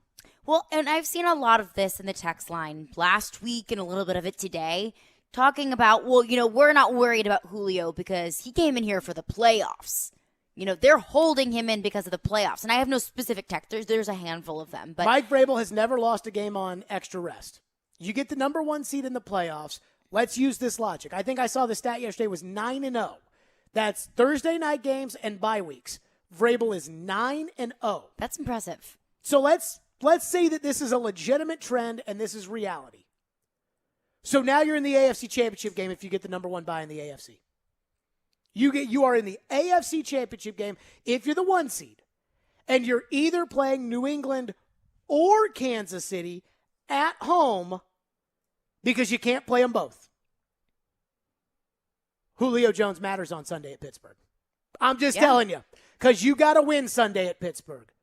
Julio Jones didn't play in the Texan game that you lost. Well, we beat the Texans without him, Jared. Julio Jones didn't play against the Jets. You lost. Julio Jones ain't about the playoffs, folks. Julio Jones is about getting you to where you need to be in the playoffs so then you can win in the playoffs. When Terrell Owens went to the Philadelphia Eagles after he wore out his welcome in San Francisco, it wasn't just that T.O. was there to help them win in the playoffs, which was true because Philadelphia kept losing in the NFC title game. But T.O. had to help them get to that position as well. And that's what you need when you trade for somebody like that, when you invest as much as they invested. We're back to your phones next. 615-737-1025. Reaction Mondays powered by Spring Hill Heating and Cooling and by Focus Sparkling Water with a Spark. Stillman and Company. It's ESPN 1025 The Game. From the Fox 17 News Code Red Weather Center. Mainly clear skies. The story as we head into the evening hours tonight as temperatures drop back to around the freezing mark. Our warmer weather on the way Tuesday. Highs in the low 60s. Mainly sunny skies. For Fox 17, I'm Chief Meteorologist Katie Morgan. This weather report brought to you by Hiller Plumbing, Heating, Cooling, and Electrical. Call the Happy Face Truck today. Some people think fall is the best time of the year. It may also be a great time to consider getting vaccinated against COVID-19. Sponsored by BioNTech and Pfizer. Attention Nice List recipients. The Mercedes-Benz winter event is here. Make this season your reason. Forget the halls, deck the garage. Hark, the turbo engines sing. Like hot cocoa in a blizzard, this opportunity won't last long. Hurry for these exclusive offers from Nashville's two-time Best of the Best award-winning Mercedes-Benz of Music City. Just one exit from the airport. Go to mbofmc.com. Hey, it's Jared. Your body needs water. That doesn't mean it has to be boring. And I'm here to tell you to give Focus a try. Focus is a sparkling water with a spark. It's infused with a boost of natural tea caffeine so you get clean energy without sugar, calories, or crash. Go to drinkfocus.com to find the full lineup of flavors and get them delivered right to your door. Enter promo code GAME at checkout for 15% off your first order. Focus is also available at your local Publix. That's Focus, P-H-O-C-U-S, on the web at drinkfocus.com. Spring Hill Heating and Cooling is here to serve you. Is your AC or heating unit old and inefficient? Is it breaking down yearly? Now is the time to replace it. Waiting can cost you hundreds, if not thousands of dollars. Just like everything, the cost of a new AC unit is rising. Effective January 1st, all manufacturers are increasing prices up to 10%. Get ahead of the game and call Spring Hill Heating and Cooling, offering 60 months, no interest financing, and 10-year parts and labor warranty on all new units. Schedule now at springhillac.com or call 615-778-8855. ESPN 1025, The Game and Music City Man Cave want to treat one lucky listener to the full male grooming experience. Text CAVE to 615-737-1025 to enter for your chance to win the Monastery treatment package from Music City Man Cave. 312 Pizza Company is home to Southeastern Carolines with Caroline Fenton. Fever is the leading symptom of COVID and the flu, and the only way to reliably detect it is with an accurate thermometer. Be vigilant and be accurate with the Exergen Temporal Scanner, whose accuracy has been proven in more than 100 clinical studies. Don't rely on non-contact thermometers. They are proven to be inaccurate and will not reliably detect a fever that might mean COVID. Be sure to seek medical advice at the first sign of fever. Learn more at Exergen.com. Robbie Stanley. Maybe it doesn't hurt their bottom line this year. I don't know. I don't know what's going to happen on that front. Joe Rexrode. 5 guys who are on the roster are not going to be on the roster. Get your morning started with Robbie and Rexrode every weekday from 6 to 10. Presented by Volunteer State Bank on Nashville's best sports talk. ESPN 1025 The Game and the Game Nashville app. You're listening to Stillman and Company. Delivered by TriStar Moving. Who wants to go to the Navy Federal Credit Union Stadium Series? That's right. We've got your way to get in. Robbie and Rexrode listen all week for your chance to win a pair of tickets to the Stadium Series as the Predators take on the Lightning outdoors at Nissan Stadium Saturday, February 26th. Listen for the cue to call during the 7 o'clock hour with Robbie and Rexrode tomorrow morning, and you could be a part of the 70,000 rocking fans at Nissan Stadium. Let's go to your phones on the Titans. Reaction Monday, powered by Spring Hill Heating and Cooling and Focus Sparkling Water with a Spark. 615-737-1025 is our phone number. Lorenzo has been waiting patiently on Julio Jones, and he's up next. What's up, Lorenzo? Hey, what's going on? So, in the words of the great Aaron Charles Rodgers, relax. So, think about it. If we had December 13th, Lorenzo. Yeah. So think about this. Say if we had Julio Jones to catch 8 to 10 catches this game and he got hurt, right? This conversation in this call would be completely different. It's Jacksonville. It's just an easy game, kind of ease himself in. As time goes on, he will improve. I'm not saying he's going to be the 22-year-old Atlanta Falcon Julio Jones, but if he can be at least half of that, with A.J. Brown back, possibly Derrick Henry back, we'll be good. That's what we need from him for right now. He's not going to be the same guy. If I told you that for the rest of the year, no matter how far you go, he is nothing better than Tajay Sharp was at Tajay Sharp's best, would you be okay with it? At this point, as what he looks like right now, I think moving forward he'll be better than Tajay just a bit. But for right now, I don't expect much from him right now. Not from the injuries he's had. So in the playoffs, I expect him to be better than Tajay Sharp. Absolutely. Okay, but in the playoffs, he's Tajay Sharp. Now how do you feel? I feel good if it's A.J. Brown doing his thing and Derrick Henry's doing well. If we get that, that's fine with me. If he's above that, we're going to the Super Bowl. So I will say this, and I appreciate your call, Lorenzo. I will say this. Titan fans don't care as long as they win the game. Titans fans do not care. If Julio is Tajay Sharp for the entire run in the playoffs, which is what I think Julio's going to be, essentially Tajay Sharp. Now, he's probably got surer hands than Tajay Sharp, but that's what I think you're looking at. And, I mean, like, I used to get on Tajay Sharp all the time, but he's still in the NFL. Like, he's not a complete and total bum, just he's kind of a bum. But if the Titans don't win, the fans will be furious with the returns on Julio Jones if he's Tajay Sharp. But if they do win, if I've got A.J. Brown and I got Derrick Henry and I go, yeah, that's great. Because winning solves all the problems. But I'm just telling you, this is what Julio is for the rest of this year. And maybe for next year, too. And the caller says, just wait. Just wait and see what Julio can do. Just wait. Just wait. I'm tired of waiting. You can't wait. It's mid-December. Sunday's game will determine one of two things. It will either determine whether or not in the middle of December that you get the number one seed in the AFC, or it will determine if you win the AFC South. You got two options on Sunday, one or the other, because the Colts play New England on Saturday. And if Indianapolis wins and you win, you have the number one seed. If Indianapolis loses and you win, you then win the AFC South, get the hats and the T-shirts ready. So the idea of waiting, I'll wait until the... No. And there is no time to wait. It's time to play ball now. And what have we seen from Julio so far this season that would lead us to believe that there is more to come?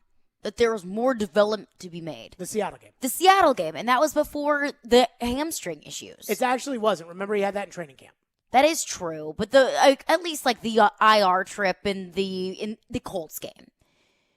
But I mean, that's our sample size to go off of, to hope that Julio Jones, for some reason in the playoffs, just completely transforms into a different player. That's not enough for me. I'm not saying it won't happen. I'm not saying I would be completely thrilled if that did happen, because I would be. I just don't know if I can believe it, and I don't know if I can wait any longer to see what Julio Jones can do in a Titan uniform. Well, you don't really have a choice. But as far as like the gross optimism, yeah, you can't wait on that any longer. But to say like, you can't wait on it any longer, like you can't cut him. So I mean, I can't wait on it any longer to have that level of optimism that the caller had. Adam is up next. Thank you for calling the show. Thank you for waiting. You go ahead, Adam. Let me punch up Adam there. Go ahead, Adam. Can you hear me? Yeah, I got you. All right. Man, I missed the first 3 hours. Have you already covered what a train wreck Urban Meyer is? Yes. Okay, good. Yeah, my God, that guy. Plus, all right, so I hear you talking about Tajay, man, and Tajay was not good. He was okay, but Julio, at least people know who Julio is. So even if Julio sucks. What does that mean? What do you do realize every defense in the NFL knows who all your players are when they play you? Right, but who's going to game plan for Tajay? Nobody. They're not game planning for Julio. You don't have to game plan for Julio. No, you do not. You Why? know that's a lie. You sound so bogus sometimes, dude. Why? Do you have to game plan for Adrian Peterson? They've got to prepare for Julio. Adam, did you have to game plan for Adrian Peterson when he was the running back of the Titans? They're not the same guy. How do you compare the two, man? They should take your show away. It's so bad. You cannot compare those two players. How can I not? They're not the same guy. One got hurt. The other one was out of football because he's old. This one's not like that. Julio's old, Adam. Yeah, I know but he's not Adrian Peterson old, and he's still. He's already shown old. you this year he could still be productive. It just when it's other than the it's a Seattle goofy game, when did he show me that he could be productive? Because Dontrell Hilliard had a game where he showed me he could be the best running back in the NFL. So if we're only going to go off of one game, other than the Seattle game, when has Julio showed me what he can do? He had one run, but he's been hurt the whole time. I'm not defending him. I'm just saying they got to prepare for him, Jared, more than they would have to Tajay Sharp. Thank you for your call, Adam. You think Keith Butler is looking at this game on Sunday and saying, gosh, we got to be worried about Julio Jones? Well, I mean, look at the box score. Did Julio Jones do anything to stand out over Nick Westbrook-Akina?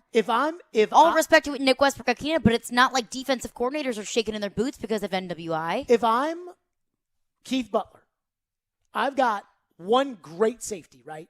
Minka Fitzpatrick. I can use my great safety over the top on help on Julio Jones, or I can use him in the middle of the field and try to keep the Titans from throwing the ball to the tight end. I'll do that. Like, this is going to sound crazy. But if you get inside the 15-yard line and you're Keith Butler, I think you're more worried about them running some crazy thing to Jeff Swaim than you are to them throwing the ball to Julio Jones. Julio doesn't even have a touchdown this year. Swaim's got like 6, and they try to throw the ball into the end zone. I mean, the truth is you don't have to game plan for Julio Jones, just like you didn't have to game plan for Adrian Peterson. Julio's old, Julio's hurt. At least Adrian Peterson was only one of those things. So I'm not taking the cheese. Dave is up next. Thank you for calling the show. Go ahead, Dave. Hey, Jared, you've lost your ever-loving mind. I do not listen, you're over the top on almost everything you say about Julio Jones and the Titans this year. Just give me a second. Julio Jones is a Hall of Famer. He's going to go down as one of the best all-time ball players in our day. Okay? He's older. He's hurt. But guess what? The man still has skills. Other teams are still afraid of him. Hey, you think they're going to leave him single coverage? You think they're going to ignore him? No. There's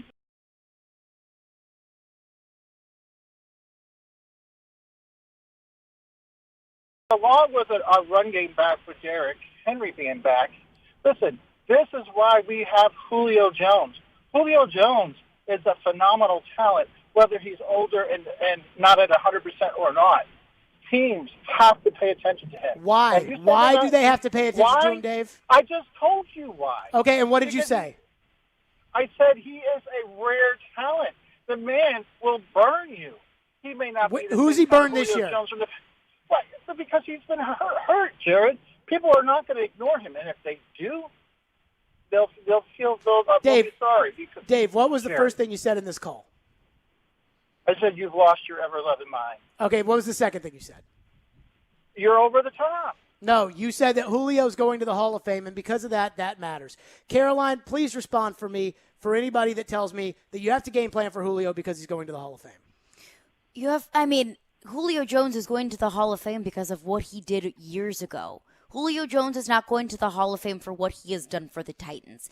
I've never played football in the NFL, but I have to understand that professional football players aren't necessarily afraid of a name. They're afraid of good players, and Julio isn't one anymore. It's simple. They didn't game plan for Adrian Peterson, and he's going to the Hall of Fame. Adrian Peterson is ancient. So is Julio. And Julio's got a bad hamstring, and Adrian doesn't. And that's the point I'm making. Thank you for the call, Dave. Everybody that sits there, when you open up something with, well, he's going to the Hall of Fame. Well, guess what? So is John Elway. He's already in. Let's bring him back. I mean, oh, my God. Oh, my God. It's like the first guy calls in. It's like, well, Julio, he's got a name, and so you got to respect him. And I'm like, well, what about Adrian Peterson? Well, that's not the same. How's it not the same? I mean, you cannot just coast on your former accomplishments in the NFL. You know you why? You still have to go out there and play just because you did. I mean, you are a Hall of Fame, a future Hall of Famer. People are not. Because this of what is you why did. The Adrian Peterson thing doesn't register for people, even though it should, because they thought Julio wasn't done. Like when you acquired Julio, you as a fan thought he's not done. When they acquired Adrian Peterson, you kind of knew in your head he was done. Yeah. Like you kind of knew, and then you saw the first couple games, and you're like, yeah, Adrian Peterson's done. But you've convinced yourself that Julio's not done. And fans could look at the price tag on Julio and associate that with value and think since the Titans gave up so much for him and are paying him so much money, then that means that he's good. But it doesn't. My buddy from the gym, Adam, texted me, and he's, in all fairness, Adrian Peterson is technically hurt. He missed this game this week for the Seahawks because he had a bad back. That is true. That is true. I guess Adrian's hurt too. But, guys, Racy McMath had more yards per catch yesterday than Julio Jones. Racy McMath. Well, that was barely a catch, technically, for McMath. It was one of those push-ahead forward jet sweeps. I didn't write the stats. I don't make the rules in the NFL. If I did, I'd find some way to void Chris Sanders' all-time record of the least amount of rushing yards in the history of the sport. I love that stat. Dude, I had That's no idea. so funny. That is wild. And I had to call him out on it at a pregame show when he was like, you and I could have run through that. And I was like, Chris, you have the all-time record for the least amount of yards in the history of the NFL. In all fairness to Chris, I got to see the play that messed up. I think he lost 30 yards on some kind of crazy trick reverse. Right. And I got to see what happened on that because it might not be his fault. He might have just dove on the football. But I also could say that it might be Chris's fault. And I am actually rooting for history to say that it's Chris's fault. I would love that. Oh, goodness. All right, I see your phone's on Julio. We're back to him next. 615-737-1025. Plus, the bigger piece to the puzzle, maybe a little clarity. We'll touch on that next. Stillman and Company, it's ESPN 1025 The Game. Take us wherever you may go. There are two guys on my untouchable list. Tune us in anywhere, anytime. Every team's got those. That's my point. Just search The Game Nashville in your app store and download today. And keep it locked on Nashville's best sports talk. ESPN 1025 The Game. ElectronicExpress.com. We make it happen.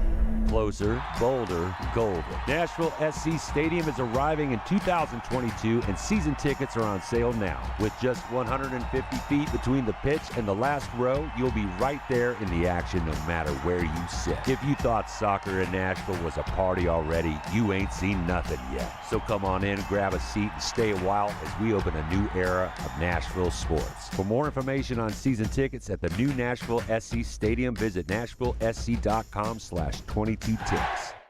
Hi, I'm Emmitt Smith, Pro Football Hall of Famer and three-time champion. Pro Football's all-time leading rusher Emmitt Smith talks about joint pain. Trust me, I know about joint pain. Sure, I made it look easy, but if my body could speak, it would say, I'm in pain. Are you living with chronic joint pain? Knees, hips, lower back, shoulders? Don't just assume the old treatments are the only treatments. I've gone under the knife to get rid of pain, but now there are options, and you need to check them out. Emmitt's talking about QC Kinetics, exciting new natural biologic therapies that can repair and restore damaged tissue in your joints. New options now available here. You can encourage your body to actually heal itself with the help of QC Kinetics. Real relief with no surgery, no drugs, no downtime. Call the local medical professionals at QC Kinetics for regenerative restorative treatments with lasting relief. But now, you and I, we have help. QC Kinetics. Call QC Kinetics, 615-249-4024. That's 615-249-4024. QC Kinetics, 249-4024.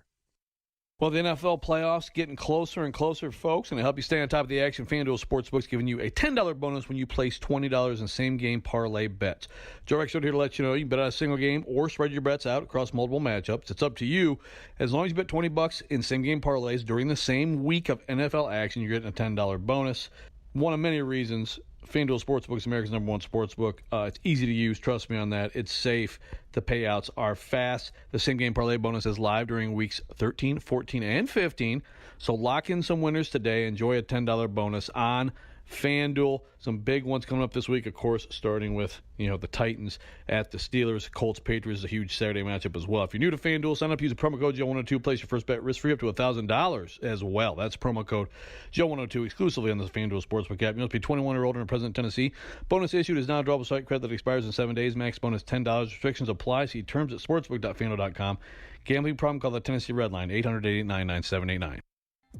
Make Smoke Token the only stop for your holiday shopping, offering the largest selection of smoking products and accessories. We are the only place you need to go. Located in Nashville and Murfreesboro, Smoke Token is here and ready to help. Mention this commercial for 15% off your purchase. Nashville's best sports talk, locally owned, home of our Nashville Predators. WPRT-FM Pegram, 97.5 Murfreesboro, WBUZ HD2 Laverne, online at thegamenashville.com. We are ESPN 102.5 The Game. Live from the Game Nashville studios, it's Stillman and Company.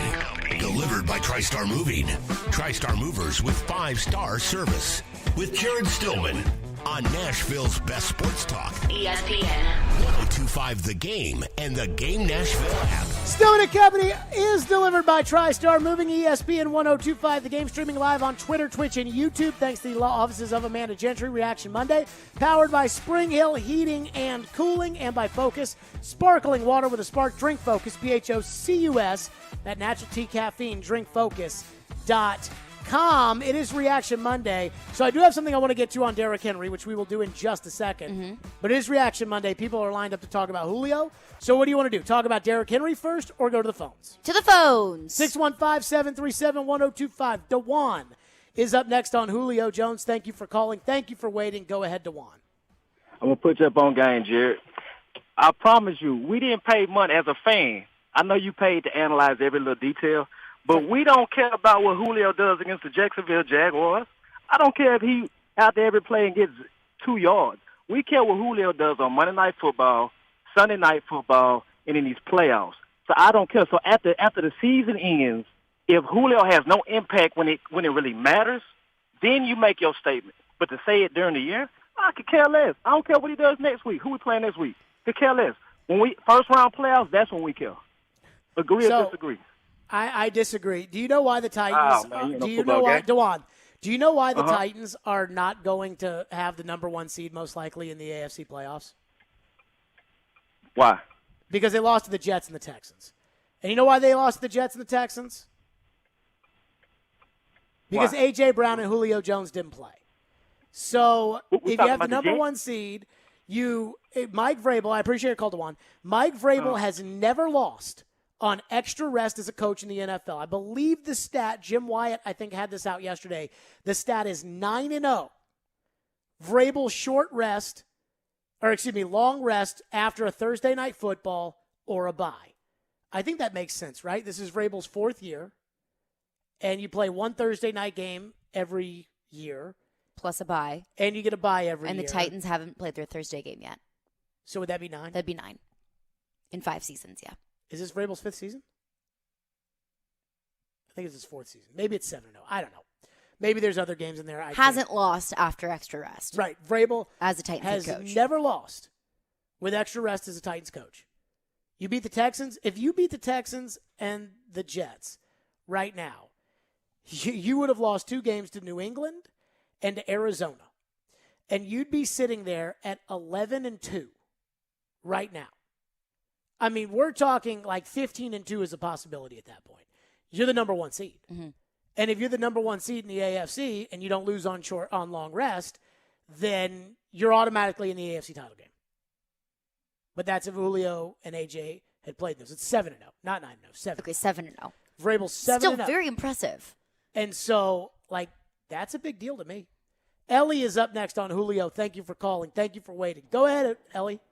Yeah, let's get real. Julio's a decent 2 when he's on the field now. You don't game plan for a decent number 2 unless he shows otherwise. He's hopefully play better in the playoffs when we get there, and we go from there. And how do you like the Jaguars quitting on their coach? It's over. He should be gone. I don't know how he still has a job, and I don't know how he'll ever get a job again. Thank you. So I appreciate your call. I think they're going to keep him, right? The Jags? Yeah. I mean, I don't know if they really have a choice. If he continues down this path of just complete destruction in that franchise, how do you keep him? I think they're going to keep him. I mean, I am going to say, though, Jared versus Joe 1 week, I said over under 3 years, Urban and Jacksonville. You and Joe both said over, for sure over. And I thought you guys were crazy. I said under. And I think it's going to be under. I mean, I just think the money's too good. Urban can't not get fired. He has to be fired. to collect that money. It's like he's trying to get fired to get the money. I think he takes I think his ego's too big for that. You Urban, think he thinks he's doing a good job? Yes. My gosh!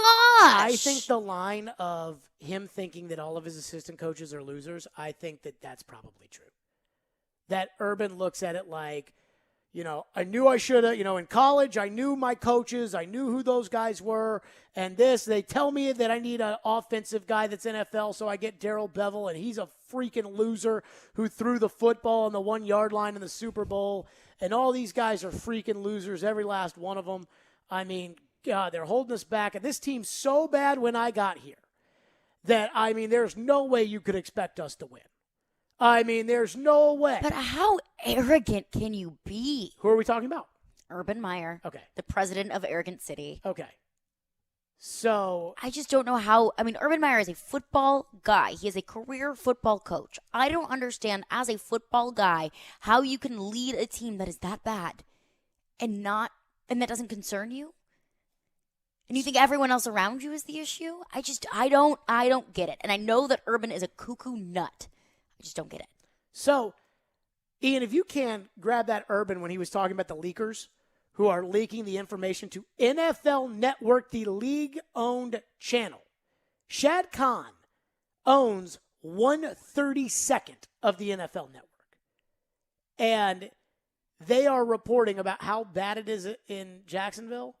And does Urban look in the mirror and say, man, there's been a lot of bullcrap that's come my way this season? Or does Urban get mad at people for what they said? Let's hear what Urban said yesterday. What's the answer? Start leaking information or some nonsense? No, that's nonsense. That's garbage. That's, that's, once again, I've been very blessed. I've not really dealt with that. I've not dealt with, well, did you hear what he said? What? No, let's get back in a position to be successful. That's our focus. What someone's brother said or someone said, that will occupy very little of my time. And if there is a source, that source is unemployed. Within seconds. Oh, that's a good threat, Urban. The people that leaked, that know they're doing the leaking, you do know that they already know that. That's why when they leak anonymously to not lose their jobs. But that's the way to get it. Go after the leakers. Because that's always what's worked.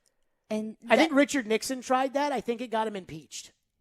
So go after the leakers. That'll do it, Urban. Come on. It's a joke. But I'm telling you, he's so arrogant that I think he thinks he's doing a good job. And I think he thinks that he's got to weed out the losers on his team. And he's got to bring in the winners. And that he's got to figure out which coaches on his staff don't meet his standard. And he's got to go get them. And he's got to... I think Urban thinks all these things. The thing that gets me, and I still can't get over this, and I didn't hear it, I only read about it, but James Robinson gets benched after fumbling the football last week. And Trevor Lawrence, after the game, criticizes the coach by talking about how James Robertson needs to be out there. Me and Chris Sanders got in an argument about this yesterday where Chris was like, well, no, Trevor was only saying that he needs to get out there and play. He wasn't saying that the coach did it. I'm like, Chris, you know how this works. When a quarterback gets up there and says, we need to play this guy more, that's taking a crack at the coach. And for a rookie quarterback who has accomplished nothing in the NFL to take a crack at the coach like that, I can't get over that.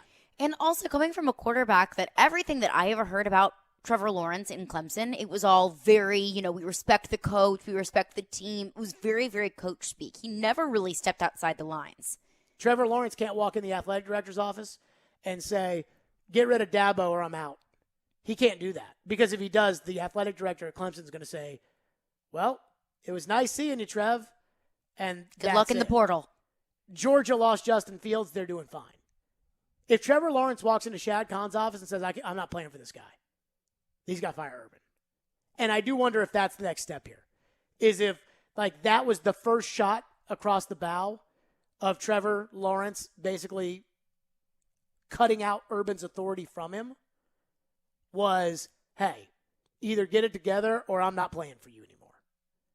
Because could you imagine being Shad Khan and having Trevor walk in there and say, I'm not doing this?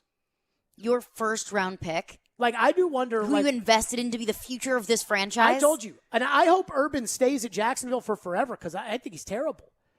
But if I was Trevor Lawrence, or if my parents, if my son was Trevor Lawrence, we'd be pulling the John Elway or the Eli Manning. And have you noticed the guys who do that? Like, over time, there have been two guys, Eli and John Elway, that have literally said, we're not playing for this team. Like, we will not. Eli said, we're not playing for the Chargers. I want to go to the Giants. And John Elway said, I'm not playing for the Baltimore Colts. I want to go somewhere else. And both guys have won Super Bowls. Elway's going to the Hall of Fame. I think Eli's going to be in the Hall of Fame. But what's crazy about this is that nobody else has had the stones to do it. And the two guys that have done it, Jack Elway was a coach. Archie Manning played in the NFL. They are football guys who are their parents that are saying, we're not playing for this guy. Because they know that that guy or that coach or that owner is going to ruin their son. So they have the stones to understand it. If they let Urban coach Jacksonville next year, he's going to ruin Trevor Lawrence. And so I kind of hope that that's what happens. If I was Jacksonville, I never would have hired Urban, but I would be considering firing Urban and then looking at every offensive coordinator. And if worst case scenario, I had to hire Doug Peterson, that's what I'd do. Like, that's where I am right now if I were Jacksonville. But I don't know if they're going to do it. And I don't know if Trevor has it in him to walk into Khan's office and say, fire his ass, or I'm not playing. I mean, I feel like getting up at a press conference and basically publicly criticizing Urban Meyer's decision to not play James Robertson, I think that kind of shows you. No. That he can go outside the box no, and here's demand the things. It's different. It's different to get up there and say, this guy's one of the best players on our team. And to walk in the owner's office and say, I'm not playing if you keep this coach. Because if I say that, now nobody's getting fired off of what Trevor said there. If Trevor walks into Shad Khan's office and says, I'm not playing if Urban's the coach. Urban gets fired. Well, either that or they're going to suspend me and I'm not going to get paid.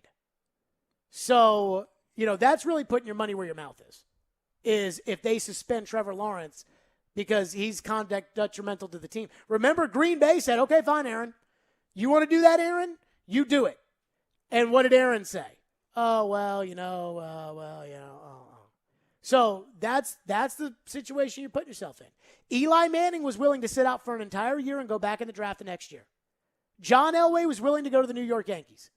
That's the one thing you got to do if you're going to stand up to that. 615-737-1025. We're back to your phones next. But also, coming up, we will get to the Derrick Henry news because it's a biggie. We'll discuss Stillman and Company right here. It's ESPN 102.5 The Game. We're delivered by TriStar Moving, and we're streaming on the Game Nashville app. Tune in to Robbie and Rex Road all week long for your chance to win tickets to the 2022 Navy Federal Credit Union Stadium Series game at Nissan Stadium between the Nashville Predators and Tampa Bay Lightning. Be listening for your cue to call during the 7 a.m. hour each morning with Robbie and Rex Road on Nashville's best sports talk, ESPN 102.5 The Game and the Game Nashville app. Gary Ashton here. Most people in Nashville know me as the don't sell without the intel and the guaranteed offer guy. But despite my accent, I'm also 100% guaranteed Nashville. I'm a guaranteed musician, a guaranteed dog lover, and you're also guaranteed to see me at every Titans and Preds game. Guaranteed offer means the Gary Ashton team with RE/MAX Advantage will sell your house for top dollar with no cleaning, staging, showings, or open houses, and give you up to 90 days to close. So there's plenty of time to find your next home. Guaranteed Nashville means my team lives here and loves it here. We've served Nashville for over 20 years, and we're passionate about helping the people we call neighbors and friends, which is why we've had a long-standing tradition of donating to the Vanderbilt Children's Hospital. If you're thinking about a guaranteed offer, get the only one that's guaranteed Nashville. Request a no-obligation offer by calling 615-301-1650 or go to GaryAshton.com today. Remember, Gary Ashton, guaranteed Nashville. This holiday season, head into Edwin Watts Golf Shops for the hottest gifts from Callaway and Bushnell, featuring Callaway's Epic Woods, framing the future of speed with speed frame and AI technology for maximum ball speed and maximum forgiveness. It's the ultimate epic driver. And don't miss these hot gifts from Bushnell, like the Tour V5 and the Tour V5 Shift with pin seeker technology, or the Wingman with Bluetooth and audible GPS for distance. Edwin Watts Golf Shops is home of the 90-day satisfaction guarantee, or shop us online for the holidays at worldwidegolfshops.com. Hey, what's up? It's Chase McCabe, BetMGM, the king of sportsbooks. Well, you know what they want. They welcome you with the lock of the year. Simply place a $10 moneyline wager on either Los Angeles or Arizona. If either team scores a touchdown, you'll win $200 in free bets, regardless of your bet's outcome. Just use the bonus code 1025GAME200 when you make your first bet. Enjoy football like never before with BetMGM's live betting options and boosted odds specials at your fingertips all season long. Download the app or go to BetMGM.com. Use the bonus code 1025GAME200 to win $200 in free bets if either Los Angeles or Arizona scores a touchdown. Visit BetMGM.com for terms and conditions. 21 years of age or older to wager. Tennessee only. New customer offer. All promotions are subject to qualification and eligibility requirements. Rewards issued as non-withdrawable free bets or site credit. Free bets expire 7 days from issuance. For problem gambling support, call the Tennessee Red Line at 800-889-9789. Blood Assurance is the only nonprofit blood centers in Middle Tennessee where 100% of your blood donations go to help save lives for people right here in our community. Blood Assurance is proud to announce the opening of its newest location at the Oakwood Commons Shopping Center at 4686 Lebanon Pike in Hermitage. Find it in your heart to donate today. Go to bloodassurance.org/schedule for information.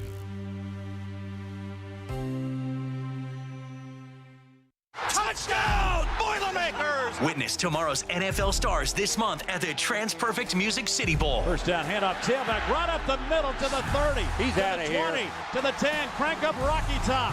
Touchdown, right up the middle. Don't miss a second as Tennessee and Purdue, two of college football's top programs, go head-to-head on Thursday, December 30th at 2 p.m. inside Nissan Stadium. For more information on this year's game, including ticket availability, visit MusicCityBowl.com. Presented by the Tennessee Lottery. Interact with Stillman and Company. Call or text the show at 615-737-1025. Driven by WilsonCountyHyundai.com. Stillman and Company Reaction Monday, powered by Spring Hill Heating and Cooling and Focus Sparkling Water with a Spark. We're live from the Game Studios, the Hillside Medical Game Studios. So this came out on Saturday. I don't know if anybody saw this. It's kind of a big deal.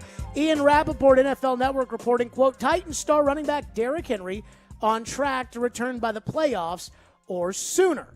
Rappaport says, quote, it has been more than a month since Titans star running back Derrick Henry broke his foot, taking one of the NFL's most dominant forces off the field. While Tennessee has held its own, going 2-2 before last week's bye, Henry has gone to work. Sources say that rehab for the All-Pros rushing champion is going so well that Henry is in line to return for the playoffs if Tennessee makes it, or potentially Week 18 if the Titans face a win-and-in situation.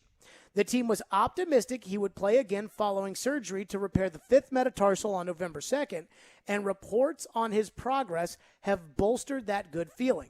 The 8-4 Titans play host to Jacksonville. Here you go. From the initial injury to Super Wildcard Weekend is 11 weeks. If Henry returns the week prior for the final game of the regular season, that would be 10 weeks. This is an injury that has an estimated recovery time of 6 to 10 weeks, so potentially he may be back sooner. Now, this also goes with Diana Rossini, who said that she thought that Henry would be back sooner rather than later, and hinted to, across the street that it would be on the front end of the 6 to 10, which would be coming up about now. I kind of starting to think now we got multiple sources who say they think Derrick Henry's coming back. What do we make of this report from Ian Rappaport? And do we believe it any more than any of the stuff we have thought or heard about Derrick Henry? I know that I've been so staunch in that if it's not from Stefania Bell or another very reliable source that knows their stuff, well, then Stefania Bell's never going to report on something like this. I know, but I'm saying somebody that has a medical background. I know. But an agent or the team is not going to go to somebody with a medical background. That's not their job. Like, they're not going to go to the pro football doc that works for Clay Travis, and they're going to tell him. They're going to go to Schefter or the league-owned network or Diana Rossini, who's represented by CAA, just like John Robinson. Like, they're going to go to those people before they go to, like, a Stephania Bell. What I mean is, Stephania Bell said 6 to 10 weeks, and that's a reliable source that I trusted. But for some reason, I believe this because I think it has more of substance. Because in the initial Diana Rossini report, she said, we're hopeful that maybe, possibly, Derek could return by this week or this week, and it was very wishy-washy. A lot of what she said, and it left a lot of gray area in the instance that if it was incorrect, she saved herself basically. But this feels more matter of fact and less gray area. I mean, the team's optimistic, and saying that he could make it back for the playoffs is a more definitive timeline, and it fits more into the timeline that Stephania Bell told us early on. Well, it also tells me that they've done the scam. I mean, I told you all that I talked to an agent, after this. I talked to agents, I talked to medical people, I talked to ex-coaches, and an agent told me, like, you're not going to know for a month. It's going to take about a month before you even look at the foot. Mm-hmm. Well, it's been, 6 weeks now. So it tells me the Titans have looked at the foot. They like what they see. Mm-hmm.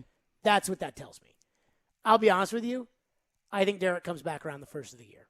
Now, maybe that's because that's what I thought the whole time, that I thought Derrick Henry was always coming back around the first of the year.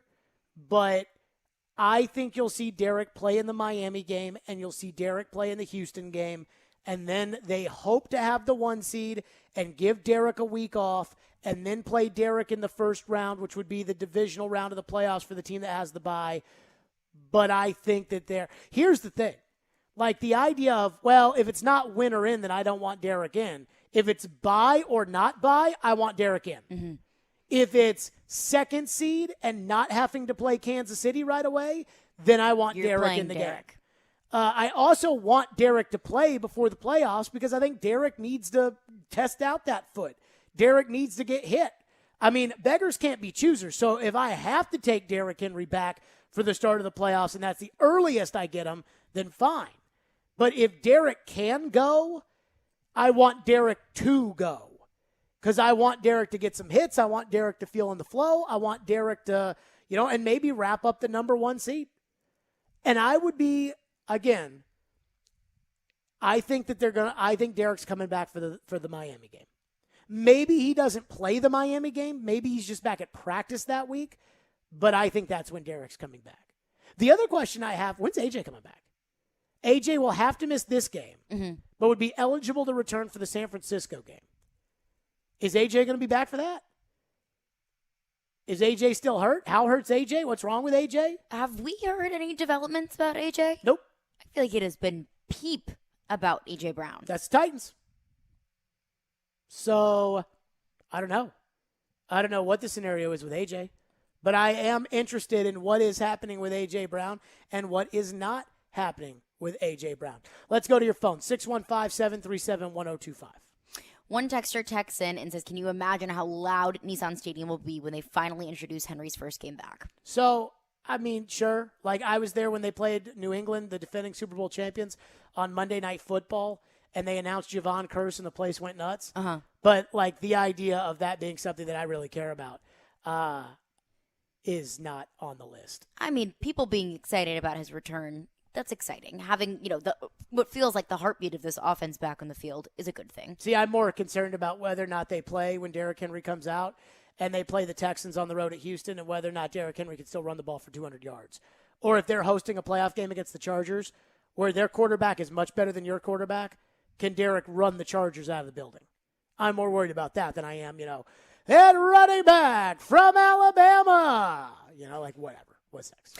Matt texts in and says the score on Sunday should have been 50-0. The Titans are the second worst team in the NFL. Okay, what do you think the score should have been on Sunday? I will agree. 20-0 was underwhelming, and I was furious at 10-0 going to the break. What should the score have been? I don't know. I mean, I think like a shutout is impressive enough. Like, how many points should the Titans have put up on offense? More than 20 if you feel good about them making a deep run in the playoffs. But I don't know. Would 35-0 have sufficed? 34-0? Yeah, give me 2 more touchdowns at least. Really? Yeah. For his the defense, did their job. You held a bad Jacksonville team to 0 points. They couldn't move the ball virtually at all. They did their job. The offense did not do their job. They did not move the ball and did not score enough points against a bad Jags defense. So you think 34-0 is what you think the final score should have been 34-0? Yep. I can't go against it. I mean, it's definitely better than 20-0. I have a hard time putting an actual number to it, but the Titans offense could have done more. I was really disappointed at 10-0 going. Too many short fields to not have any points off the turnovers. And they didn't do anything off Nothing. the turnovers. It's unacceptable. One texter texts in and says about Julio Jones, says, I'm not defending Julio or his numbers. He needs to produce more for his contract, but to say teams don't strategize against him is an asinine point. How do you know that? I'm sorry. How do you know what teams strategize for? Have you coached in the NFL? Have you been on a staff that has coached against the Titans? I mean, I'm telling you right now. I guess to the texter's point, how do you know that they don't strategize for Julio Well, Jones? he's saying it's asinine to say that they don't. I'm telling you right now that what scares you about the Titans is not Julio Jones. It is if the Titans establish the running game and then Tannehill can use play action. That's what scares you. Now, if A.J. Brown is in there, his ability to catch the football and run with it scares you. And if Derrick Henry is in there, everything that he does scares you. But this idea of a coach sitting there and saying, well, we got to set the game plan up for Julio because 4 years ago he was a great wide receiver. That's not how this league works. That is not what's going on here. I'll tell you right now, if you had a guy like Duvernay on Baltimore, who is just a runner, does not do anything except run fast. If they had a guy like that, I think teams would be more worried about that guy right now in terms of a scheme than they would be about Julio Jones. Because they'd say, this guy can't do anything, but when he runs deep, you got to be scared to death of that guy. And that's, I think, what the Titans are trying to get Racey McMath to be, is the deep threat. They're trying to get him to be able to run. And that's why you keep seeing them sneak him on the field at certain spots. I think they're trying to incorporate him a little bit on the offense. But, I don't think Keith Butler is worried about Julio Jones on Sunday like he's going to be worried about Tannehill if they establish play action. That's right. You don't think they worry about leaving Julio one-on-one with the DB anymore? I really don't think that they do. If I'm coaching up against the Titans, I'm not worried about Julio. How many impressive catches has Julio made this year that have been wow, he really beat that DB and he really embarrassed that DB. He had a catch in the Super Bowl against Logan Ryan that was unbelievable. I think it was an out route, and Matt Ryan stuck it just right above Logan Ryan, and Julio popped up off of it and grabbed it out of the air. And I remember watching that behind-the-scenes Patriots documentary, and they were noticing that Julio's foot was not, that he had not been pushing off that foot. So what they decided to do was they were going to have Logan Ryan shade him that direction every play and make him pop up off the foot. And on the first pass play, Matt Ryan puts it up, and Julio pops up and just explodes off that foot, goes in the air and catches it. And Belichick is on the sidelines better change that plan. And that's what he can't do right now.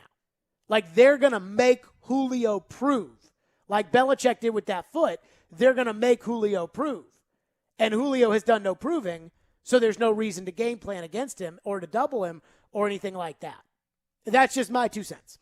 615-737-1025 is the phone number, 615-737-1025. The least talked about major accomplishment that deserves, in my attention, a lot of respect. We'll get to that coming up next here on Stillman and Company. Hiller Plumbing, Heating, Cooling, and Electrical. Those are my guys. They take absolutely great care of my home, and they can do the same for you. Hiller is giving away cash for the holidays, and they're celebrating from now until the end of the year with special deals.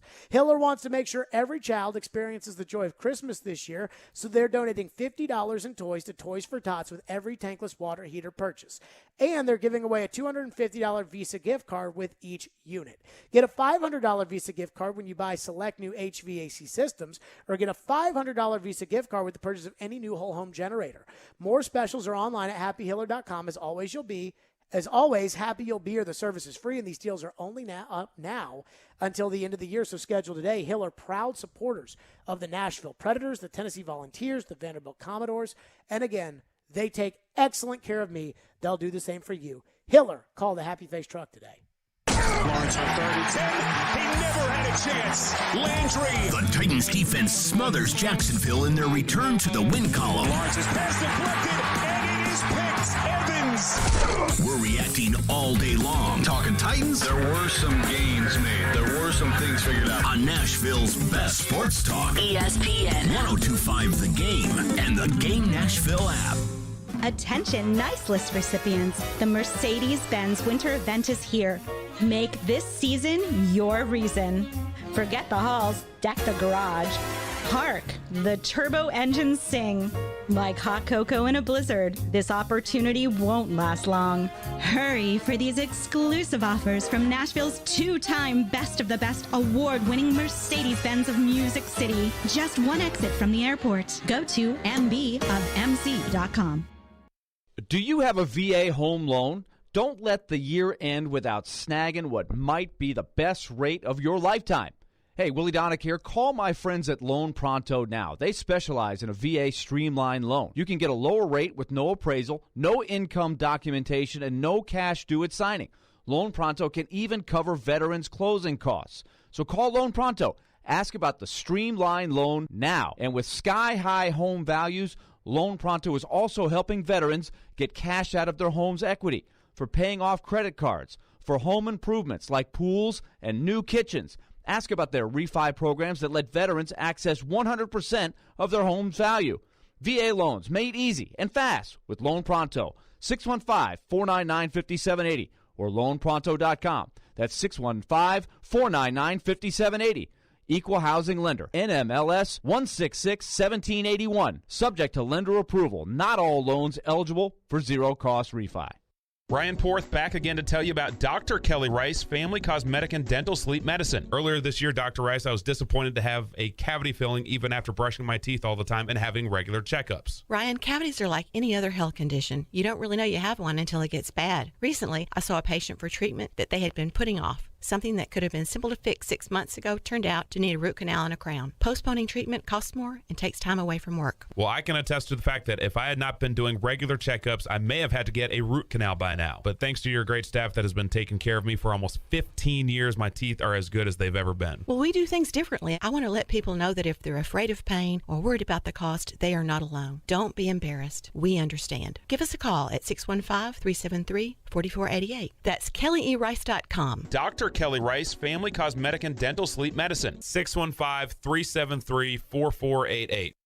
Joyland is a fun new concept by Chef Sean Brock, designed to spread joy. Joyland is the new fast food, inspired by Chef Brock's love for cheeseburgers, shakes, buttermilk biscuits, fries, and fried chicken. Joyland is now open in East Nashville, Wednesday through Saturday, 11 a.m. to 10 p.m., Sunday, 9 a.m. to 10 p.m. And now, Joyland is open late. Yep, you heard that right. Every Friday and Saturday night from 11 p.m. till 2 a.m., Joyland is serving up their late-night meltdown menu for you night owls. Go check it out and find some joy and eat Joyland at night. Over the middle, has a man, touchdown Tennessee, Devontae Pitt. The Tennessee Volunteers are coming to Nashville on December 30th to face Purdue in the 2021 Music City Bowl. Your official home for the Trans-Perfect Music City Bowl is ESPN 102.5 The Game and 93.3 Classic Hits. Brought to you by Mercedes-Benz of Music City and Volunteer Hose and Gasket. Hey, this is Pekka Rinne. You're listening to Nashville's best sports talk, ESPN 102.5 The Game. Stillman & Company Reaction Monday, powered by Spring Hill Heating and Cooling and Focus Sparkling Water with a Spark. Check them out at drinkfocus, phocus.com. So I am always a believer in like being honest with your listeners and, you know, just kind of keeping it real. And I've been given incredible autonomy by the radio station to do those kind of things. Like, we really don't have a lot of ass we have to kiss on this station. And I know because for years Paul Kaharski has tried to argue the other way around it. Like, that's just not true. Like, if you I just tell you, like, we're the flagship station of the Predators, and I've said many times they should fire their general manager. So there's really not a lot that I can't say that's not how I feel. And over the years, I've been pretty tough on certain picks or decisions that John Robinson has made. But John Robinson, with the Titans win on Sunday, won his 9th game this year. That makes it the 6th winning season in 6 tries since he was hired. When John Robinson became the general manager of the Titans, they were the worst team in the NFL for 2 years running, 2-14 in 2014 and 3-13 in 2015. They were terrible. They were horrible. As Floyd said at the time, it was the worst personnel he had seen in 40 years in the NFL. And Ian, you can back me up on this. Floyd is not that's the worst I've ever seen kind of guy. Fair. And so he used to say that all the time. And I've been on the air, the Jared and the GM and now Stillman and Company program has been on the air now for 6 seasons. And we've never covered a Titan team that didn't have a winning season. This is the first time in franchise history that a general manager has had 6 consecutive winning seasons. Mike Hollavac had 5, and Mike Hollavac never had to deal with the salary cap. We can say what we want when John Robinson whiffs on Isaiah Wilson. I think that they made a pick on a tackle this year in Dylan Radins, who, by the way, wasn't active yesterday, and I don't think he's any good either. I'm worried that in 2020 and 2021, the Titans are going to walk away with almost nothing from their 2 drafts. It's a scary thought. But the reality is, whether it was the miracle trade of Ryan Tannehill, whether it was the 3rd second-round pick in 2016 of Derrick Henry, whether it was that unbelievable 2019 draft class, John Robinson has put together a winning team for 6 years. And you can't argue that he did it with somebody else's players. I think when we get mad, and there will be plenty of people who get mad if the Titans get knocked out early in the playoffs, and they'll complain about the Julio Jones trade, or they'll complain about the fact that signing Jadeveon Clowney kept him from signing Jonnu Smith. You need to remember that it is a lot more fun to be watching TV games like yesterday and saying, now let's take a look at the AFC playoff picture and seeing that Titan logo right there. It's a lot more fun than if we were doing radio shows.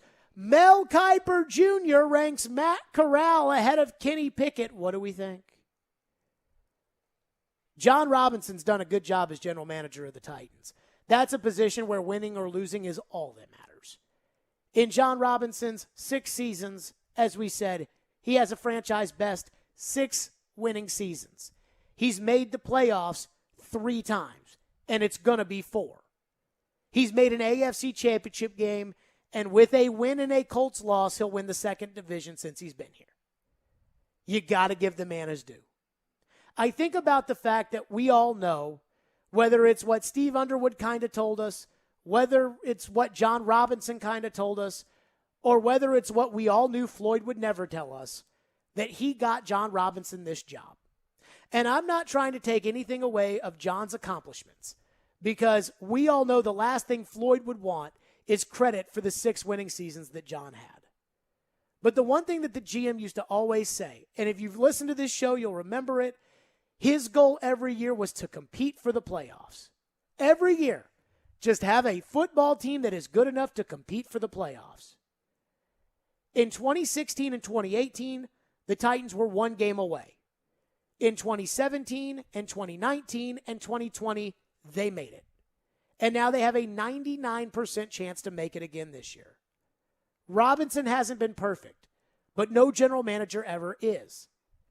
I would say this, though. The one thing I know beyond the shadow of a doubt is that when Floyd vouched for John Robinson for this job, I think even he would have been surprised at 6 winning seasons in a row. Especially because the one thing that Floyd always told us was how hard it is to win in the NFL. Again, you may not love Robinson. You may not love the draft picks. You may not love the free agent signings or the trades or whatever have you. But he's done something that no general manager for this team has ever done before.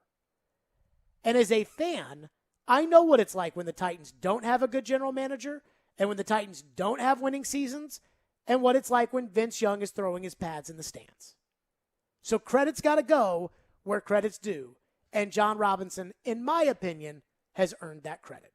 615-737-1025. Coming up next, we got some station news of the day that I want to get to, and we'll pick tonight's Monday Night Football game, the betting lines with Caroline's, and we will do that coming up next.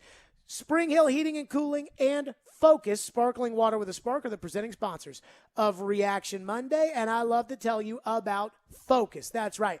I actually don't have any coffee around my house. I don't have any soda around my house that has caffeine in it. I got the natural tea caffeine with my friends at Focus. You see, I got the blood orange right here. I got the, this is the peach right here. They got all these different flavors. You can go online, Drink Focus, P-H-O-C-U-S, drinkfocus.com and check them out.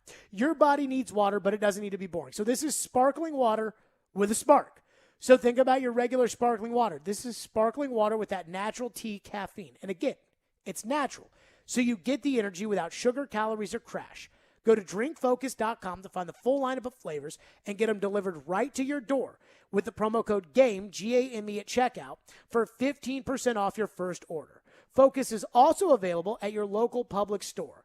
That's Focus, P-H-O-C-U-S, on the web at drinkfocus.com. Again, give it a try. We absolutely love it around here. I absolutely love it. My friends love it. It's Focus, sparkling water with a spark. Stillman & Company. It's ESPN 102.5 The Game.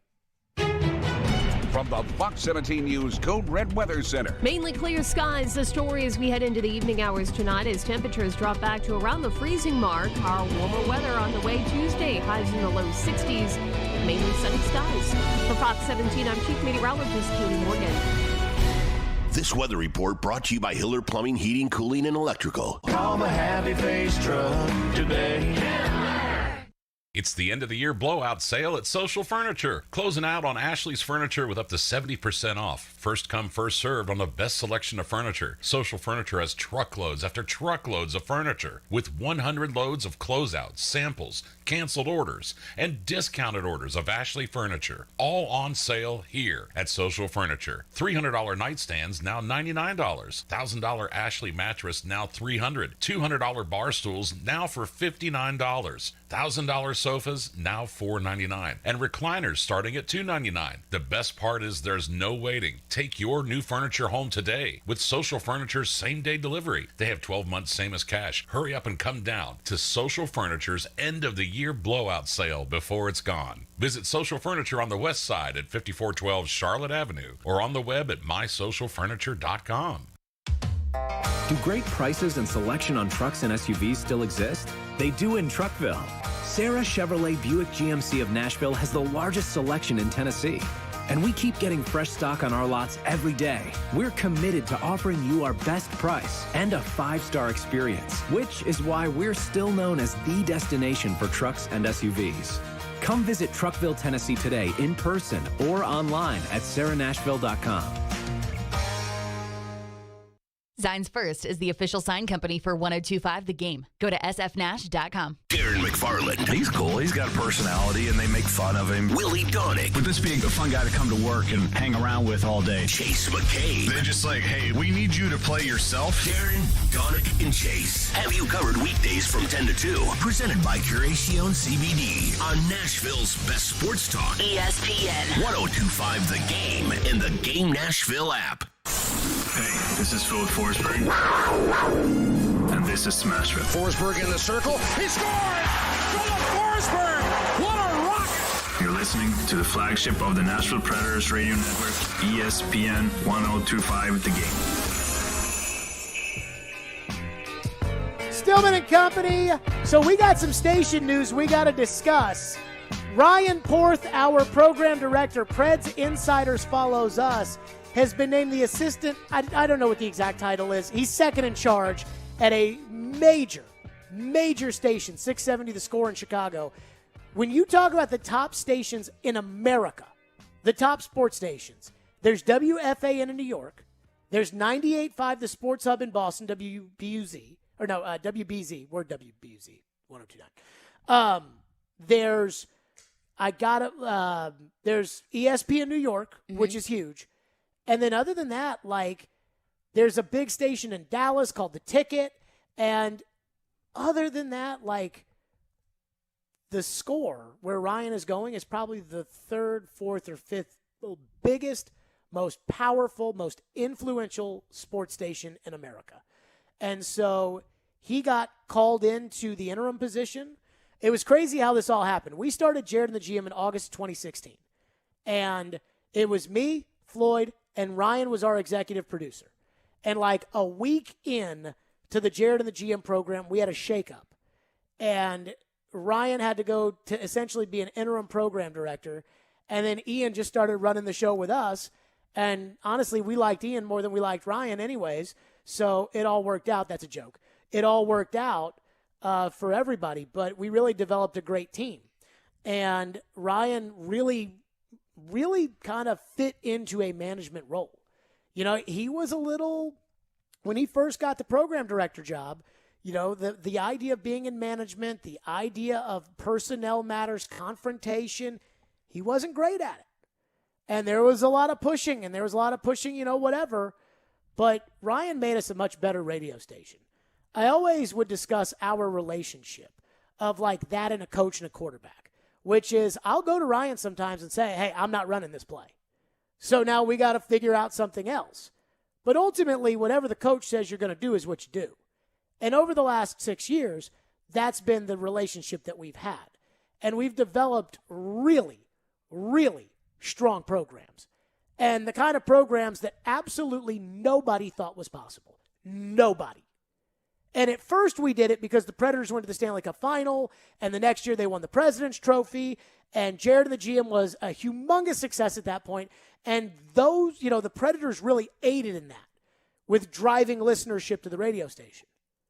Well, right now, we were doing it in the summer with no hockey. We're doing it now in the fall with both hockey and football. I mean, we are embarrassing people that thought that they'd never have to compete with us. And we're really lucky that we had Ryan as a program director. And so he'll be hosting Preds Insiders. I believe this is his last Preds Insiders. Maybe not. I think there's more. I think it is. I think he week. tweeted that it's his last. So it's his last Preds Insiders. Ryan will be leaving in the middle of the month. Chase McCabe will be taking over. Darren Donick and Chase, he's been the assistant program director. I almost feel bad for my relationship with Chase because, I mean, you know, look, it is a hard being program director with me. I already know that. Like, I sympathize for the program directors that have to work with me because I can be a little pushy sometimes. I do as well. And, yeah, I know. I can only imagine. But I'll say this. Like, the last year of the radio station through what we've been through in the afternoons, and I know I talked about some of this when Sally Reese brought it up, but it was hard. Like, it was really hard to go through what we went through with the uncertainty of, you know, what was going to happen with Floyd, what was happening to Floyd, the fact that Floyd didn't talk to anybody about it. And, you know, we were really lucky that we had management that knew what to do. And, you know, Ryan, like we always discussed things. We worked together. And I was really thankful for that because sometimes you'll get bosses who just tell you, hey, this is how it's going to be. And look, there were times with things where I would not want to do something and he'd be like, this is how it's going to be. And that was fine. But like a lot of people, when the job came open, like, you know that feeling when you break up in a relationship and you're not really ready to start dating again? Mm-hmm.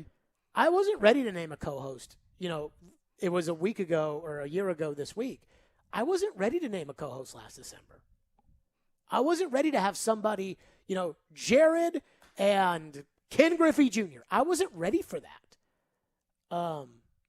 And then I decided, you know, after we had talked about certain people to come in and do the show, we had talked about different people, and I said, you know what, let's just do what we've been doing, but let's add somebody who can give us like a new element. And in Caroline's case, honestly, it was the digital side of things. And Ryan's the one who found Caroline's resume. And Ryan's the one who called Jason Fitz because it was on Caroline's resume. I knew what I was working with here. And so, like, a lot of the things that we have, Ryan put Robbie and Rexroad together. And it took some stones to do that, too, because, like, he and Robbie were such good friends that I think he was worried that people would look at him and say, hey, you're only hiring your buddy. And so Robbie and Rexroad, as much as I get on Joe, it has been a very successful program. And our radio station is so far. We've come so far since the day I got hired here. And Ryan's a big part of that. So we're really happy for him. And we'll have a lot more time in the future to talk about how excited we are to, get into it off the air with Chase. But Chase is going to do a great job being our program director and brand manager, which I didn't even know was a thing. But Chase is going to be running that for us. And I think, we feel like we're in great shape because we have tons of momentum. And the one thing I told Ryan when he told me he was taking the job, and I tweeted it out today, is there's no doubt in my mind that Floyd would be incredibly proud of both him and Chase. Because, as I said, we all really grew up with Floyd. So I'm really proud for Ryan. I'm really proud for Chase. And I would say we would do Caroline's, but we have 20 seconds. So if you'd like to squeeze something in 15 seconds, you can. Yeah, I feel forever indebted to Ryan for bringing me here, bringing me with you, and really making my dream job come true. I selfishly wish he wouldn't leave, but I know that Chicago is getting a very, very good one, and I could not be more excited for him, it's his Chicago. family. It's Chicago. It's Chicago. Right, this is a huge opportunity for Ryan, and I could not see it going to a better person. So I'm so excited for him, personally, professionally, and I'm pumped to have Chase leading the pack here. All right, So he's do a up great job. next. Preds Insiders. We'll see you tomorrow at 2.